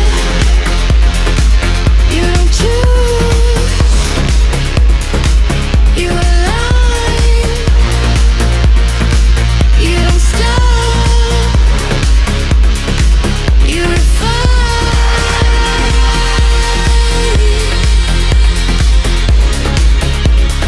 States the signal. Stay.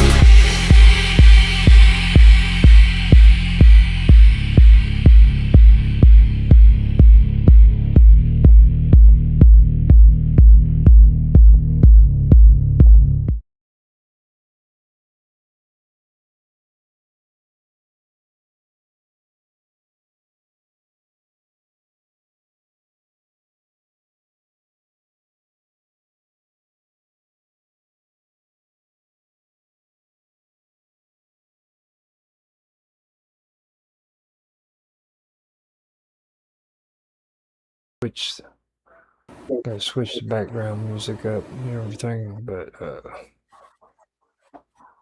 kind of forgot where I had the background at. Okay. Oh, okay. I I'm see muting where myself anyway, so instead of using there we go. Got it straight. So I've got everything straightened out on this. We are at 10 o'clock. Now you got your outline and everything ready on the yeah, just about, yeah, clearly. okay. So I'm gonna go ahead and do a countdown. I'm going to do a cool introduction like usually. You know how I'm really good at doing those cool introductions. And then Robert, until Mark finishes off with the introductions, don't say nothing. Let him finish, okay? And we'll start all this out. You gonna put your headphones on? Oh, okay. So we'll get this started out, and we'll start recording after I do my countdown. Let's do this. So 3, 2, 1, now. Hello, everybody, and welcome back to the Praetorian. It's been a while since I could do an episode of the Praetorian, and I'm really glad that I was able to. Tonight's going to be a special edition. Tonight we are going to cover some politics that are taking place in England which it's also happening in other countries, but this one is specifically towards England. And tonight we have Mark Edworthy, who's going to be opening up with the presentation to what we're going to be discussing. So after I'm done talking, I'm going to hand it over to him. I'd like to welcome you, Mark. Mark's my co-host. Welcome to the show, Mark. And with us too is my brother, Robert Hanson. So I think this is the first time Robert's been on the Praetorian, just the Praetorian itself. So welcome to the show, Robert. And with that being said, I'm going to turn this over to Mark so that he can bring up the talking points. We can go into it from there. So let me get muted out real quick. Go ahead, Mark. Okay. Sure. As of the 26th of this month, so actually today, yesterday, depending on which country you're in, the UK, the UK's Children and Welfare, Children and Wellbeing and Schools, Children's Wellbeing and Schools Act came into enforcement. It contains a lot of information about a lot of areas in relation to schools and children welfare, including things like school meals, breakfast clubs, school uniforms. It's quite a lot of stuff. Powers to make consequential provisions, but the thing I'm interested in is part 3, which is in relation to online safety.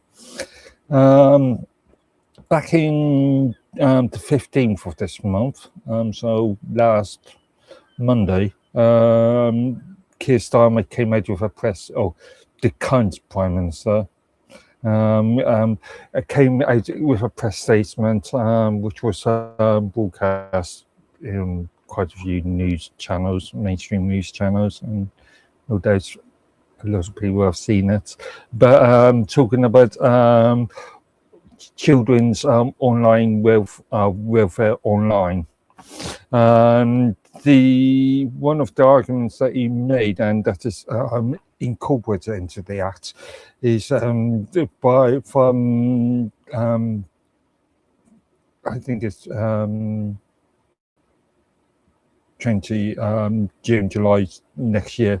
It will be expected to actually ban children, so people under the age of 16, from accessing various social media platforms, or limiting their access, which could include Facebook, potentially the full version of YouTube, so not YouTube for kids, but YouTube, X, Twitter. One of the interesting things he hasn't mentioned, which I find extremely interesting, he didn't mention anything about Blue Sky.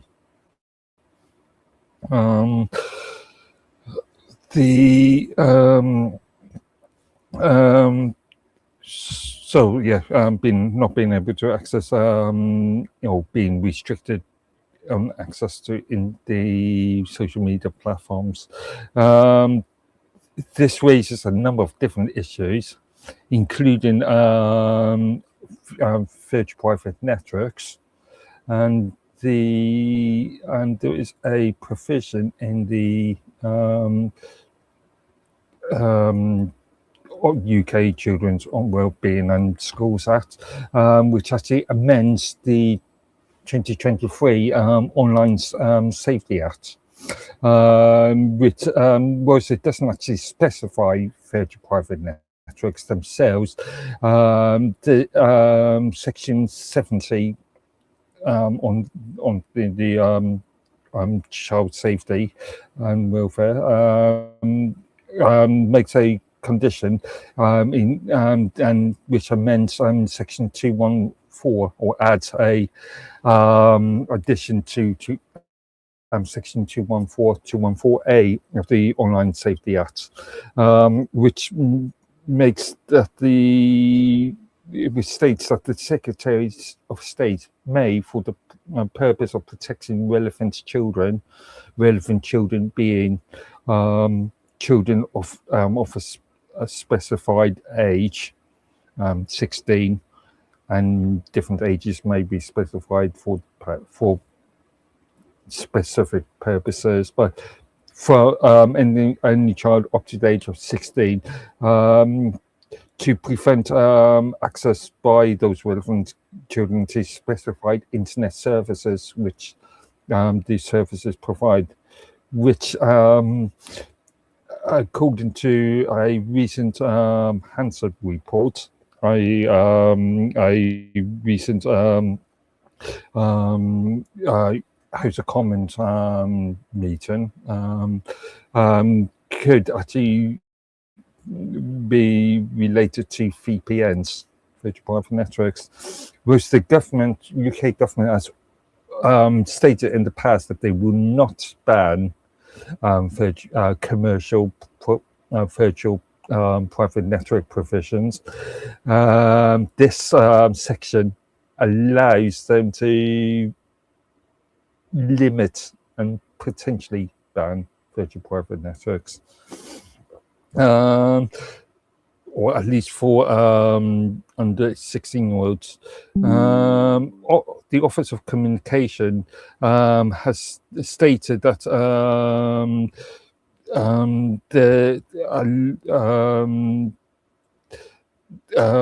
it's potential for children at this present moment to purchase a commercial virtual private network contract. But as far as even by their own figures, and figures that are backed up by a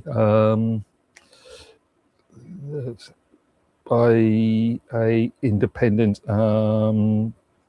organization, I can't even find it now. The Open Rights Group, which is a private limited not-for-profit company in the UK, it demonstrates that only approximately 8 to 10% of children have direct access, either purchasing contracts for or have direct access through guardians and parents to virtual private network contracts.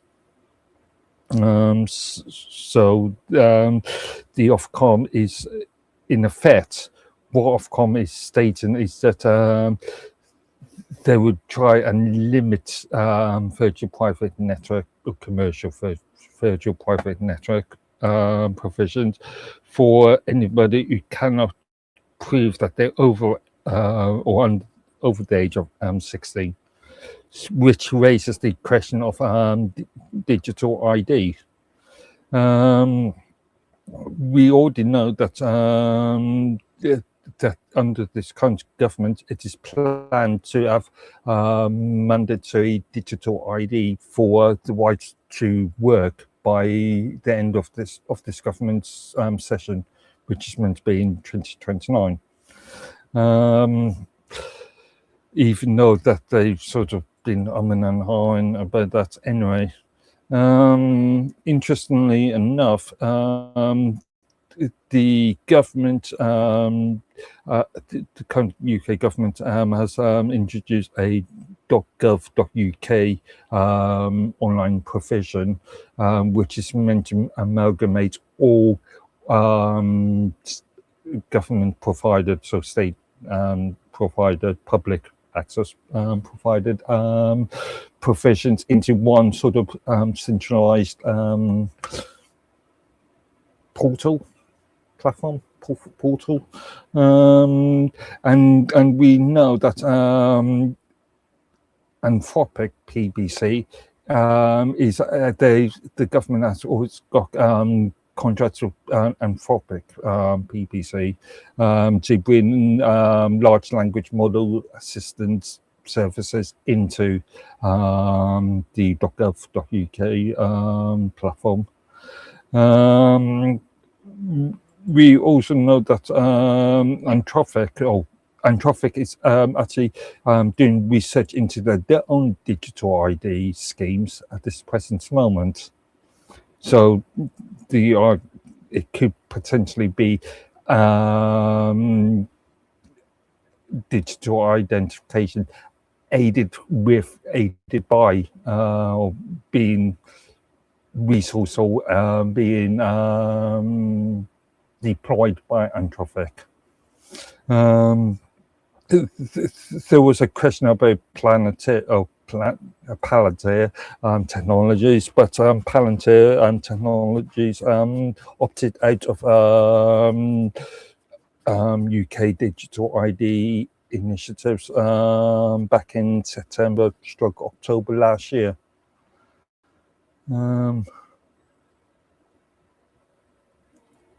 Yeah, that's really just the sort of briefing on that.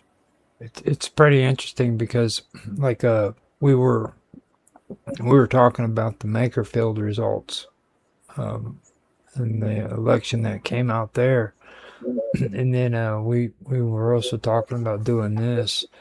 And the thing that really stuck out to me when it comes to protecting the children narrative was the fact that the UK is going to require ID or face scans before you can make a social media account. That's kind of disturbing, you know what I mean? And then I was telling you about they can literally take your fingerprints by you touching the power button on your freaking flat phone. I don't believe that there is any sort of technology because at this Yeah, I moment, mean, because as far as I understand it, operating systems work, Android and iOS works at this present moment. Not to say that it's going to change, but how they work at this present moment is that that data is stored on the phone, encrypted. that doesn't make it any safer. I mean, Yeah, precisely. Yeah. I can only base this on the news that I know and data that's available at this moment. Now, have you how deep have you gotten into the whole thing about the government implementing like a full ban for social media access for children under the age of 16? That's what I heard. Yeah, this relates to the actual again, Children's Wellbeing and Schools Act, and also the amendment that Section 70 allows for or brings to the Online Safety Act 2023, the inclusion of Section 214A. This reminds me of the lawsuits they just had with addictive features in social media. They've been pushing. They said there's going to be more of them that are coming out too. And that right there is something that Keir Starmer, he actually announced it. That it's aiming to protect children from harmful addictive features of social media, if you remember correctly. He mentioned, if you remember rightly, is it the Online Safety Act of Australia 2021? Yeah, it is the Online Safety Act of 2021. There's all the provisions in that to restrict children's access to social media. How do they do that at them private schools over there? You know, where children are in school there, and they sleep there and all that, but they have They'll be regulated by this internal school network, wouldn't it? Okay, and what part of the government? What part of the government is going to oversee the thing of protection of identity of your children then? Because if they're going to be having that set up to where you got to have identity, your photograph and all that, all your information, they got to be somewhere to protect the thing of the wrong people getting hold of identities and using them. And now we come to the crux of the issue. We know that the measures that the UK government has been producing, I believe a Ukrainian company has been involved in this in recent, let's say the last year or two. And there was some massive data leaks.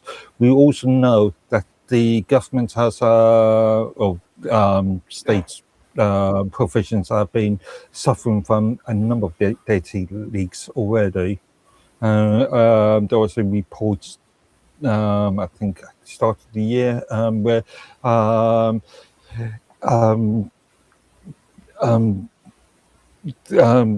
the people that we brought back from Afghanistan, so translators, people that required additional protection because of the 2000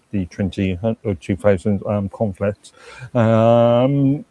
Their data, a lot of the data was not leaked just once, but twice. And I've seen a lot of other reports about various other data. In fact, I believe that recently there was medical records, NHS medical records. There was a data leak on that. Okay, but that's what I'm referring to. So if they're going to be passing that law about children, they need to be able to handle that situation of identity theft of that type of data. Because it's already been shown that it's bad enough that when parents use their kids as identity to get electric turned on or their name, okay, and then the kids got to, when their parents passes away, got to clear that all up at their expense. So they need to really make sure that, because we have that big thing of identity theft now in today's time, and they're going to do that where you have to have that type of ID. What kind of safeguards are they talking about? And this is the type what Well, I'm referring to. That there's different types of security.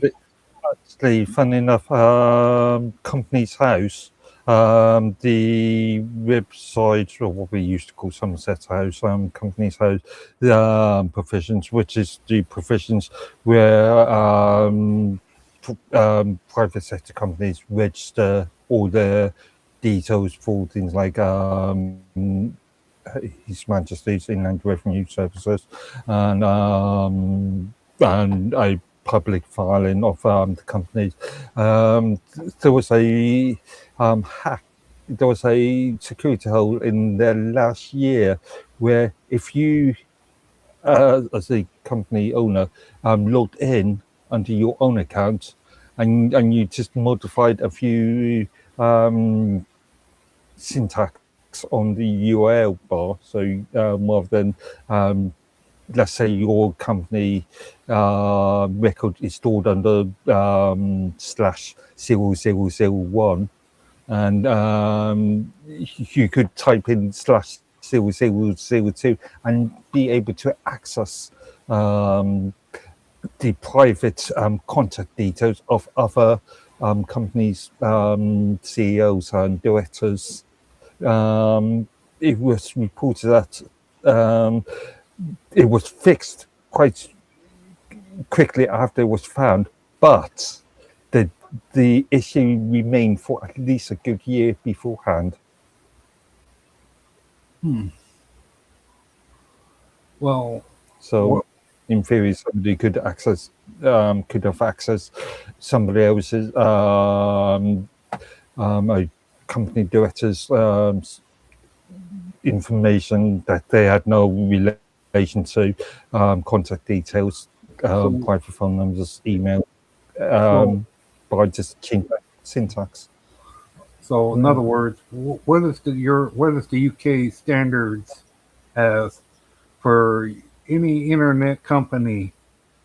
What kind of standards they gotta have to support the government? Okay, for security measures.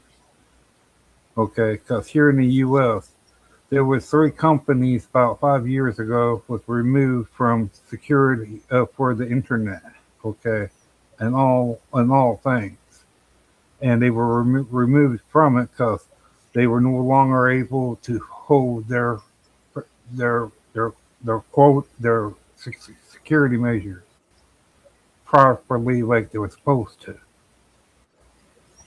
And there was 5 companies here in the U.S. that was removed from that situation completely, and they were point blank said that their stuff was not qualified enough anymore for the workmen of for security of the internet. So Okay. what is yours is over there in the UK? In under the Data Protection Act 2018, there is the General Data Protect UK's version of the General Data Protection Yeah, but no, that's not Regulations, what I'm referring to. which I'm referring to the company itself. Okay. that's What for the company to company? decide themselves. No. Well, yeah. Um, But what I'm referring are to you is talking about the that technology, the actual I'm, technology? That's for the company to decide for themselves. The General No, Data Protection Regulation set out a form of regulation of how of not the technology but the principles of security itself. yes. this Does that also make sense? gets me. This also gets me because like I've been actually checking out a lot of the stuff that happened in 2024 with Ofcom. Like they've been setting out procedures and regulations since 2024, which is supposed to regulate illegal activities on the internet. And they've already set down like a network, a web, where they've actually gone through and they've set up some kind of procedure, and everybody who is connected with the UK or in the UK, because this can affect other websites that's outside of the UK if they have connections there. But Yeah, that but in effect, it only affects companies that have offices within the jurisdiction or partnership jurisdictions of the UK. So you could argue the EU, and the 4chan issue, because 4chan doesn't abide by, hasn't got offices in the UK. It's mainly based in the US. And we know that's, and we talked about it on previous shows, Ofcom, the Office of Communication, has been trying to prosecute 4chan for not complying with the Data Protection Act, and because 4chan is based in the US, so solely as far as I can remember, and there's the entire First Amendment point. Ofcom is trying to prosecute, but they can't do anything because they haven't got no jurisdictional power. now now from what I've heard, they have a child safety regime, and it was fully in effect by the summer of 2025. Is that true? Okay, the Act came in 2023 and or was enacted in 2023 and then came into force in 2024. No, the child safety regime is what they're referring to. This is supposed Okay. I'm not sure what you mean by regime, because obviously it has to be backed up by legislation. Yeah. Now Parliament and Yeah. Ofcom published like a guidance on how providers should like carry Okay. out risk assessments. So they're actually making assessments, and these companies have to comply. It's a that they refer children's risk assessments is what they refer to them as, and they have to comply Actually, I to think them. that was specifically, yeah, that's just the specific point that they're fighting off 4chan over, because 4chan refused to give them any reports on their provisions, and obviously because of jurisdictional issues, Ofcom can't really do anything about it. How this AI is going to fit into all this? This is that's actually that's part of the bigger plan here. Like, we've actually been doing some pretty interesting shows here lately, and like whenever I was talking about the faceless accounts on YouTube, that's a very important thing, because what it is they want people on the internet to freaking have an internet identity where they're verified, they have faces on their freaking on their accounts, so that can be linked to them as an internet identity. Okay, now a lot of people are going to be affected by that. Now, when they go in and they do the AI stuff, they want to talk to you about AI slop and all that, and how we need to get rid of AI slop. And the reason why they want to do that is because they want to put this stuff into the AI so that freaking it can recognize that this is actually from this company and this is from this company, and that's how they're actually putting. Because I don't like the use of the term AI in there. I've always just pattern recognition. Yeah, but yeah, you know my argument on that one. And that's all part of the detection. You know what I'm saying? If they can put that into place, then they can pretty much determine. And like, this is also affecting the search engines as well. Okay, so they have to have the system set up to where it's traceable. And they want you to have a freaking internet identity.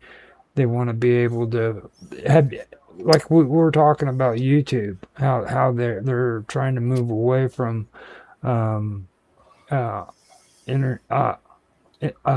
search engine SEO.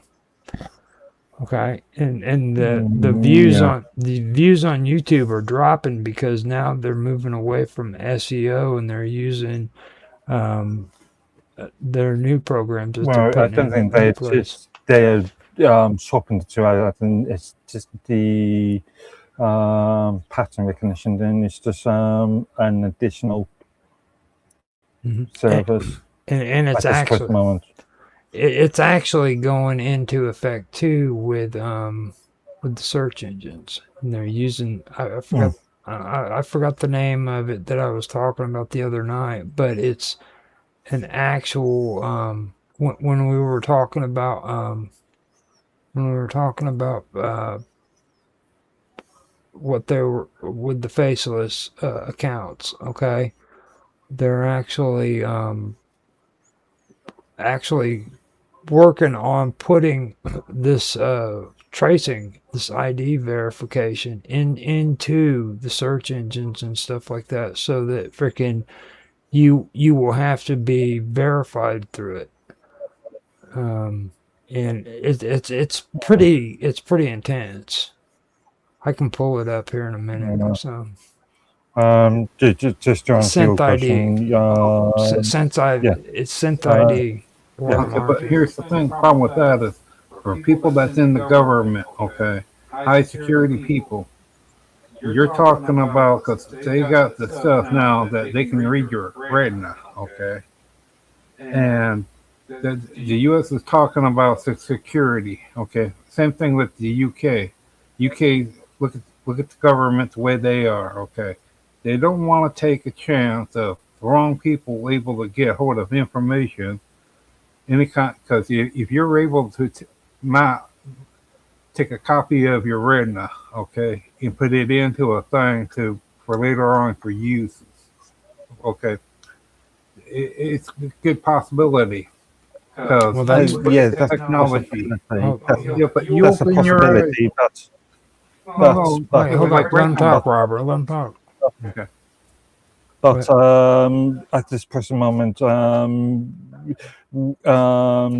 it comes to facial identification, we're talking about how big your nose is, how far your eyes are, the distance between your lip and your nose and lip and your chin. We aren't talking about retina sort of scans. This isn't what Blade Runner. Yeah, well, this isn't. This is, well, see, this is what you're talking about, Robert. Is like outdated sci-fi. Like back in the day, it was cool to freaking have the sci-fi recognition thing, eye recognition. They don't even need that no more. They got video cameras in the airports. And besides, if you're taking let's say a photograph from a camera like the one I'm using there, or a camera like I'm using on this phone, you aren't going to get that much. Well, generally, the average user isn't going to get that much detail to actually be able to map the intrinsic details of the eye retina. Well, they can. We call it superimpose a photo of your face, your eye. Yeah, but that would be. But quick. the argument then would be the manipulation of the image. Yeah, Therefore, there could be legal issues there as well. It's like yeah. Well, hopefully they understand that and they don't abuse it, because you know what I'm saying. Because I could see the whole thing the way it's going with LLMs and what you don't like saying AI. You know what I mean when it comes to the overreach that they're doing here, because it's like I said, this whole thing with synth ID. It makes perfect sense why they're doing that now. They're trying to push this freaking this formula. Basically it's their freaking that they want to regulate the internet and they want to close it off. You got to ask yourself, why is it that YouTube is willing to lose that much viewership? And why is it that so many freaking of these ad companies are going to lose out on money because they throw this synth ID into place and they just completely eliminate SEO altogether? It's going to run completely off AI. Also, interestingly enough, when we come to YouTube, there's been talks about or rumours about the British government trying to promote the BBC on YouTube. So if you are searching for a news channel or news story, at least for British users, it would be the idea is to allow YouTube to overly promote the BBC. Again, this is only a sort of concept at the moment. Nothing has been written into legislation, I think. But yeah, that's an idea. Well, it'd be what was it? Ardeen. Who was the New Zealand Prime Minister during COVID? Ardeen Jacqueline Ardeen, wasn't it? During the COVID situation, 2020, 2021, she made a press statement and stated that New Zealand residents should only trust government sources and shouldn't believe in any other sources because of potential misinformation or disinformation. Well, this kind of goes back to the old British motto, though. You know what I'm saying? Like back in the day, that's the way they always did things. And like most people, the older generations, and you know this is true, they just fell in line. You know what I mean? Like, don't listen to all that other stuff. That's not quite fall in line because access to information was that much more limited. Right. Well, I mean, that's what I'm trying to say. They were more inclined to fall in line back then than what you guys are. You guys are more rebellious and rambunctious than what your parents and your grandparents were. You know what I mean? Like, you got a little bit of a rebel streak going on inside of you now that you got the internet. You got more information, you know? Yeah, and with like with all the new stuff that's coming out with Like technology, they can't push the same shit on you guys as what they could your grandparents or your parents. You know what I'm saying? They could regulate. They could regulate. They could create That's what they're worried agreements about. with, let's say, YouTube, and let's say, yeah, you will promote the BBC. Exactly, and that's what they're Even trying to if they- push. It's just like I came across something that really struck me as odd. Okay, now the prime minister emphasized that features like the infinite scroll are deliberately designed to be addictive. Okay, now even while saying that, freaking, it was also mentioned that they acknowledged that teenagers will inevitably attempt to bypass the rules using workarounds like VPNs. But then the government started going into the idea that they maintain that the laws in essence just like an essential expression of societal values. You know, out of nowhere. Oh, don't worry. This is just more about societal values. You know, and that they compared it to laws prohibiting alcohol sales to minors. I mean, literally. You know what I mean? It's like they compared it to freaking selling alcohol to minors, and then in the same freaking breath that they're talking about the internet being addictive. and that's and one other thing with this internet, with all this going on too. With the internet, we're not saying that in some way or fashion, it's their way of controlling the thing of that one group where you feel like you're a boy, but instead you're a girl. I can't think of that group that's over there, real big in the yeah, Transgender. yeah. It's government's way of controlling the that as well narrative. too. Yeah, but that's another way of them controlling that situation too, is to make sure not all that data and the information getting out there as well too. Well, see, you're getting excited. He said a key Well- word. Oh, hold up. He said a key word that you need to hear, and it's called narrative. I wasn't just talking about a single narrative. I'm talking about it doesn't matter what subject it is. You could talk about vaccines. You could talk about immigration issues. You could talk about I don't know. Keywords, Yeah. And keywords keywords. Okay, it goes back to SEO.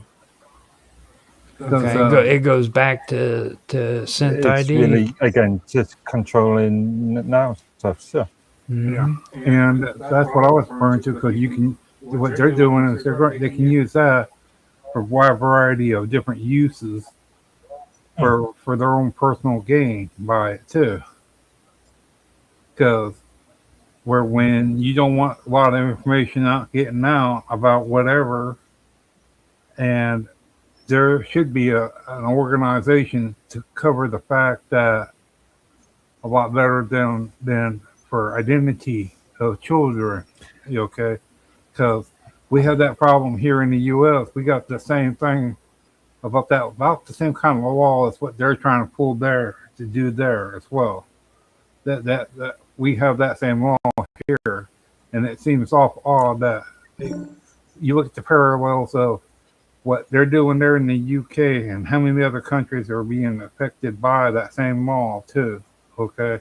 And look how each country is different, but at the same time, look how it does the area there in them countries, how it affects them countries. The student It's a good example of controlling narrative.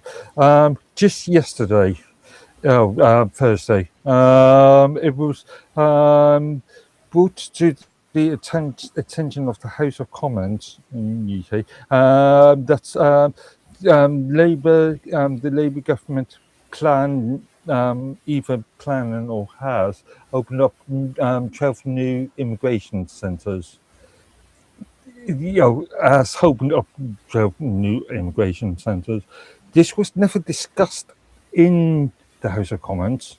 There was no information given to the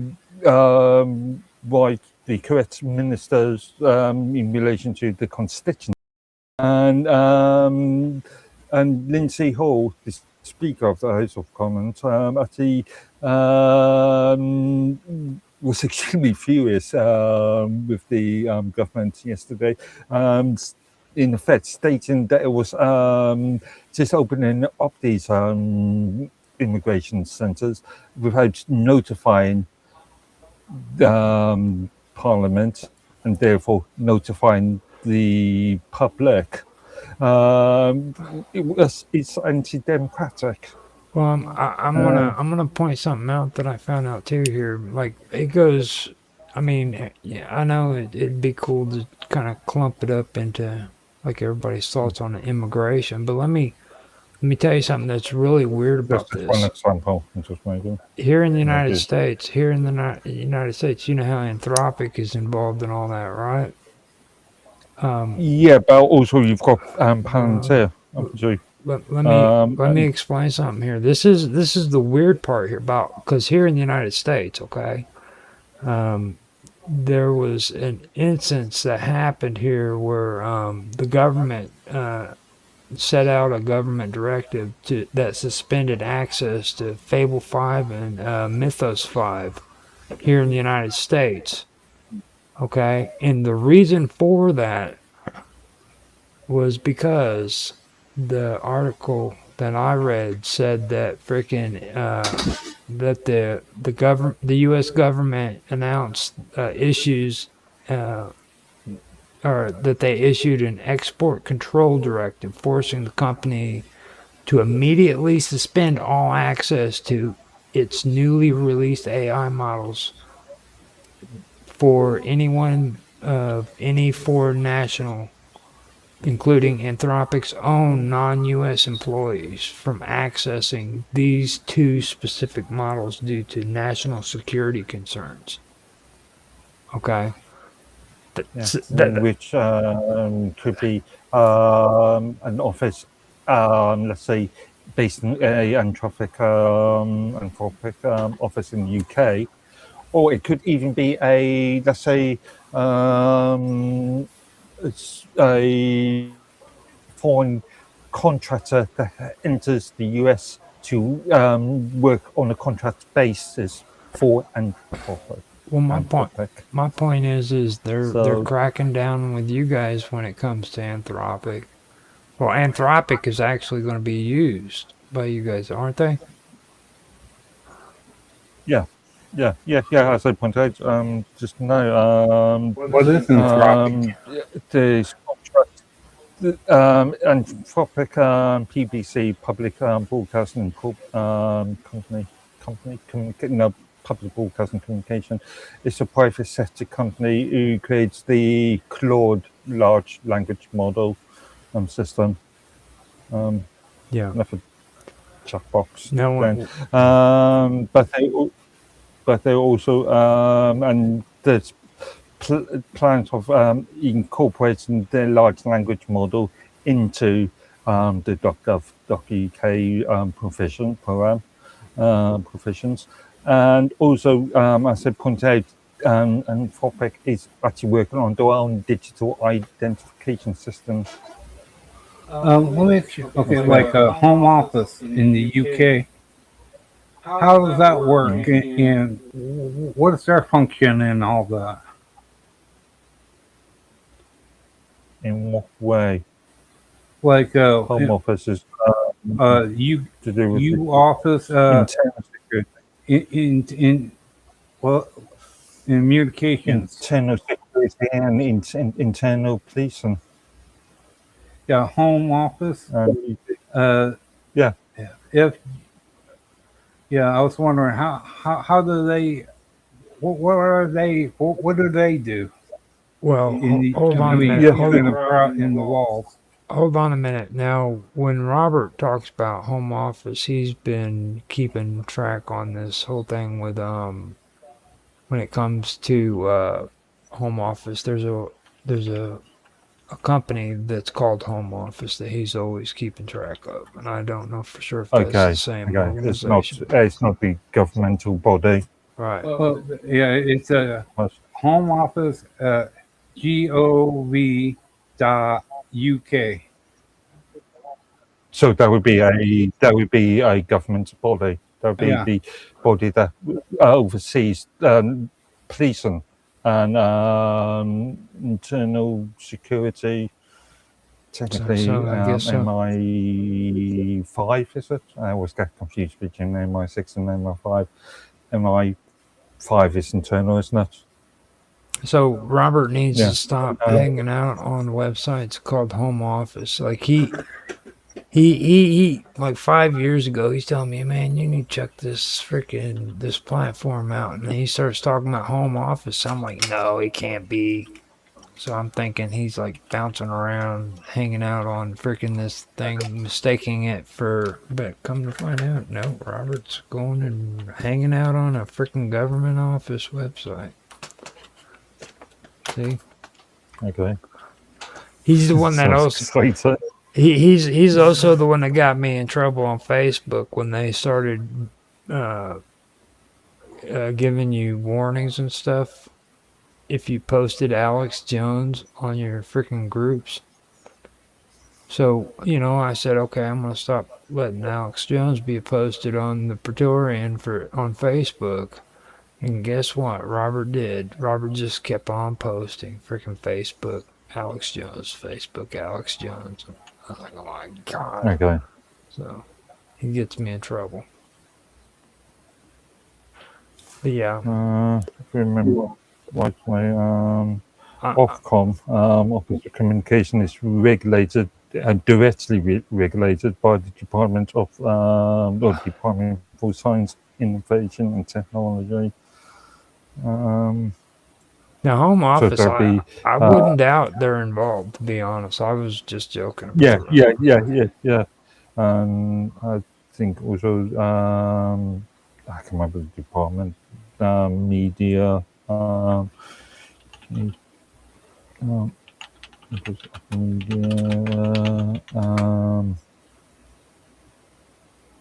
media, Department for Culture, Media and Sports as well.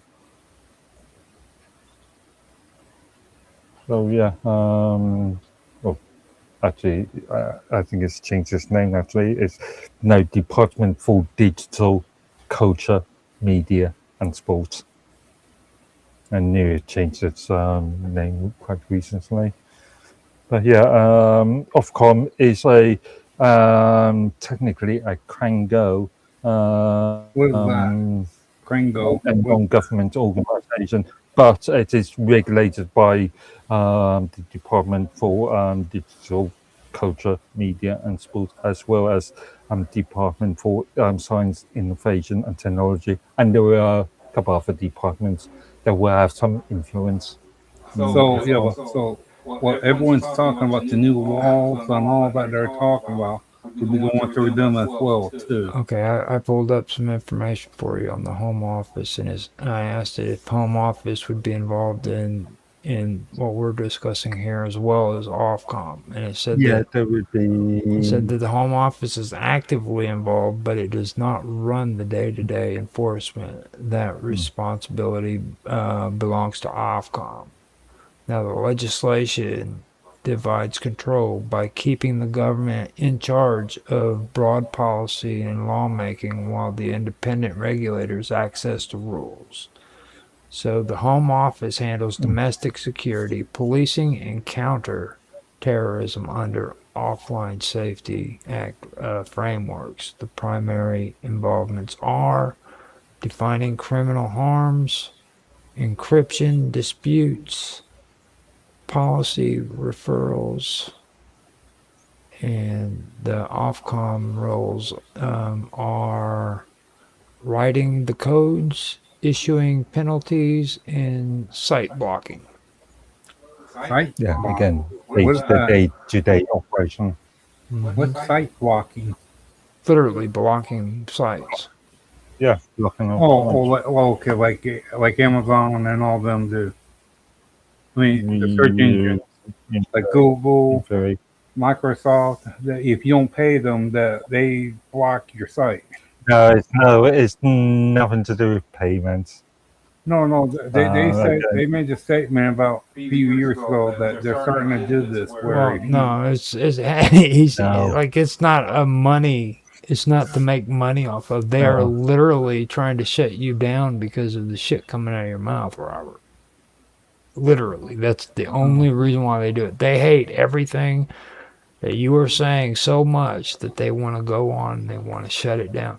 It's just like I brought up the shit about Activision, and I said back when that was going on, I was like, why is it that the EU is so freaking, why is it they emphasize so much that freaking Activision in order to do their freaking their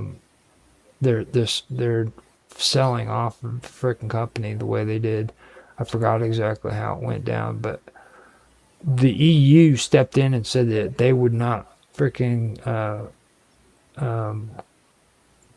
say that it was okay by them if freaking they didn't put their information on the freaking web, okay, on the cloud gaming.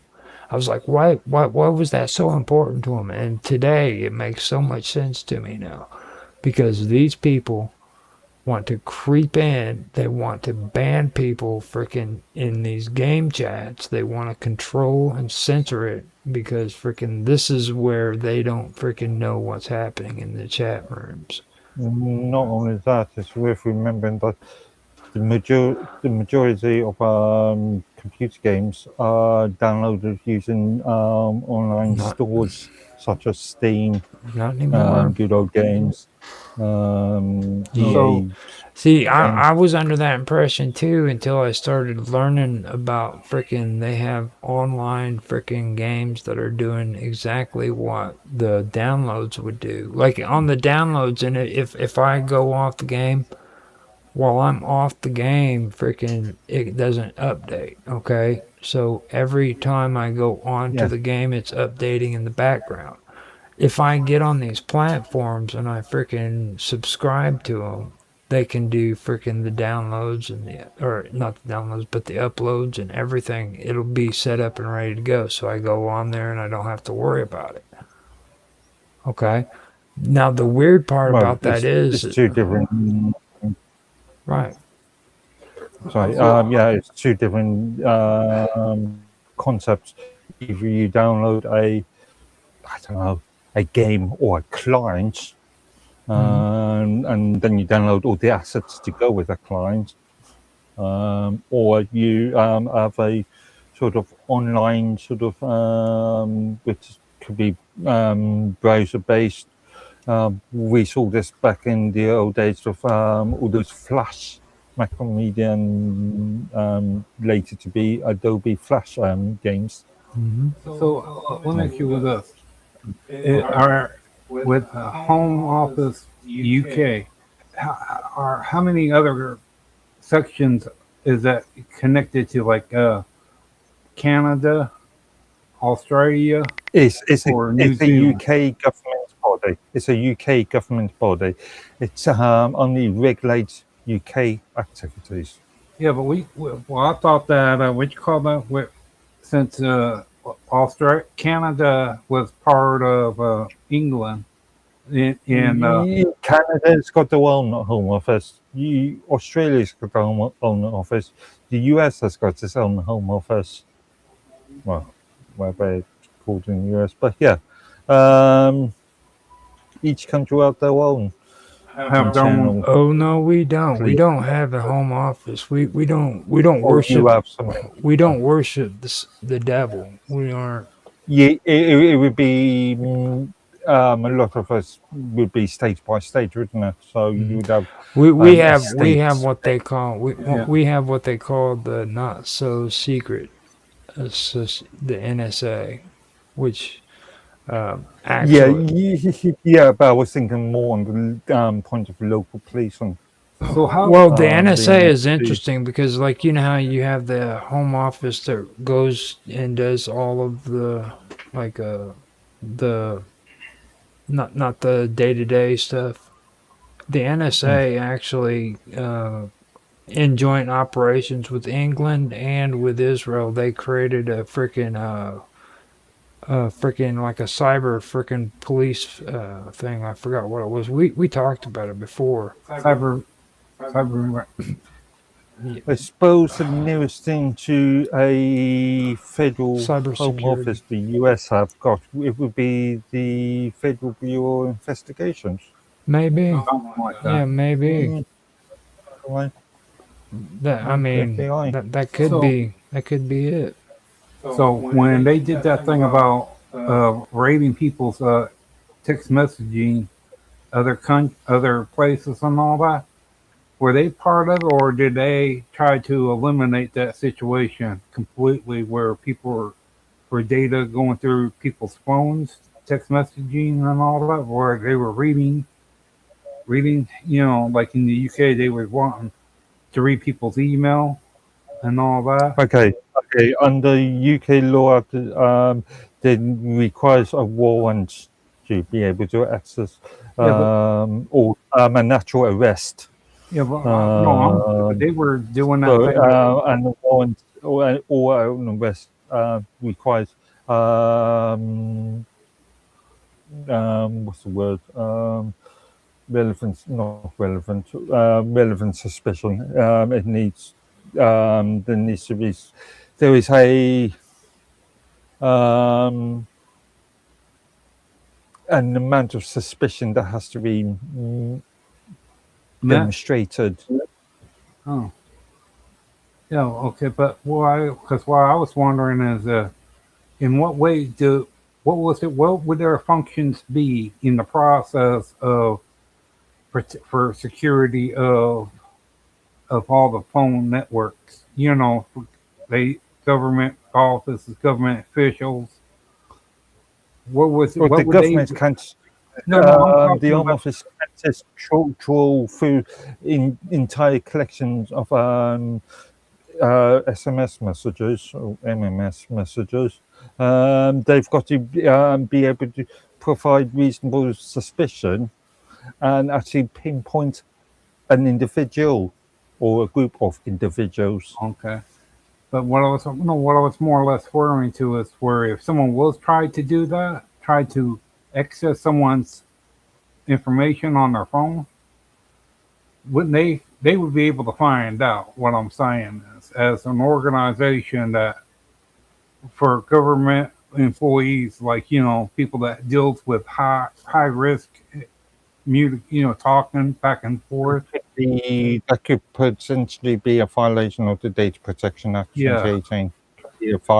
Could potentially be a violation of the General Data Protection. Okay, but Okay, I have something that I want to break in here on, and this is the UK AISI. Do you know anything about that, Mark? AISI.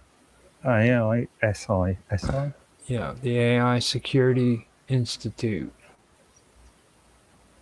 This is some private sector company. It was actually launched originally as the AI Safety Institute before being renamed to reflect like a tighter focus on national security and catastrophic risks. Now, it's the world's first state-backed research organization dedicated to evaluating the safety and capabilities of advanced frontier artificial intelligence models. It's a structure and it's a basically a structure in to be like oversight over freaking artificial intelligence. Okay, I'm just scanning from the side. They've got a gov.uk address. We do a quick research. It's straight. It works. It operates directly under the UK government's Department of Science, Innovation and Technology. So they're another agency, much like Ofcom, Mm-hmm. another technically external agency, but governed by specific government bodies. Mm-hmm. Now, instead of focusing on everyday ethical concerns like algorithm bias or copyright, the AISA focuses heavily on extreme risk, national security threats, and preventing catastrophic surprises from rapid AI advances, which means they are terrified that something's going to happen out of this AI stuff. In my Not opinion, necessarily, but just a research institute, or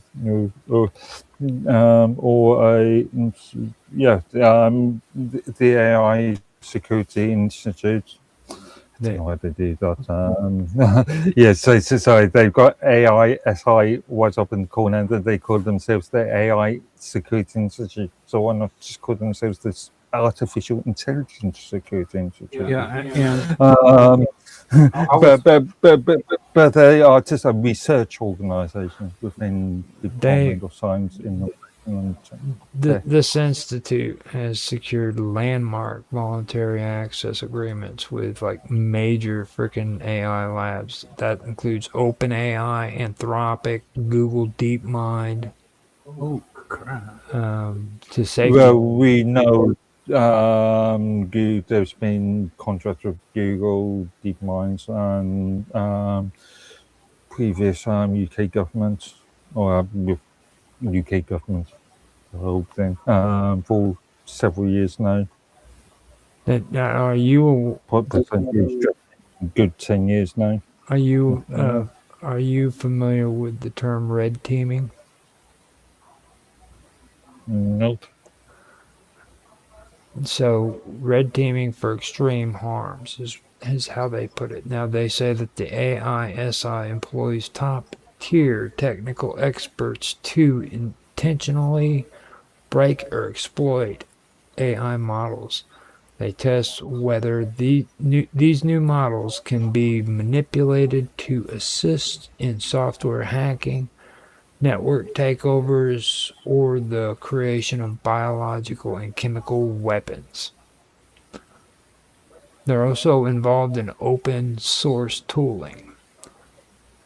They create and maintain, inspect an open source software platform used by software developers, academic institutions, and other global governments to run standardized safety evaluations on large language models.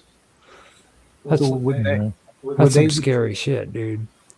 Yeah. Would they consider that being implemented in for the car manufacturing of the computer industry in the car? No, we're talking about again when you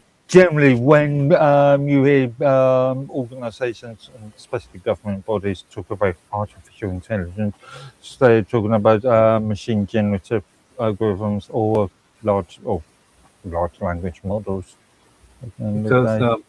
Because why I'm bringing this up, because people have had that thing about if you wanted to kill someone, what better way of doing it is by having your computerized car have a process of where the brakes don't work or the engine rams up high and jumps off the edge of the cliff.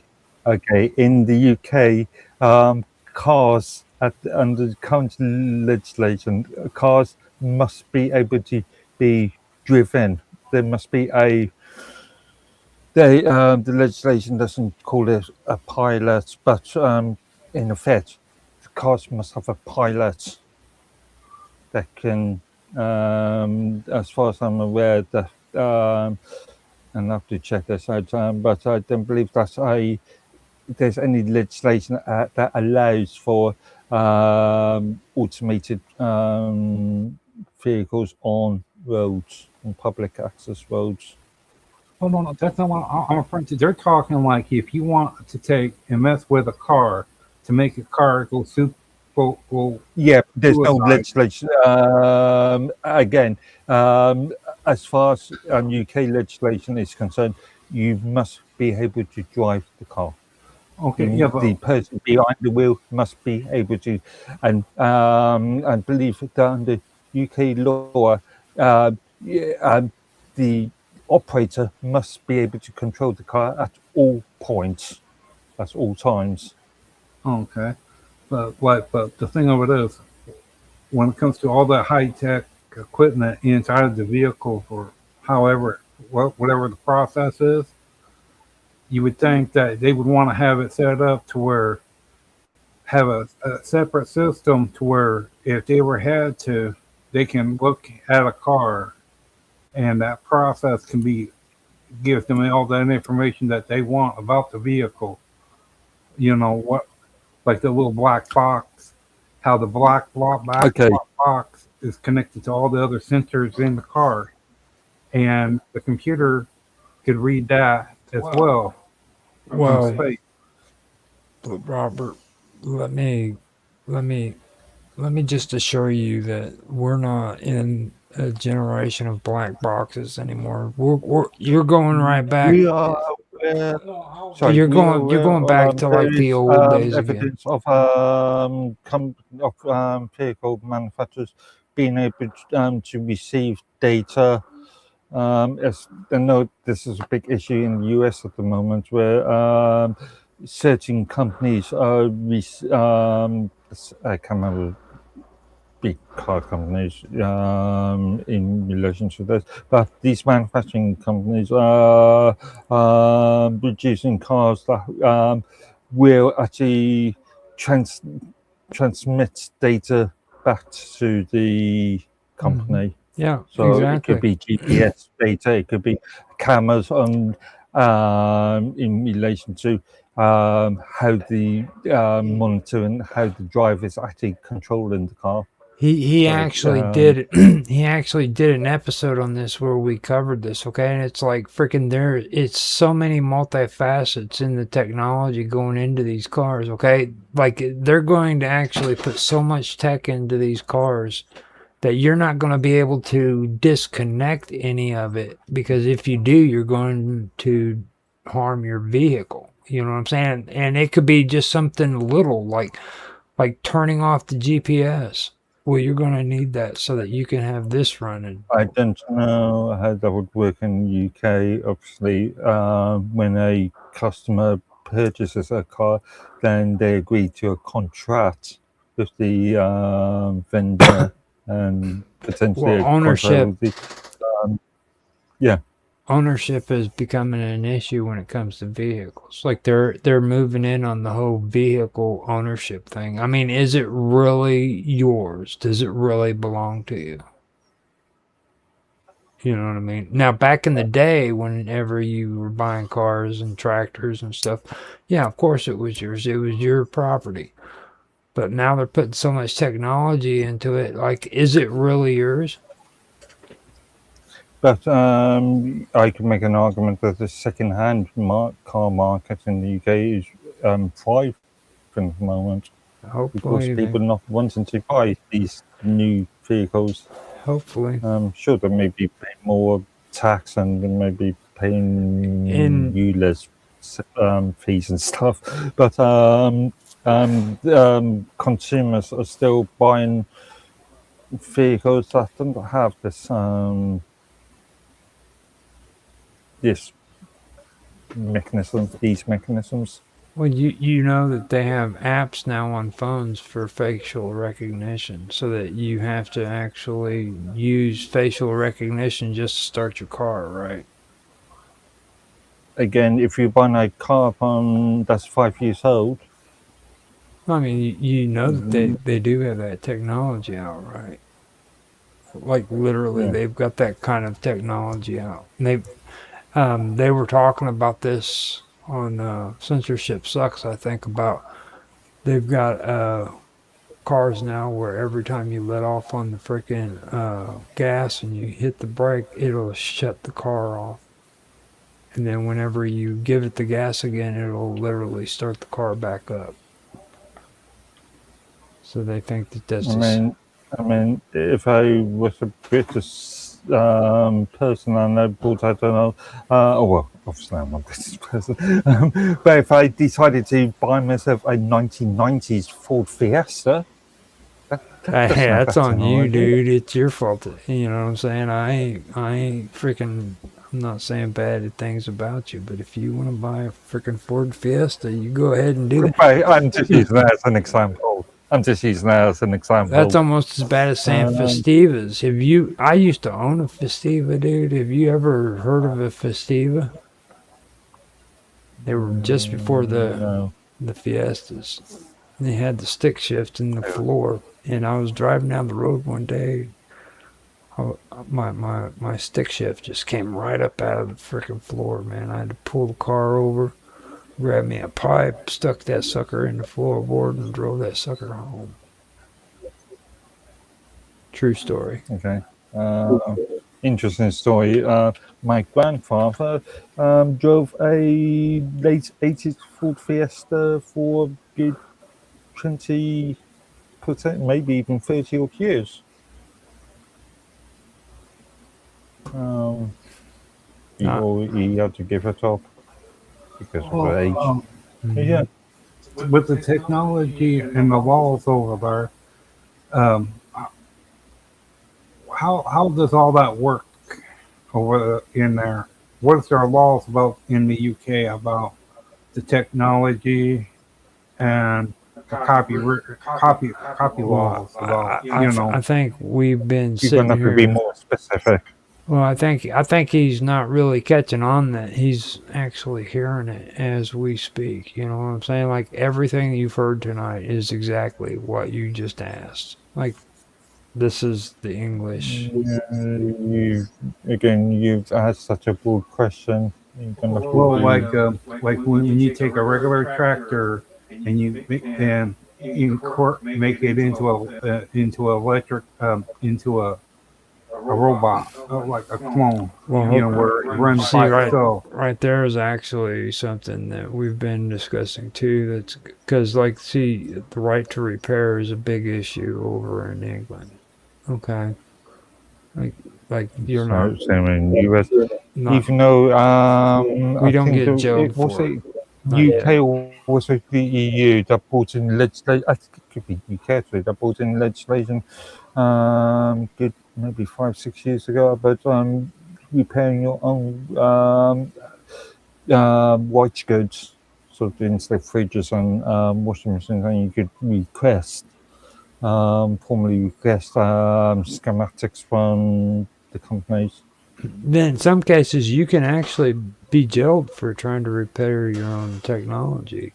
In the US, granted. Yeah. This is what people like Lewis Rossman talks about all the time. You know.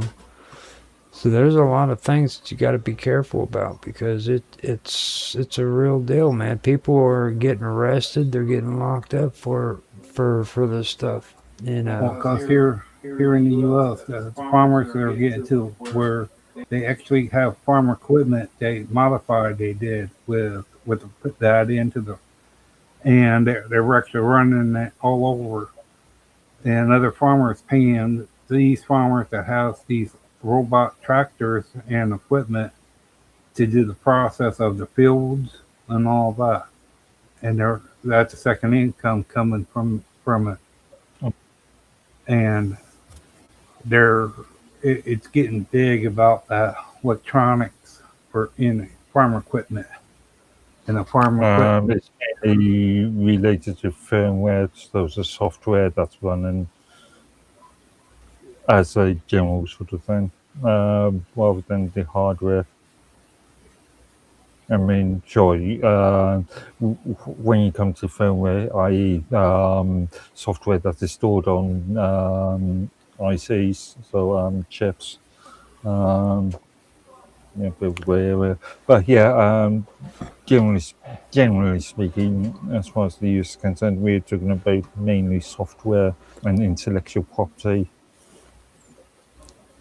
And I do want to make it clear that if you haven't already guessed, that I did find my talking points by this point, and I was able to pull them up and make it to where we can actually have a good conversation about what you're talking about. It took me a while to figure out where I put them on my filing system, so.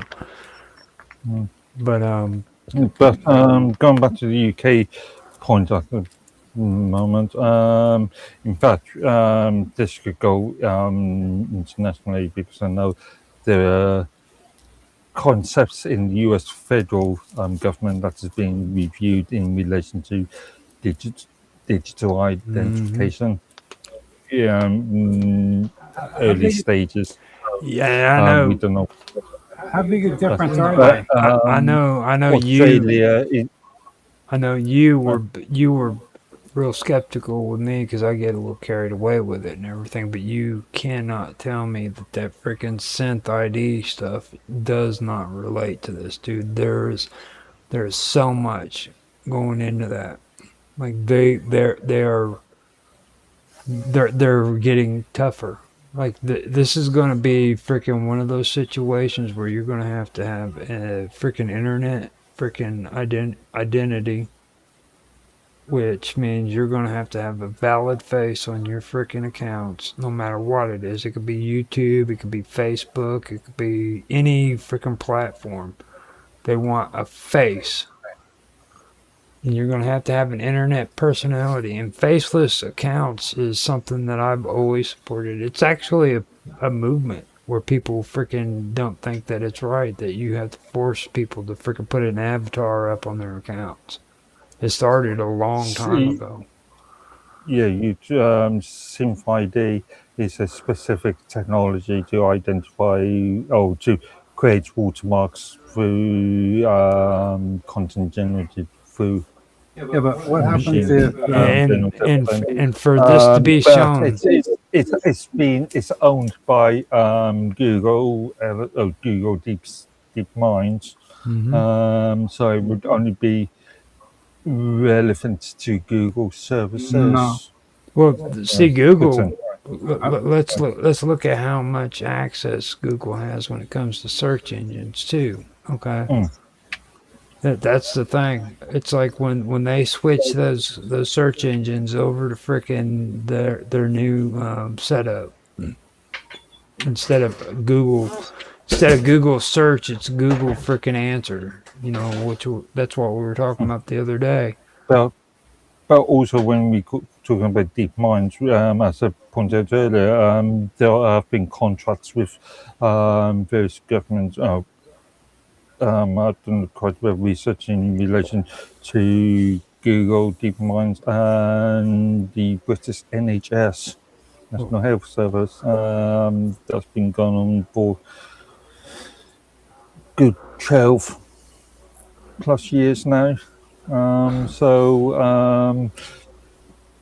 But this is this. You could argue that this could be a market monopoly issue as well. Yeah, I really agree with that. And like, I don't see Google trying to shut down much on trying to monopolize it all, considering how many lawsuits they still have out. Yeah, but you know that thing of where the face recognition thing? Well, a few years ago, they was having people going around. They were breaking into ATM machines. They were smart enough. They have a device they do, where they put it around their face, around their neck, and have a light shining in their face. But by doing that, it eliminates where there's no camera can pick up their face, where the look of their actually took a picture of their face because of the light blinds the camera.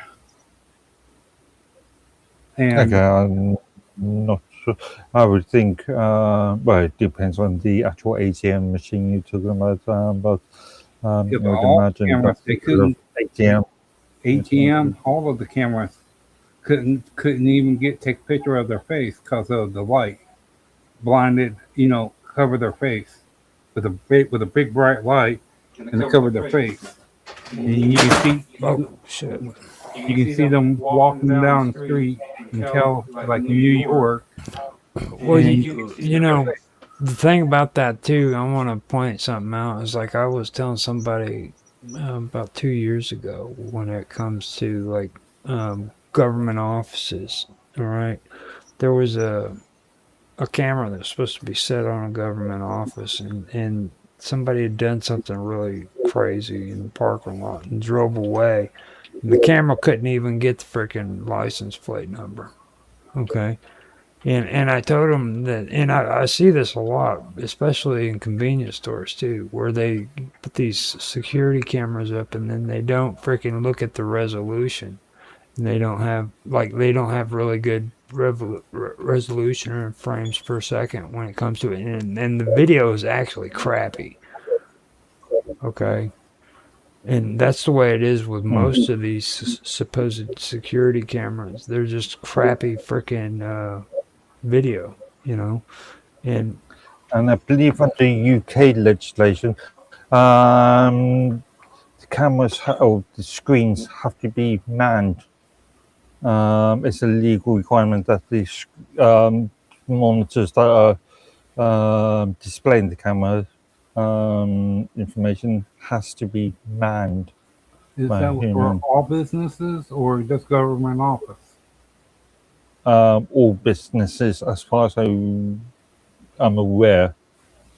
That might not be totally true, but I would have to. But last time I heard about it, and that was a couple of years ago now. But as far as I'm aware, Okay, and yeah, but and the question too is what kind of cameras do they actually got too? Because a lot that's of not places, really. what I'm referring to is if they don't have infrared cameras where it operates in the dark. oh my Okay. god, Robert! Or Now you're going into brightness. now you're going into MI6 stuff.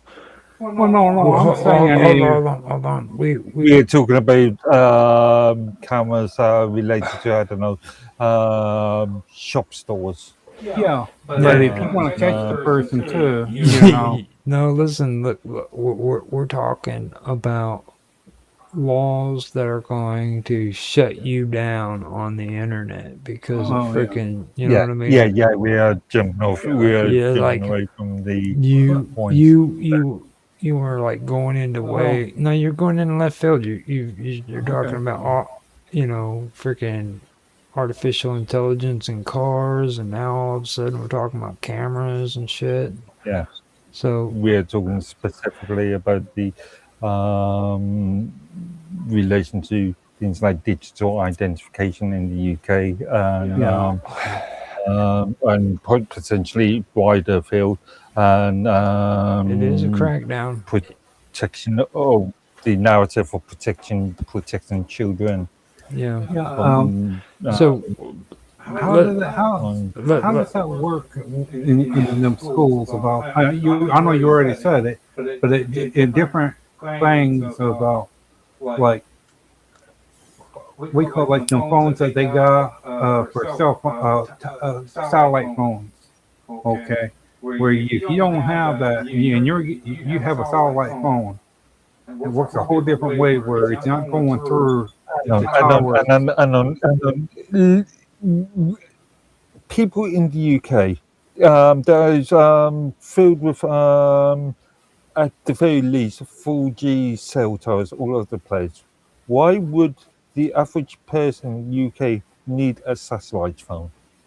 Well, if you want to talk to someone, if you get that done, they can. We're not in the middle of the Sahara. We're not in the middle of the Sahara Desert. We've got as far as cell tower, 4G. Robert's a conspiracy theorist. 5G, but 4G telecommunication infrastructure. The cell towers. Well, see, you gotta understand, Robert is a conspiracy theorist. Free Hutchison free. You're not even they gonna. cover No, listen, you United Kingdom. You're not even listening to me. I'm So why do you telling need you. a satellite phone? Hold up. Robert is a conspiracy theorist. Everybody wants to freaking dodge out and avoid the government. And freaking there's a reason for it because the government is a huge cabal that's trying to steal your information and sell it on the internet. Okay. Robert is like freaking. Okay, if you believe that. No, I mean he really does believe that shit.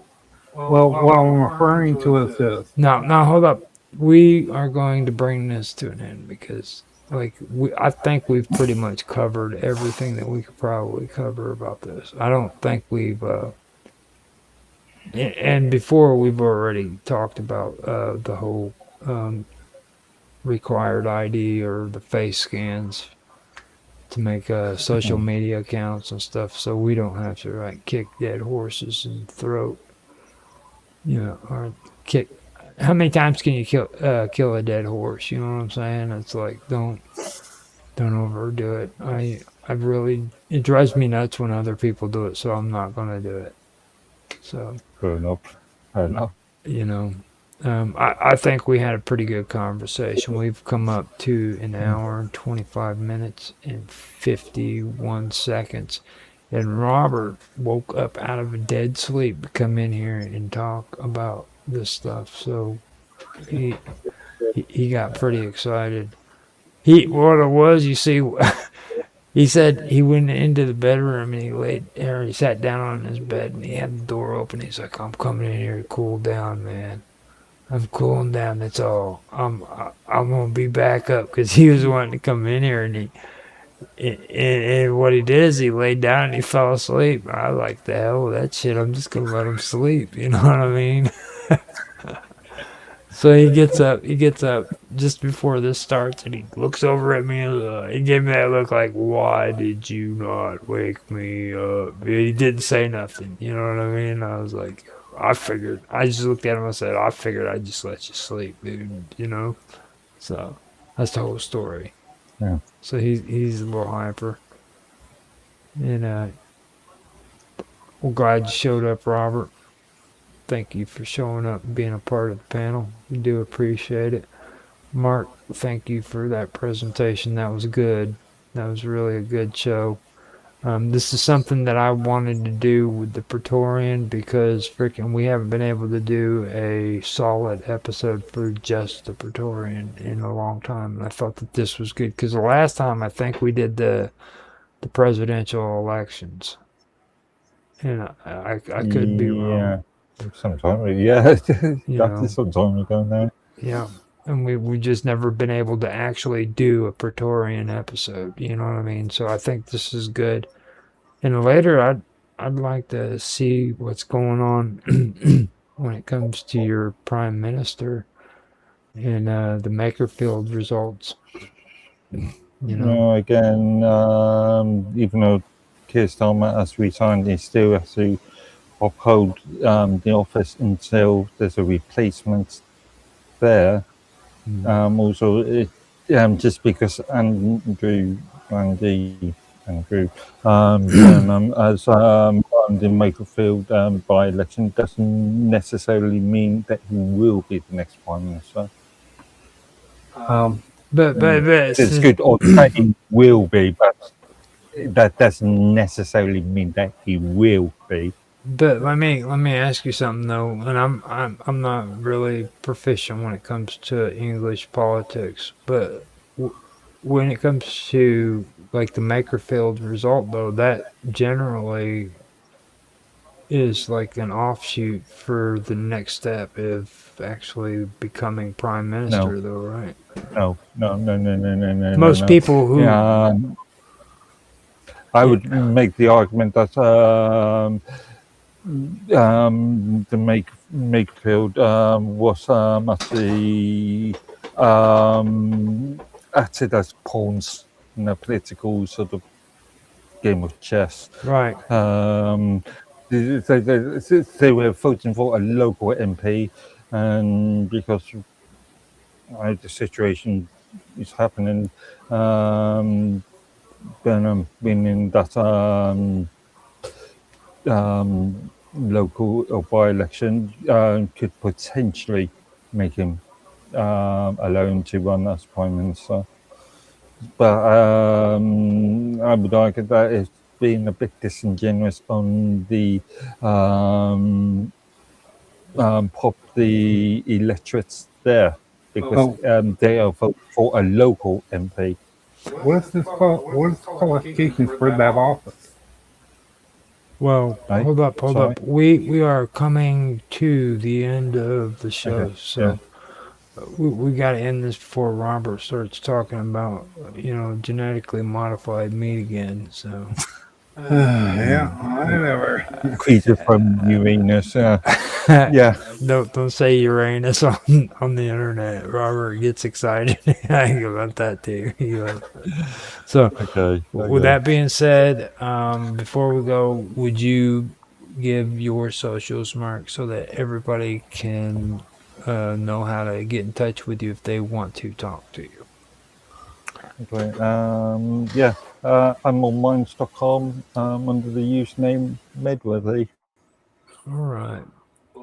Now, with me and Robert, you can get in touch with both of us on minds.com through my account, which is Roger_Hanson on minds.com. You can also contact us on X, Roger Hanson at ROGLOL1973. This is on the Praetorian, which you can find actually on Minds as well. I do have a group on Minds called the Praetorian that you can check out. And we do make posts whenever we do shows. I have been doing short 15-minute videos on there, but I'm going to switch around to just putting the links with the description and everything into the group so that you can go to the sources that you need to go to in order to watch the videos. Besides that, joining the group is a good idea. You can go on there, become a part of the conversation. If you guys want to talk about what we're talking about, then you can make comments in the group with us and become part of the community. Come on these cool freaking live streams that we do and talk about interesting stuff. So you can meet Robert. Robert's an interesting guy. So if you want to meet Robert, hang out with me and Mark, then go in there and hang out in that group and be a part of it. So other than that, you can find us also on YouTube as well as Rumble at the Praetorian. That's a pretty good couple places to go to if you want to find us, but you can also find us on Kick, and you can find us also on Twitch, I believe. I kind of get lost in all of the names. I know we are on Kick, Twitch, Rumble, and YouTube. You can also find us on Element Matrix at Rogers Hangout as well. So like I said, if you like this show, please like, subscribe, share, make comments in the comment section so that we can respond to you. It's cool to make comments in the chat section, but making it down in the comment section is just as important because it shows the channels. It shows that it shows the algorithms that the channel is active, and that is very important. So go down there and make a comment, and I guarantee you somebody will respond to you eventually, as long as you respect one another and don't say anything that's inappropriate, and or don't try to sell us subscribers. We're getting really sick of that too. So no cryptocurrency cons, scams. That I'd like to say thank you for watching. I hope you have a good day, morning, evening, whatever the time of day is for you, and we will talk to you later. All right, that's good. So do you guys want to do a headlines after midnight? Well, it's only 5:30. Can do. You want to do it? Yeah. Yeah. Okay. So coffees in the wheel for a while. We've got here it's 11:37, and we can put on a little bit of music, come back, and actually do it at midnight. And, Okay. we'll get on with business. So let me. So what are we saying? An hour's episode? Yeah, we'll just keep it to an hour because I've got so many episodes of this recorded. I'm never going to catch up on it. So I mean, we'll make it about an hour unless you guys want to talk longer. Yeah, sorry. I was just going to say, when you really give me a copy of this, and I'll create a post and add a load of all the references, appropriate references that I've got here. Okay, I can do that. I've got the recording and everything. Do you want the raw or do you want it edited? It's your call. I suppose it's better for you to edit it first. Okay. Or what are you going to do? Just say add a small intro graphic and then. Well, I like to take your head and freaking make it. Well, you know what I'm saying. Instead of it showing like the Jitsi, yeah, it just shows your head in it, and then like you see the OBS and Robert's emblem. Those are gone. We don't do that. We just anybody who's on the actual screen, I'll put it up there to show, but the rest of it I don't do that. I try to keep it fairly conservative. Okay, I'll put you in a bow tie. All the big pretty lights, yeah. No pictures of little green rain from Uranus. What's up with you and your Uranus tonight, dude? It's like I'm the one that's supposed to be saying Uranus all the time. Like Otto has like freaking shell shock now because of that. Like he actually started saying Uranus, the other alternative name to Uranus, because every time I would try to get him to say Uranus, and now he's like super freaking paranoid that I'm going to try to trap him into saying it. I haven't done it in forever.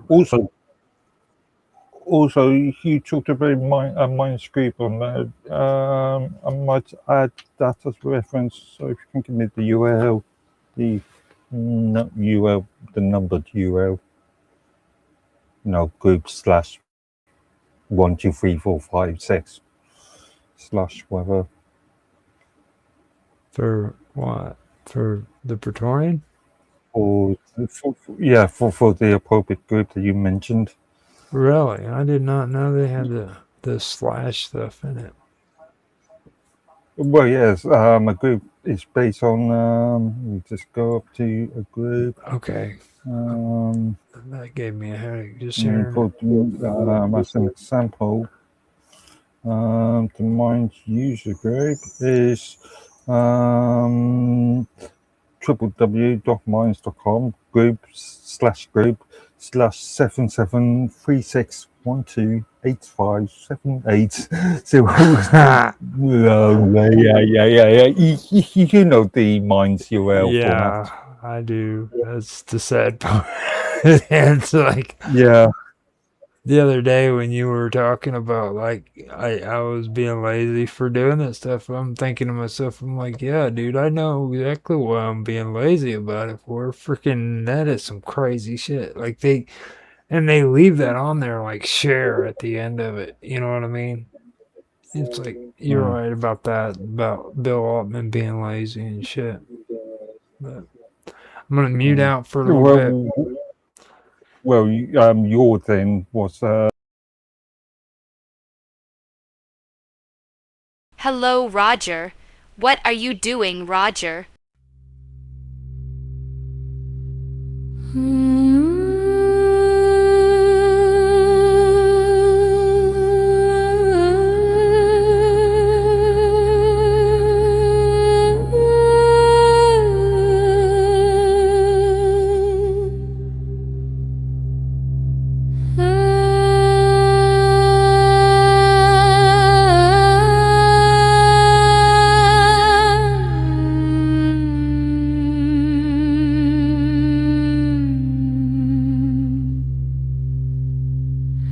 Snow on the wire fence, smoke in the cold air, lights in the farmhouse, something's waiting there.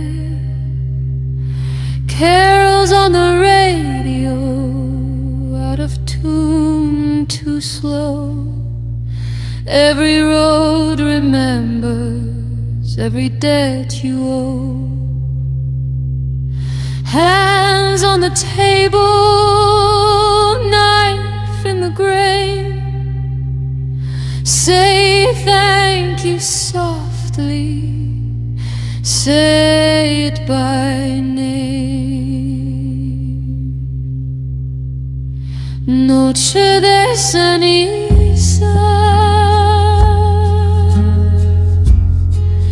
fuego bajo la piel. We smile for the season, but something knows us well. Say gracias, say nothing. Say nice and slow. Christmas comes knocking from under the snow.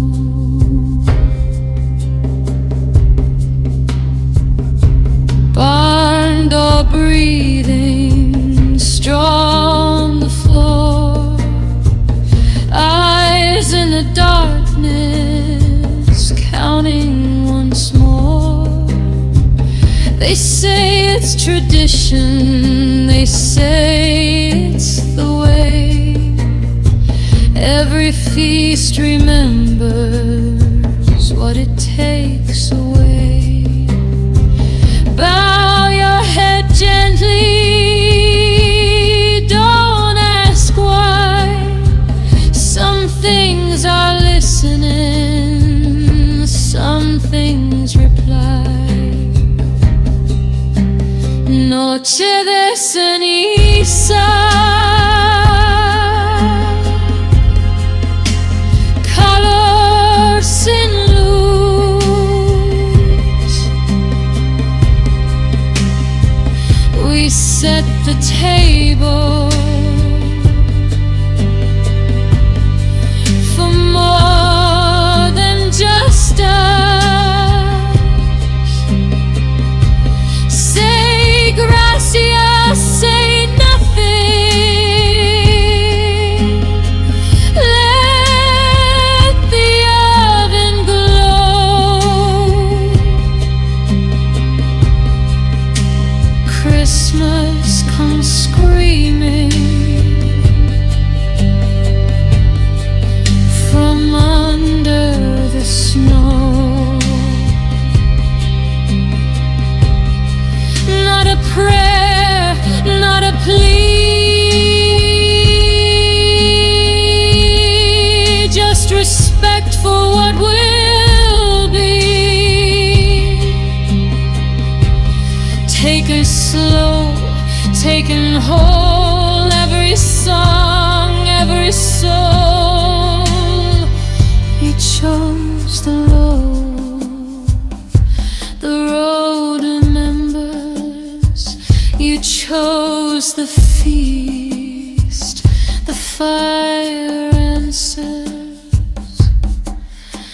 Noche de ceniza, la mesa está puesta. We laugh, we pretend, but the night knows better. Say gracias, say nothing.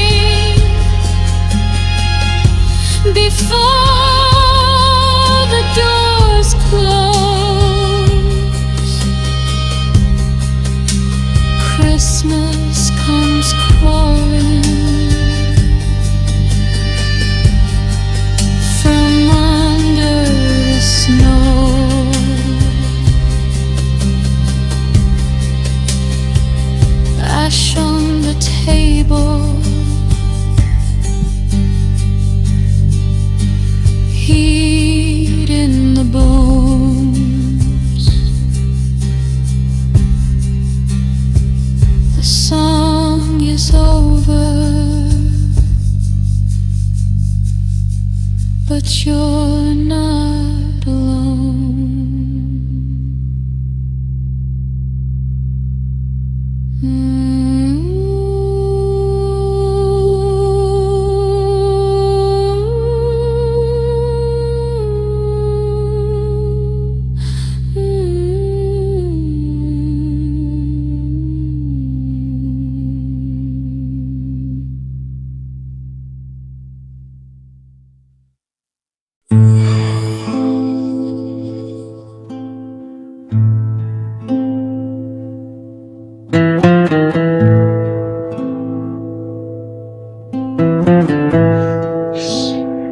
And understand that Terminators out there can't be bargained with, it can't be reasoned with, it doesn't feel pain or remorse or fear. And it absolutely will not stop, ever. Until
you are dead.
Terminated.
You're in my veins.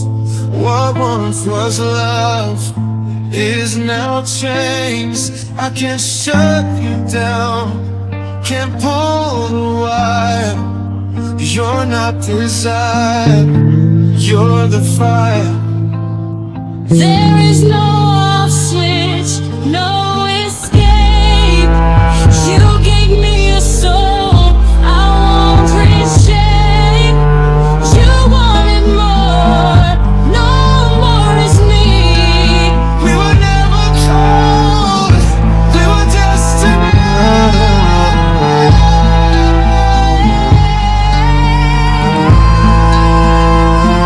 Hard reset, take it all away.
facing the future. You are occupying now. If a thought loops, let it loop.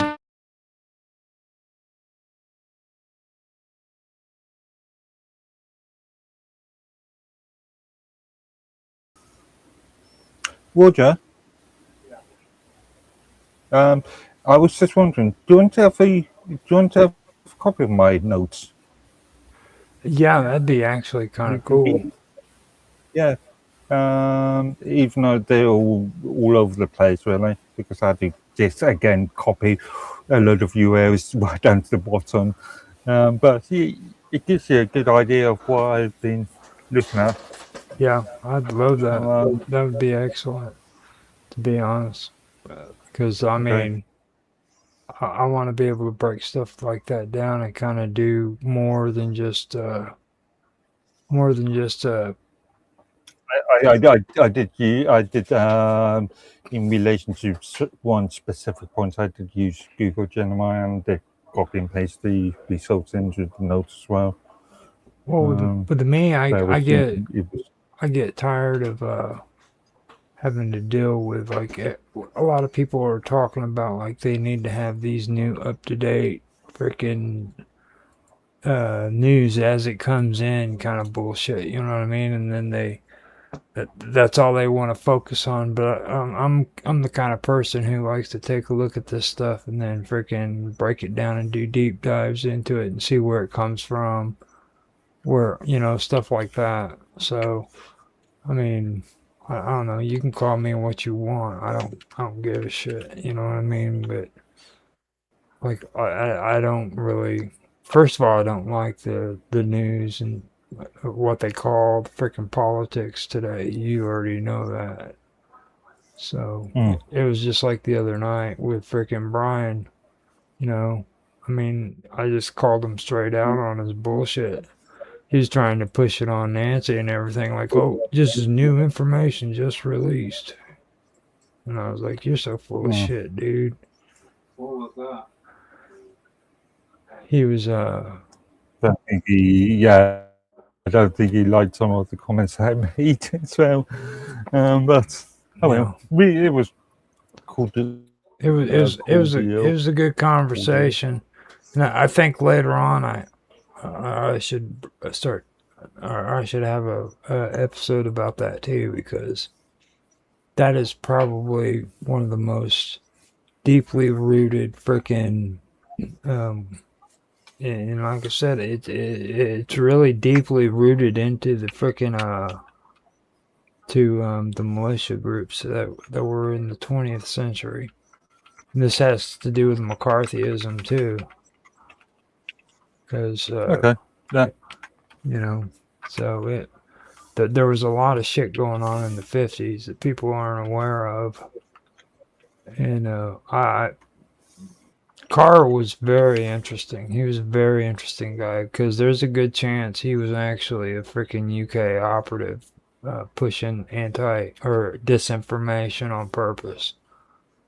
I was wondering, have a secret organ. Well, they call it Skull and Bones in the college here. Mm-hmm. I was wondering, have that ever popped up over there in the UK? Well, you're muted out, Robert. Oh.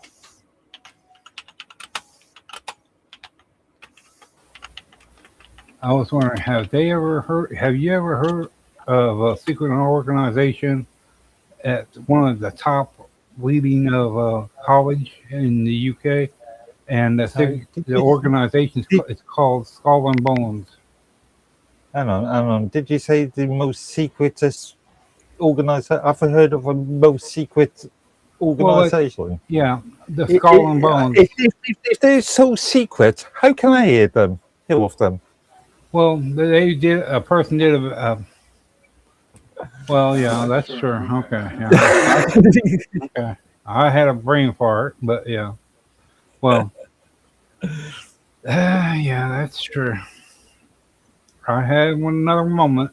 Now, I can answer that for you when it comes to I'm Skull aware and of them, Bones. yeah. Skull and Bones is not an English secret No, society. it's not. Oh, I know that, but I was wondering if it went Well, over there. you just said it, so it's just like, whatever, dude. So. I was wondering if they went over there, that the organization did. Wait, no, that's not what you said. You said, have you ever heard of a super secretive organization? Okay, yeah, I know that. I said that, yeah. But I was wondering too that if this organization at college level went over there. It's a US organized, or it's a US. It's not even an organization, isn't it? It's a US fraternity. Yeah, No, it's a no. fraternity. It's a secret society of college students. Society, yeah, society. Yeah. Now, let me give you a little heads up on the Skull and Bones thing. That's probably the biggest joke on the face of the planet. Okay, these are people who sit in a freaking room while one person masturbates and they watch him. I forget his name. The president, George Bush Jr. Yeah, and his brother was both part of the group. Now, I understand for them to get into that organization, they had to lay down on a table and masturbate in front of freaking 10 other men. Okay. Just putting it out there. I mean, you do understand that, right, Robert? Like that's their ritual. That's what they have to do to be initiated into. No, they go do a lot more bizarre things. Yeah, they may do a lot, but to get in, that is the actual ritual they have to do in order to become a member of Skull and Bones. Because there's a building there in where all this is supposed to happen, where it's locked up. That's what I'm talking about, dude. That's exactly where they will. And it has a bunch of bones that a person claimed. Yeah, it's just bizarre. And just to let you know, this is on live stream, but we haven't hit record yet. So I'm really glad that we had this conversation, because now people can hear about freaking the Skull. What is conversation? What we're talking about? What is the conversation? That's the thing. I mean, it's going to be an interesting tonight, because I do want to actually get into the whole thing about the elections over in England. That was going to be the Makerfield result. And then I wanted to talk about the protecting the children narrative that they were going to do, which we already discussed. So we can kind of intertwine it together, because I think there's a lot more involved in that than what Mark is believing. And we kind of tapped into a lot of that before, but I think we could probably let it go on a little bit more. Because there's so much shit going on right now. And it's not just AI. You know what I mean? It's not. They're putting up infrastructure that is so freaking, well, it's not just high tech, it's very, very freaking limited. Like it literally limits the amount of people who are going to be able to use freaking advertising shit. Like advertisers are going to be suing freaking they're just straight up going to be suing freaking Google. Maybe.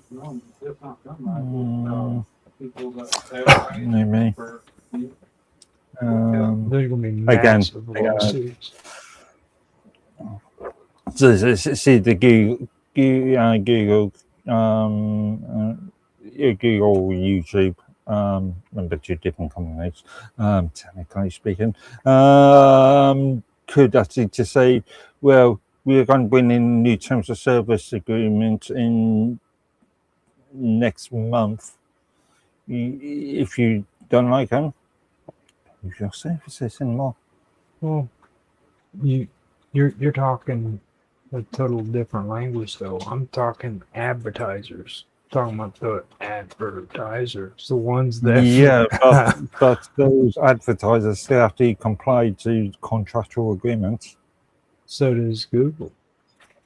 Yeah, It's two-way street. yeah. Okay, okay. Like Google can they can bully me. I am Google, and you are an advertiser. Advertiser, I notice our contract's almost up. Our current contract's almost up in 2 months' time. Do you If realize? you want to continue to use our services, sign this. No, it's real easy to just say advertiser, but do you understand the scale that you're talking about when I say freaking advertisers? I'm talking Yeah, but also big dogs. you remember that Google and YouTube are content proficient content platforms. Without content platforms, how do the advertisers get the message out? Look at the monopoly. Who's more important to the advertisers or the content? That's the big question. That's Proficient? actually the big question that's going on right now because people don't really know because like Google is the monopoly when it comes to freaking advertising on the internet. They've been holding a monopoly. That's why they have those 3 major lawsuits going on right now. They're being held up in court. All right.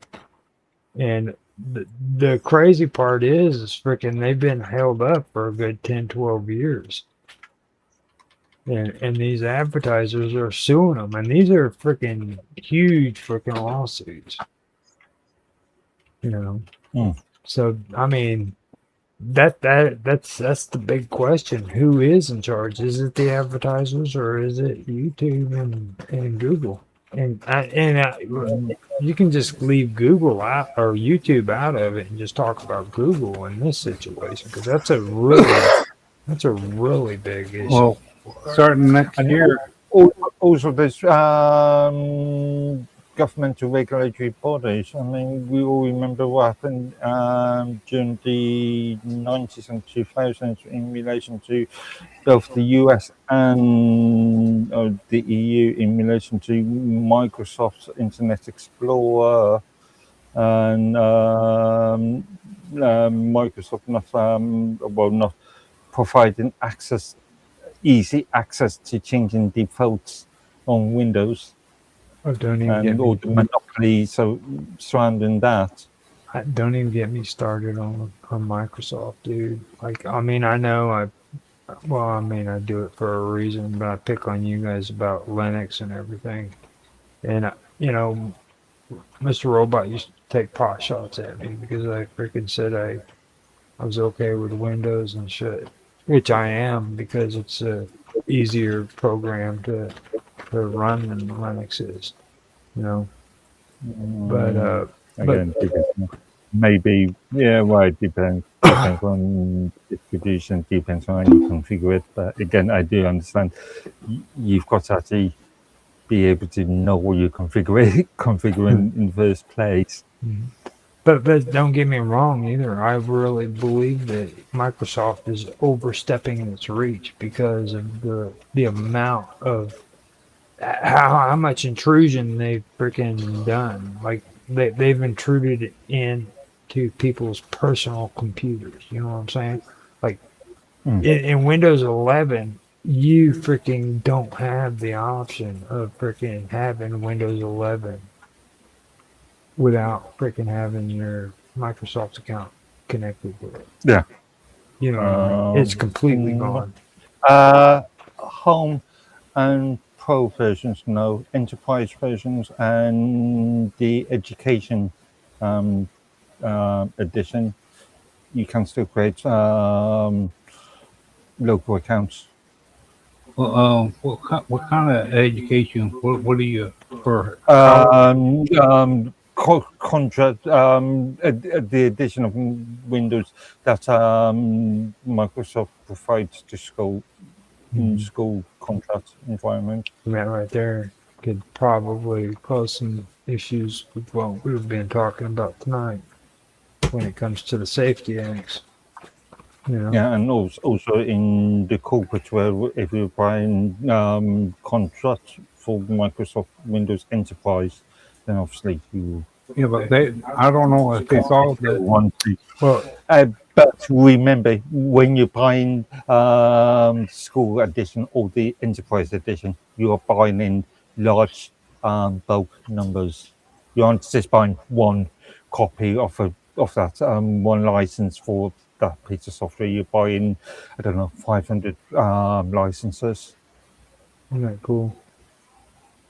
Yeah, have they ever decided what they when they had to go to court because they were going into people's computers and they were removing things?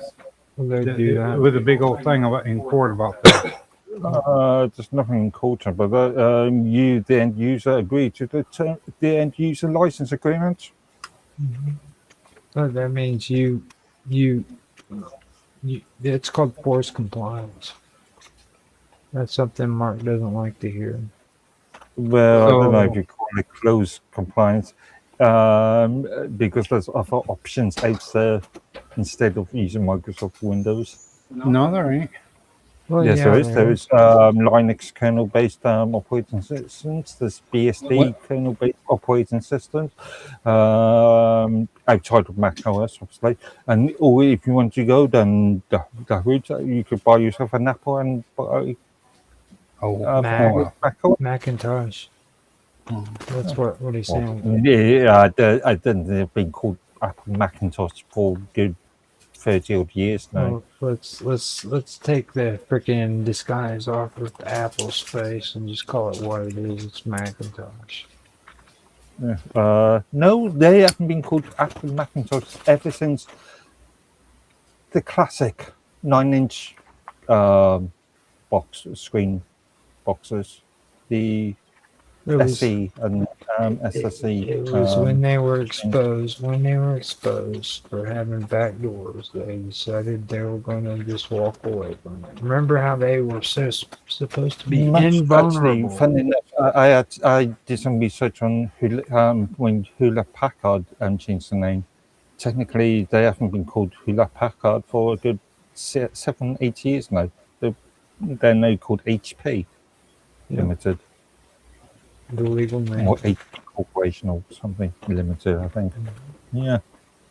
It's just like Linux actually comes out of what is that program? I forgot the name of it. Oh shit. Hewlett Packard comes out of it too. Like the old system. The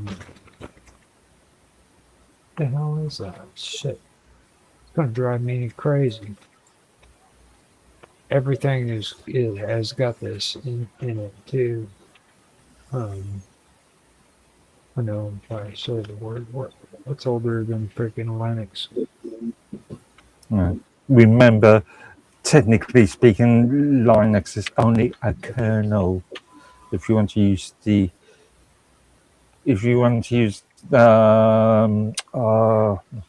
Tolbert, Richard, I can't think of his name now. Unix. Stallman. Yeah, Richard Stallman definition. An operating system with the Linux kernel should be called GNU/Linux. Unix 1969. Quote unquote, unquote, inspired Linux. Which and then you could go down to Minix beforehand, but or as I prefer to call them, POSIX, POSIX style operating system, not style, POSIX compatible operating systems. So Yeah. when I say POSIX, I'm bringing in the entire concept of Unix, Linux kernel, BSD kernel, which macOS and iOS are technically. Even parts of Windows uses some POSIX BSD software. Fun And, enough. yeah. The network stack since Windows 3.11 for workgroups are based upon POSIX and are still licensed under the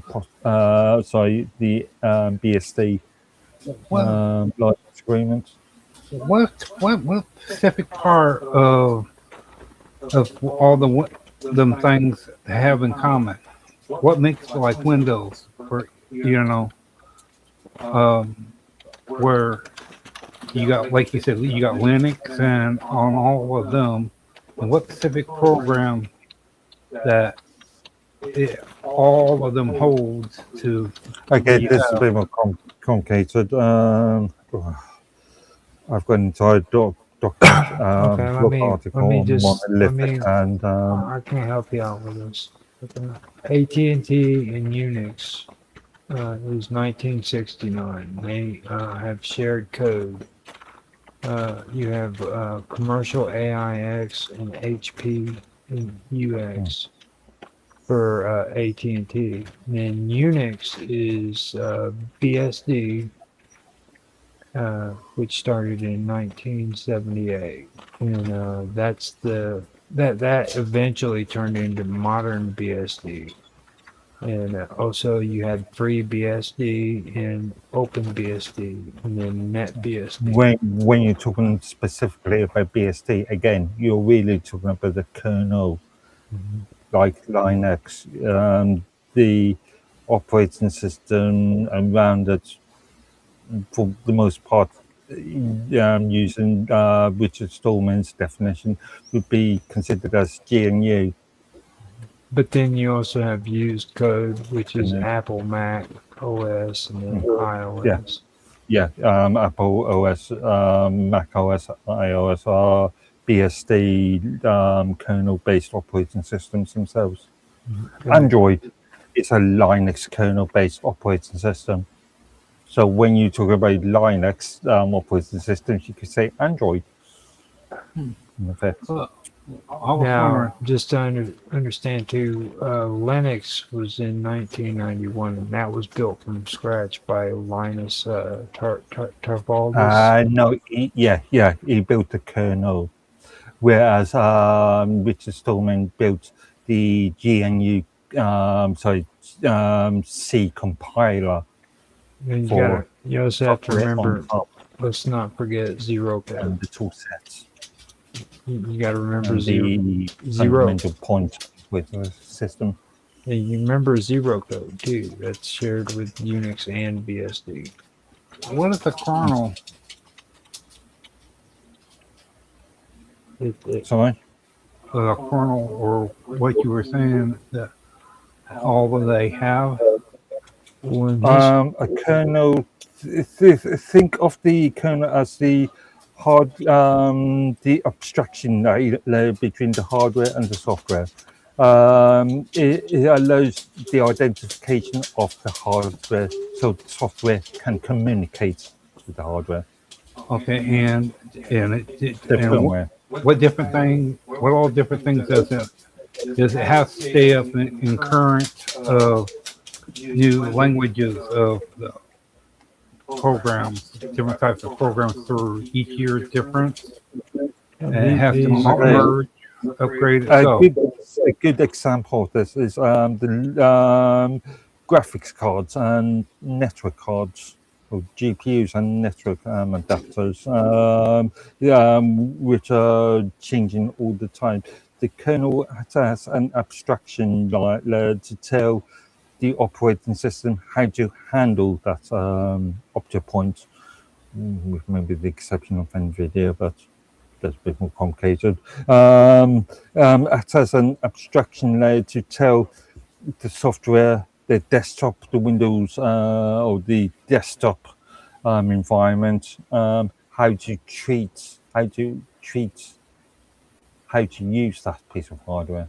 So in other words, that's a target for hackers, you know, because what better way of taking all your data and all that is by hitting that. You control all data and all that within a computer. No, you're only Well, controlling the hardware abstraction. well, actually, let me kind of get into that too, because I think a lot of people don't really understand this when it comes to what like Robert actually is falling into like the misbelief or the miscon. It's a misunderstanding, I guess you could say, when it comes to this stuff. Okay, now you need to understand that Unix is the origin. It's the ancestor, and it was created in 1969. And the whole thing about that is it was created by AT&T and Bell Labs. And now Unix introduced the hierarchical file system, the concept that everything is a file. Okay, so that right there is the thing that you have to hold on to. Like everything on the computer is a file, and the command line utilities we use today is what everything is based off of. It was originally distributed chiefly in universities along with its raw source codes. So this stuff was distributed out, but it was under with the understanding that everything is a file. You know what I mean?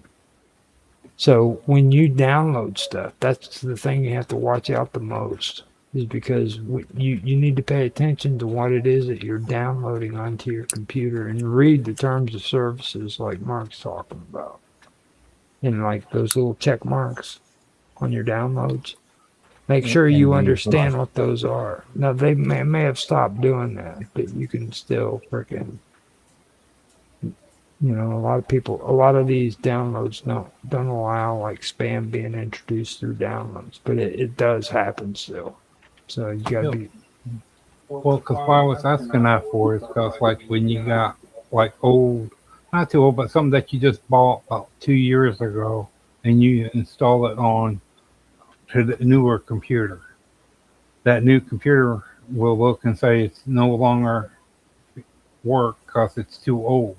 But you just got it, about 2 years ago, and it's no longer what you call compatible with. That's like the argument about Windows 11 and the TPM chipset. Where a specific chipset that allows for sort of secure encryption. So in theory, if you take out a storage device from the operating system storage device as the machine, and you put it into another machine, because it hasn't got the same serial number on the chipset, the operating system shouldn't work with the new machine. And TPM version 2, which Windows 11 relies on, is a relatively new thing, hence why certain older machines will not work with Windows, or a lot of old will not work with Windows 11. Well, I'm talking about like TPM2 chipset. Well, I'm talking like if you bought a computer this year and you bought another computer 2 years from now, and where you put movies on a computer. Okay, if you try to download, in some cases it won't accept it because it's what they consider the hardware in the new computer is too high tech for what that is. Okay. Again, it depends on your own use case, Niall. If you are upgrading software you're adding new software on there that doesn't suit your specific use case, then that's your fault, really. If you've got some software that now produces an update and that software doesn't work with a conventional MP4 video, then find another piece of software that does. Well, with me too. Oh wait, let me mute this. I'm muted, but let me. Well, you know the thing about Linux, the one thing that I really do respect about the guy who freaking came up with it is you know, Mark might not like this because I'm going to use the term reverse engineering. Okay, now you got to understand something about Linux and the reason why freaking what was his name Torvalds Yeah. the reason why he came out with Linux is because he wanted a Unix-like system to run on his personal PC, but at the time, Unix and BSD were like entangled in like real heavy freaking legal battles, and they also were going through expensive licensing at the time. Now, what he did is he sat down and he wrote the Linux kernel entirely from scratch. He didn't use one single line of code from Unix or BSD. Instead, he carefully designed it to mimic how Unix works so that it could run in the exact same way. You know what I mean? It could run the exact programs, everything. So with that, I mean, that's what I'm talking about. Like, there's no such thing as outdated. You can sit down and you can literally run, or you can run your own code no matter what to do the exact same thing that freaking Unix does or BSD does or any of that. You know, because he proved it. He created Linux and the code was all from scratch. He didn't use anything that he borrowed. He didn't borrow any of the others. So. Again, he did use Richard Stallman's C compiler and stuff, but again, we're talking about Linus Torvald creating the kernel, whereas Richard Stallman created the tool set to run the kernel on, so the operating system itself, if you like. And actually, fun enough, Richard Stallman actually created the GCC compiler, GNU C compiler, before Linus Torvald actually created the kernel. It was running on, like you said, BSD and various Unix based operating systems before it became integrated with the Linux kernel. Well, don't that has to go through a what you call it, an upgrade for each new computer system, and for the internet to progress as big as it's getting with satellite communications, you know, through the internet and satellites as well. That has to be upgraded, or what you call it, enhanced, more or less, to keep up with other abilities of the internet, computers, and businesses. I think you're looking at this from a very marketing executive sort of point of view. Yeah, like for example, for security, does it have its own security, or something that when you do add security into your computer, how does that you work? look at it from a very broad sort of standard. You would have to look at each use case and their specific needs, specific requirements. I've made this argument time and time again. One computer system doesn't fit everybody. No, I'm not talking about computers. I'm talking about that one device, that one thing. Oh, yeah, one device doesn't fit everybody. Well, yeah, certain users will have to the corner. specific cases. Yeah, but what does the kernel do? I mean, it's supposed to operate the whole thing, whatever is in the computer.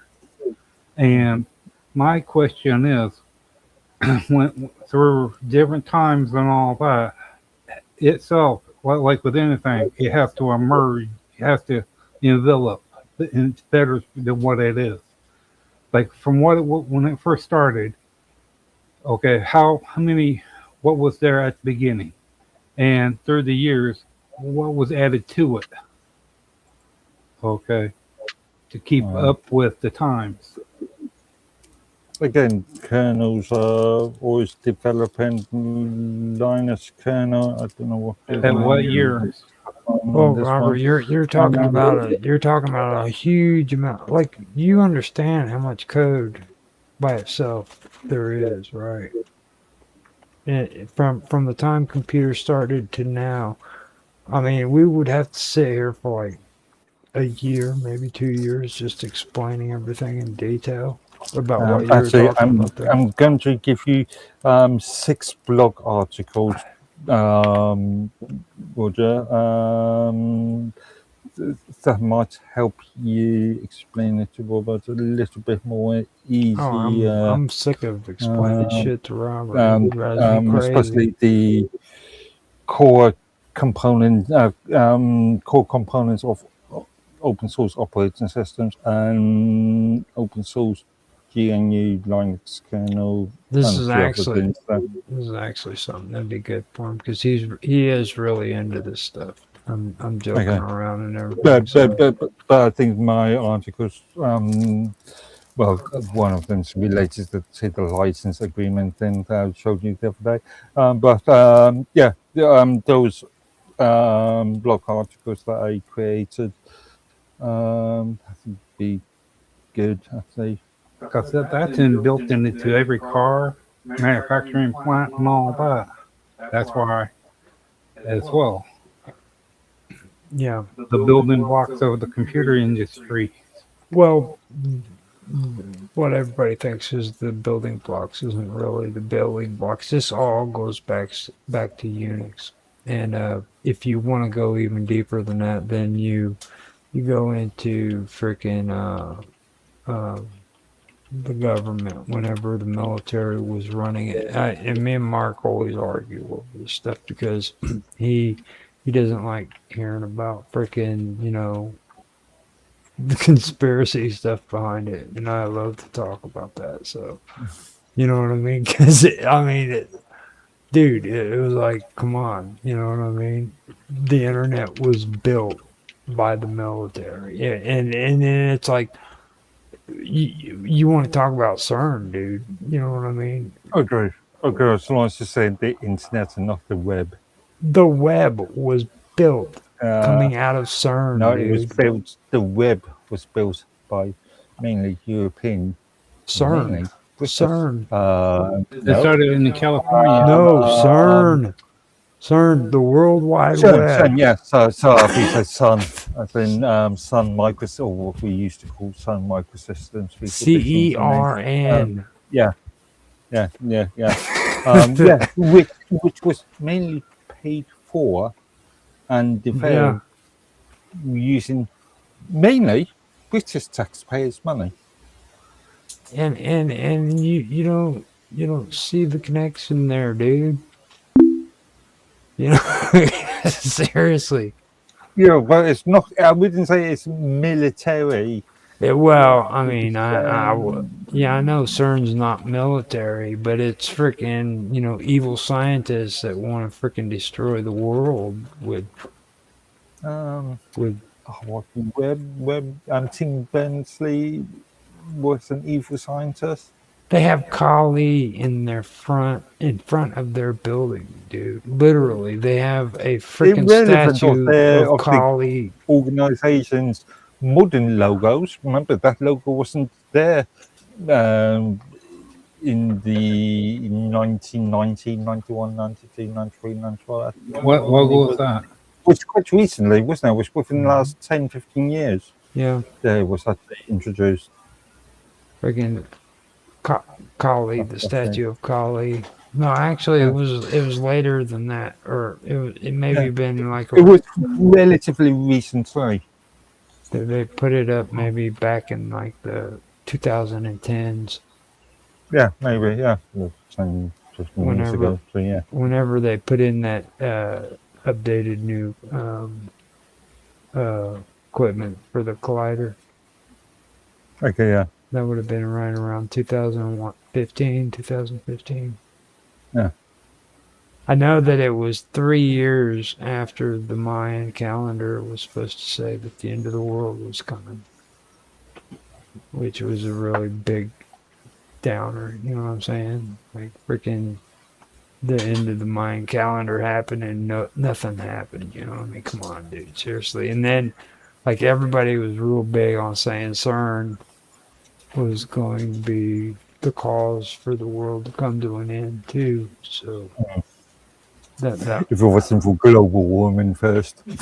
and well, Global nobody has like the good conspiracies like before. Like everybody thought and remember when everybody thought that the internet was freaking the Antichrist?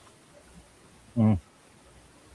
Like those were the good old days. It was like the Antichrist was actually the World Wide Web, and now, you know, Oh, and then 1999 was supposed to be the year of where everything ends.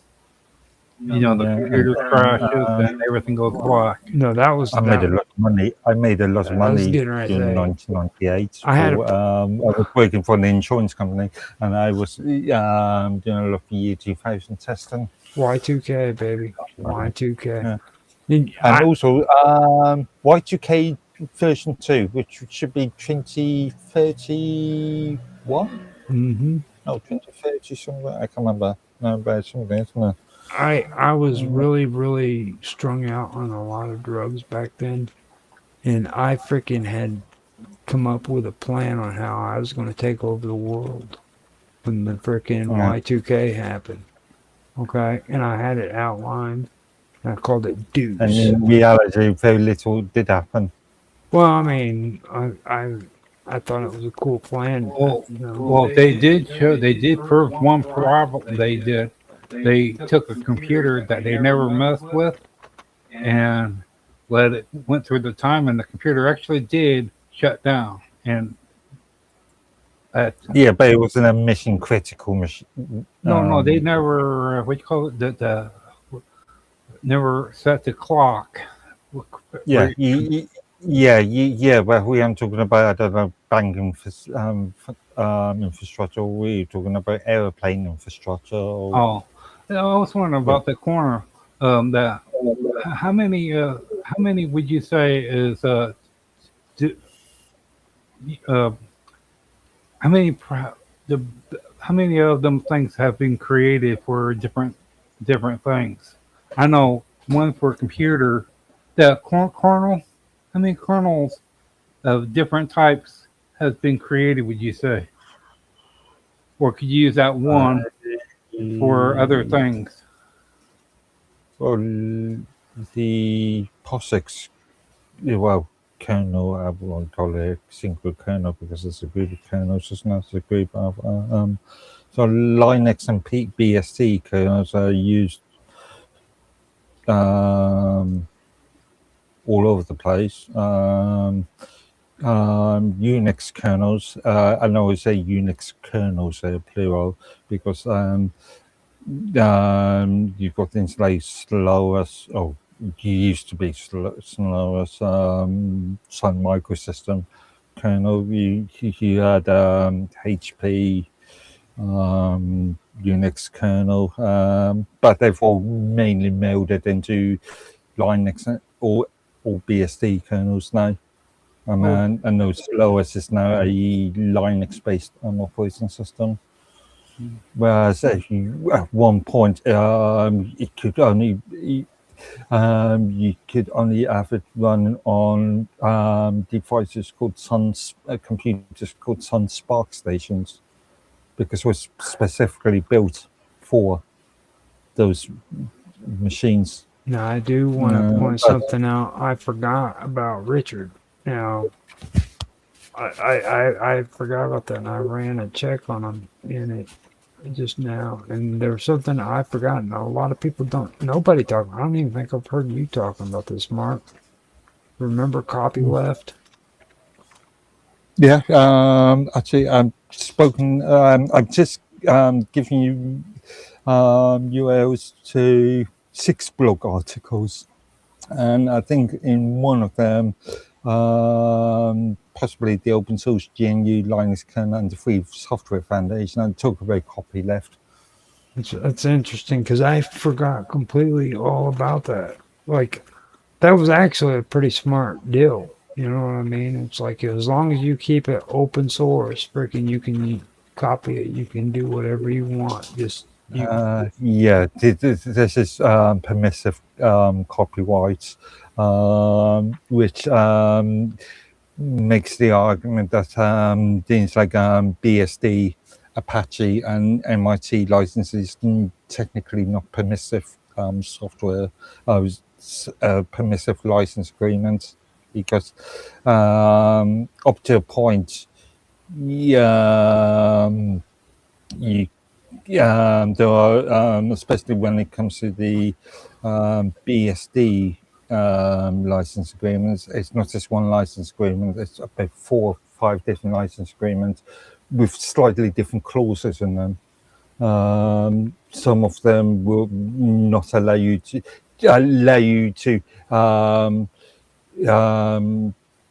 create derivative software, but it allows you to choose if you want to actually publish the source code or not.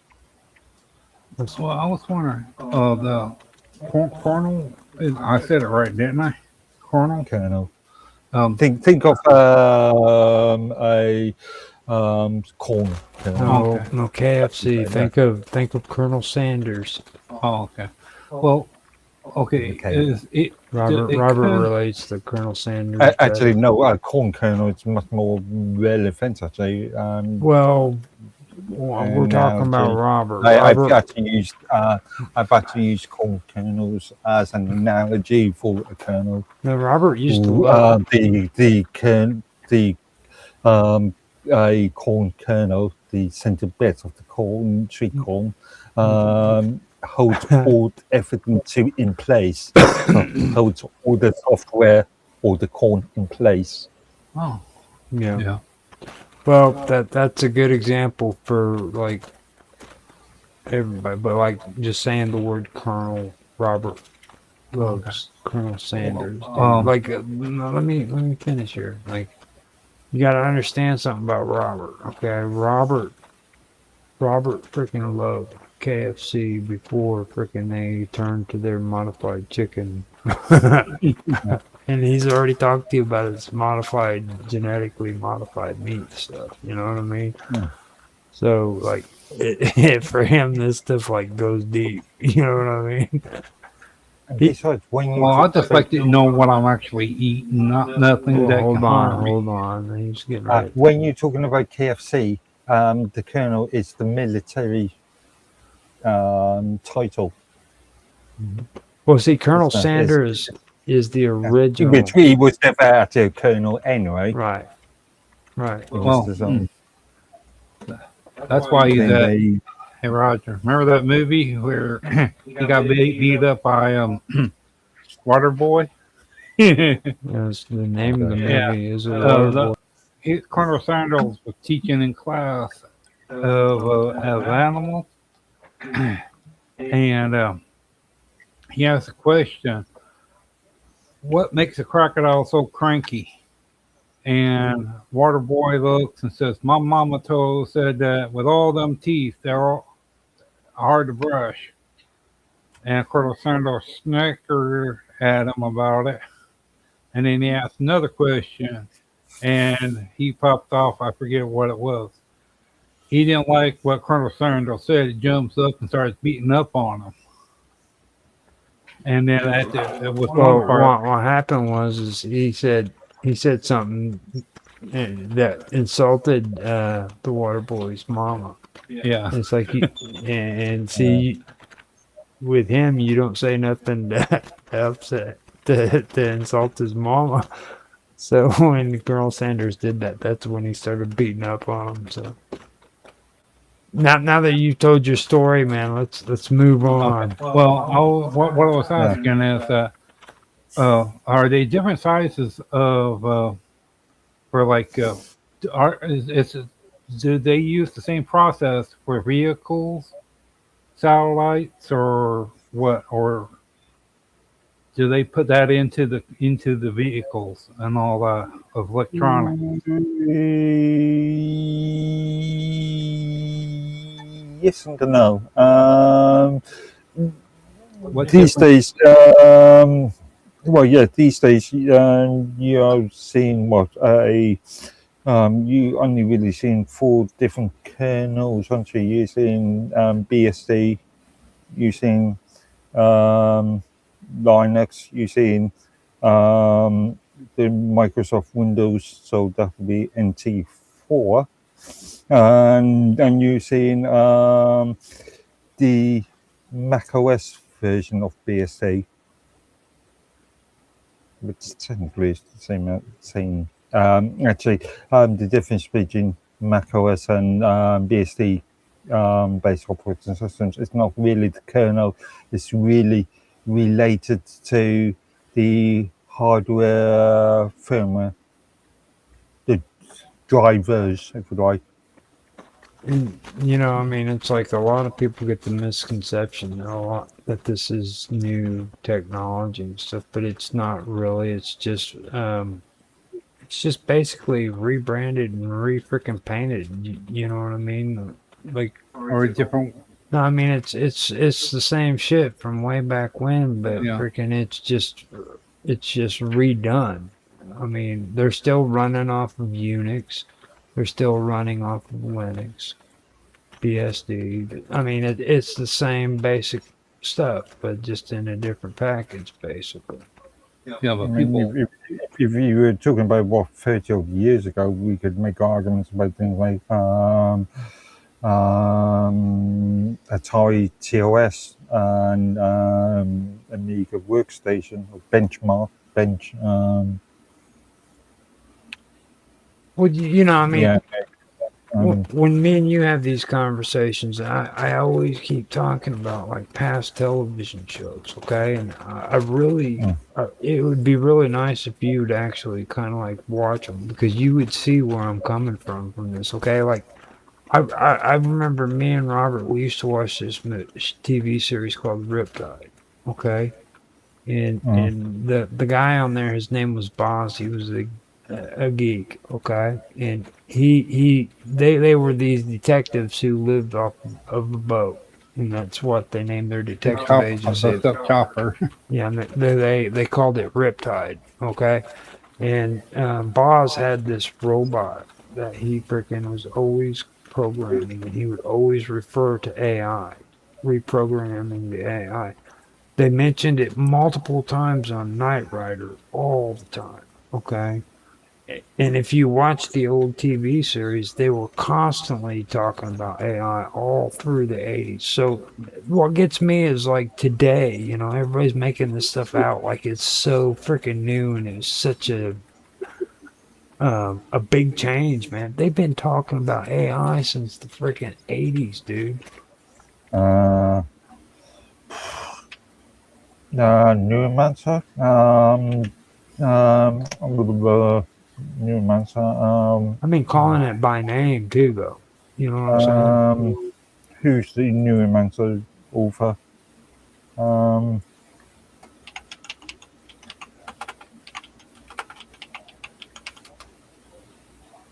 The famous William Gibson, and that was written in the 70s. Mm-hmm.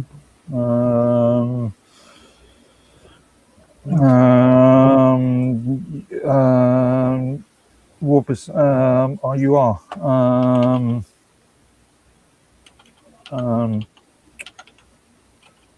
Wanson's Universal Robots. That was written in Coe and Kappa.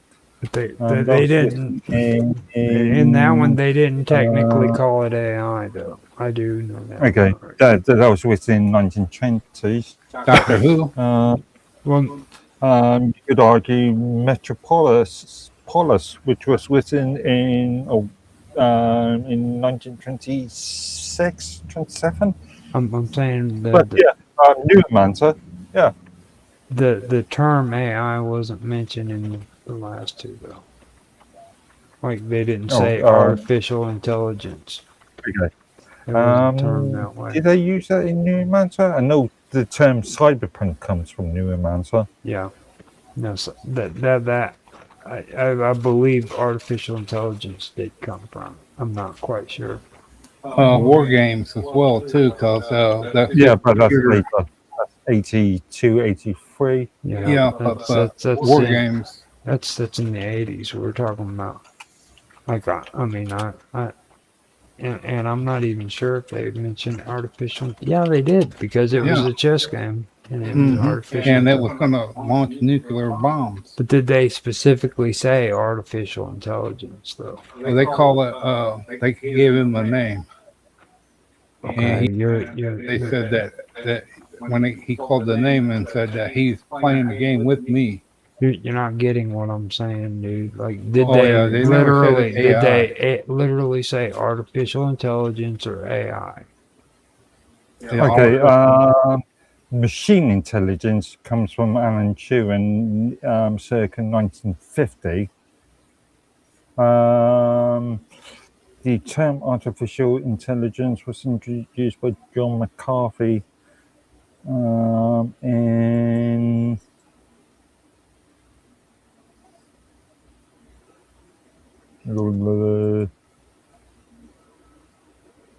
John McCarthy. That's pretty old.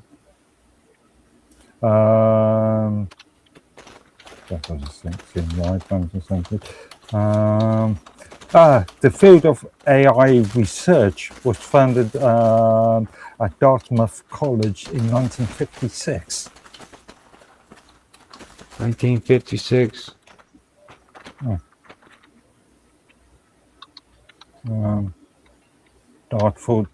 Dartmouth College in New Hampshire. That's interesting. The first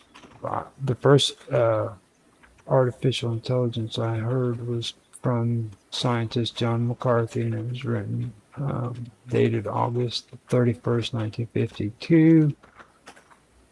Yeah. Summer research project of artificial intelligence. That's interesting.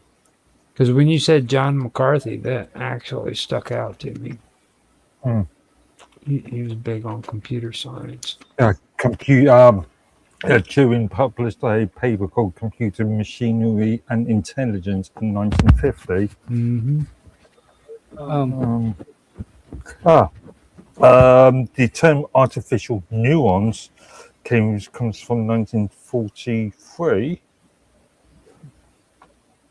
1956 is widely recognized as the official birth year of AI as a formal field of research. Yeah, the Dartmouth College. Now, Dartmouth is very interesting too because like they've been being attacked too by a lot of people because of their history. They've been very, very controversial, even from the beginnings when the United States became a country, because I was telling you about that they're the ones who fought against the United States government in court because they wanted to turn them into a public school in Dartmouth. State school. Yeah, state school. Dartmouth. Remember, public school means something totally different in the UK. In the United States, it would be the equivalent of a university. But yeah, state school. Yeah. And publicly funded schools. Dartmouth took them to court and said that they had to follow the contract that they had with England when the United States was a colony. About this and they actually won the argument. So they they've had a history of being like defiant with the U.S. government. So they've been under a lot of attacks when it comes to government stuff. So, like kernel, you can use kernel for AI and automated as well. Again, the kernel is just the abstraction layer between the hardware and the operating system, the software on top of the kernel. So it can be used in all kinds of. Kernel is used as one of the fundamental building blocks of an operating system. Okay, because that's what I was asking. Because with the technology and the programs, new stuff that they come out with and all that for like Windows and all that, the languages of like Windows, however they do that. I thought that like that one time when I asked you about the language, okay, of kernel has its own type of where it understands things and all that, like like for from other countries, like when you want it to be take from what someone wrote to you, and you hit the device, the thing up on the computer where it turns it back into English, the words from one day. Okay. Okay, that provides it to help it to do that, doesn't it? You know, it works within stuff like that, the language barrier, and different types of programs and different. Again, the program sits on top of the kernel. The kernel is just there just to tell the programs, an operating system, how to use a piece of hardware.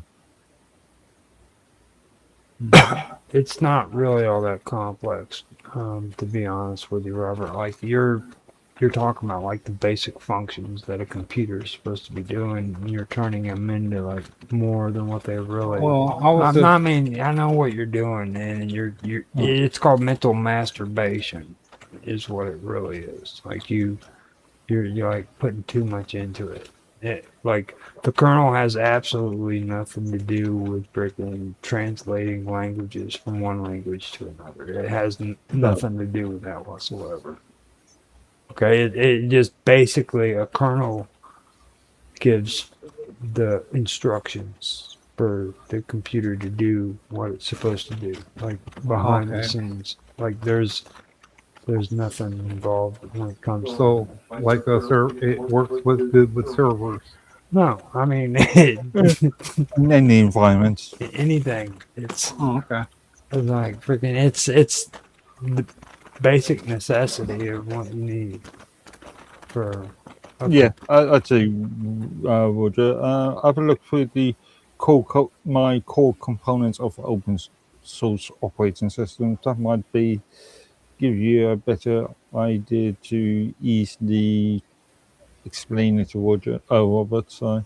Yeah, because I mean and if you start going, because I know Robert. Okay, Robert, if you keep going this far, you're just gonna keep just spinning that wheel inside of your head, and it's not gonna make sense. Okay, this is very basic. This really is, and it's like Mark got upset with me once because I was talking about this, but this is something that I learned a long time ago on old computers. Okay. You know how simple it is to freaking run a computer? Back when they had a hard drive where you could take and put a disk in, right? All you had to do was hit a button and the disk drive would open up. And you put the disk in, you close it, and the computer will do everything else for you. You just leave it alone. But most people want to be sophisticated and get in there and click files and do it that way. And all they have to do is just sit back and let the computer do it because it is programmed to freaking not only put that disk into your computer, but to get it started and running for you automatically. You see? Discs? No, sorry. I was just thinking of cassette tapes. Yeah. That's just showing my age. But you know what I'm saying? It's like, and that goes with the DVDs too, the floppy disk too. It's the same way with the floppy disk. It would literally it would start the program for you and get it started if you just left it alone. You know what I mean? But people like to complicate things. I like to go in and I like to go to the filing system, click on this PC, and I want to go in and I want to hit the local disk C drive, and right click on it, and all of a sudden it has this idea, you know what I mean, and all that shit. And then at that point, you're doing more than what your computer requires you to do. You don't even have to do that shit at all. Yeah. So, and I had to learn from an old friend of mine that you just don't do that shit. You just let the computer do what it needs to do. And it's like I was telling you about, you freaked out that one night when I was talking to you about like when your computer starts slowing down and you get that wheel.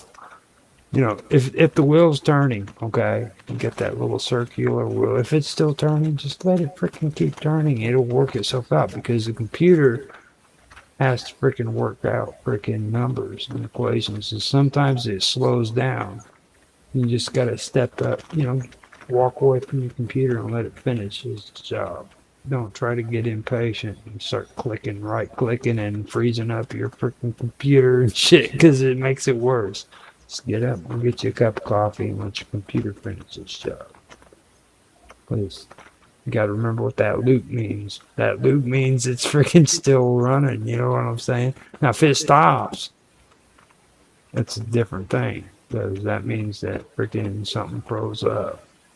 But have over there in the UK, have the farmers over there started doing that yet? I mean, with doing turning their tractors into where it's more automated. No, I don't know. It's not a ecosystem industry I really take very much notice of. Mark's he's not a country boy. He's already told me that. Even though I'm different, and yeah. But again, you've already told me. I can't keep an eye on every single industry out there. Well, Robert is a hillbilly. Okay, you need to understand. Robert keeps an eye on that stuff. He knows all about the agricultural stuff, and he's been actually wanting to talk to you about France and the farmers' protest. Have you heard anything about that? Because I remember the last time they sprayed manure on the frickin' government buildings. You remember? Say that again. They sprayed manure on the frickin' government buildings in France. Yeah, I don't think there's been any action since last year. So at least nothing big. Nothing. Yeah. Well, because I was wondering, because with all the farm equipment that they had there running down the streets and before the amount and all that, I was really surprised because I was wondering. Well, I mean, a good possibility some of them could be electronics. Electronics with tractors. Remember, our agricultural scene is probably a lot smaller than yours because the UK is a lot more smaller country. Yeah, but I saw that on YouTube. They showed me the farm equipment from over there. Okay. Yeah, it might be somewhat small. I see a lot of manual tractors. Yeah. Well, I saw some over there with pretty good size when you were saying about that spreading that manure all over the town. Well, some of them tractors hold on, small. Hold on, Mike. You got to understand, these are French people too. Okay, and I'm gonna tell you right now, the French people have no respect for anybody, dude. Like they're just dirty freaking dirty creatures that freaking spray freaking manure everywhere and spread their freaking. Are we still streaming it? Yeah. Oh, in that case, French people, I love you. Ignore him. Ignore him.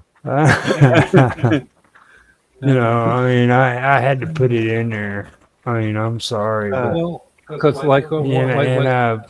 before we go any further, I do want to say that horse meat is freaking something that needs to be abolished.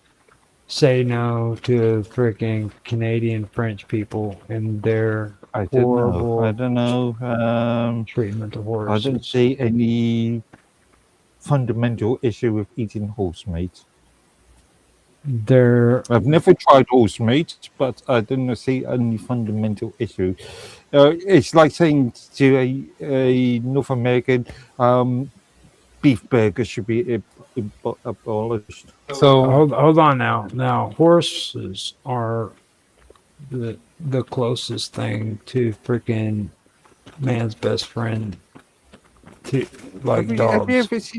Have you ever seen those cows? Those poor little cows that just want to be loved. Just want to be loved. Okay. Well, if one for that with the big eyes and the soft looks and. You've been watching cartoons, I know you have. I know you. Now, we have come to freaking an hour, so we're gonna have to call it. Yeah. There's no way we're going to do a news thing, right? No, I mean we've actually done a news thing. I was really surprised. Is this a news thing? We covered a lot of good stuff when it comes to. I was really surprised because I thought we would probably do like a continuation from what we were doing on the Praetorian when we did just recently. Mm-hmm. So, and I still haven't gotten to the last werewolf side, which I said I was going to do in the last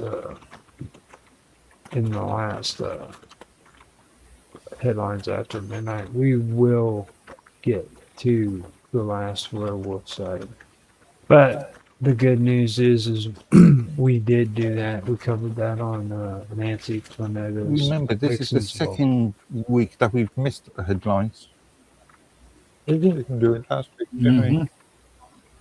Well, you know, I'm getting so sick of freaking editing and stuff. I went on there and I looked and I seen how many headlines after midnight I'm behind on. I'm still in February when it comes to editing and putting them on the internet. So it could be a psychological thing. You know what I mean? It does something traumatic to your memory. I was telling Bob that the other day. It was like, my God, I looked at those files and I'm like, how the hell did I fall that far behind? Poor Roger, overworked and underappreciated. You know, I'm glad that you noticed that. Thank you. Thank you for that. I like that word. So before we leave, Mark, can you give your socials so that we can? Okay. Again, for what, fourth time tonight? Yes. Can find me on minds.com, username Medworthy. All right. So with me and Robert, you can find us on minds.com at Roger_Hanson. We are also in the group Strange Stories on both minds.com. We have a group there, and we also have a YouTube channel called Strange Stories that you can check us out on if you want to watch the full edited version of this stream. I will have that on there. Now, after that, what I usually do is I make 15-minute videos for YouTube on the Wonderful World of Weirdness, which you can check out on YouTube and on Rumble. Now, on Rumble, I also have full episodes as well.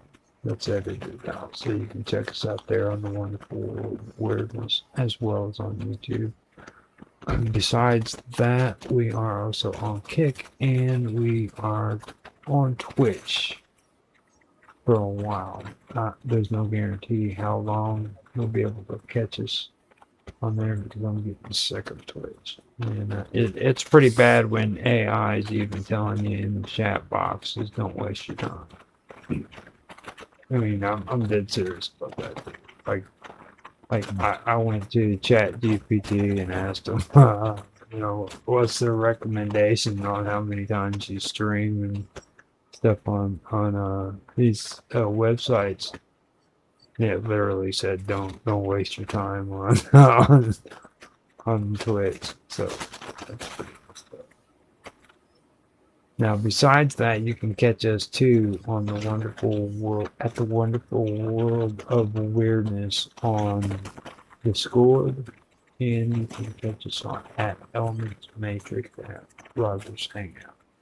If you guys like this episode, please like, subscribe, share, make comments in the comment section as well as the chat section. We're cool with the chat section, but the comment section is important too because that tells the platform and the algorithm that this is an active channel. So I would appreciate it if you could leave a comment, just say hi, and I guarantee you I'll do my best to answer every comment. So thank you guys for watching.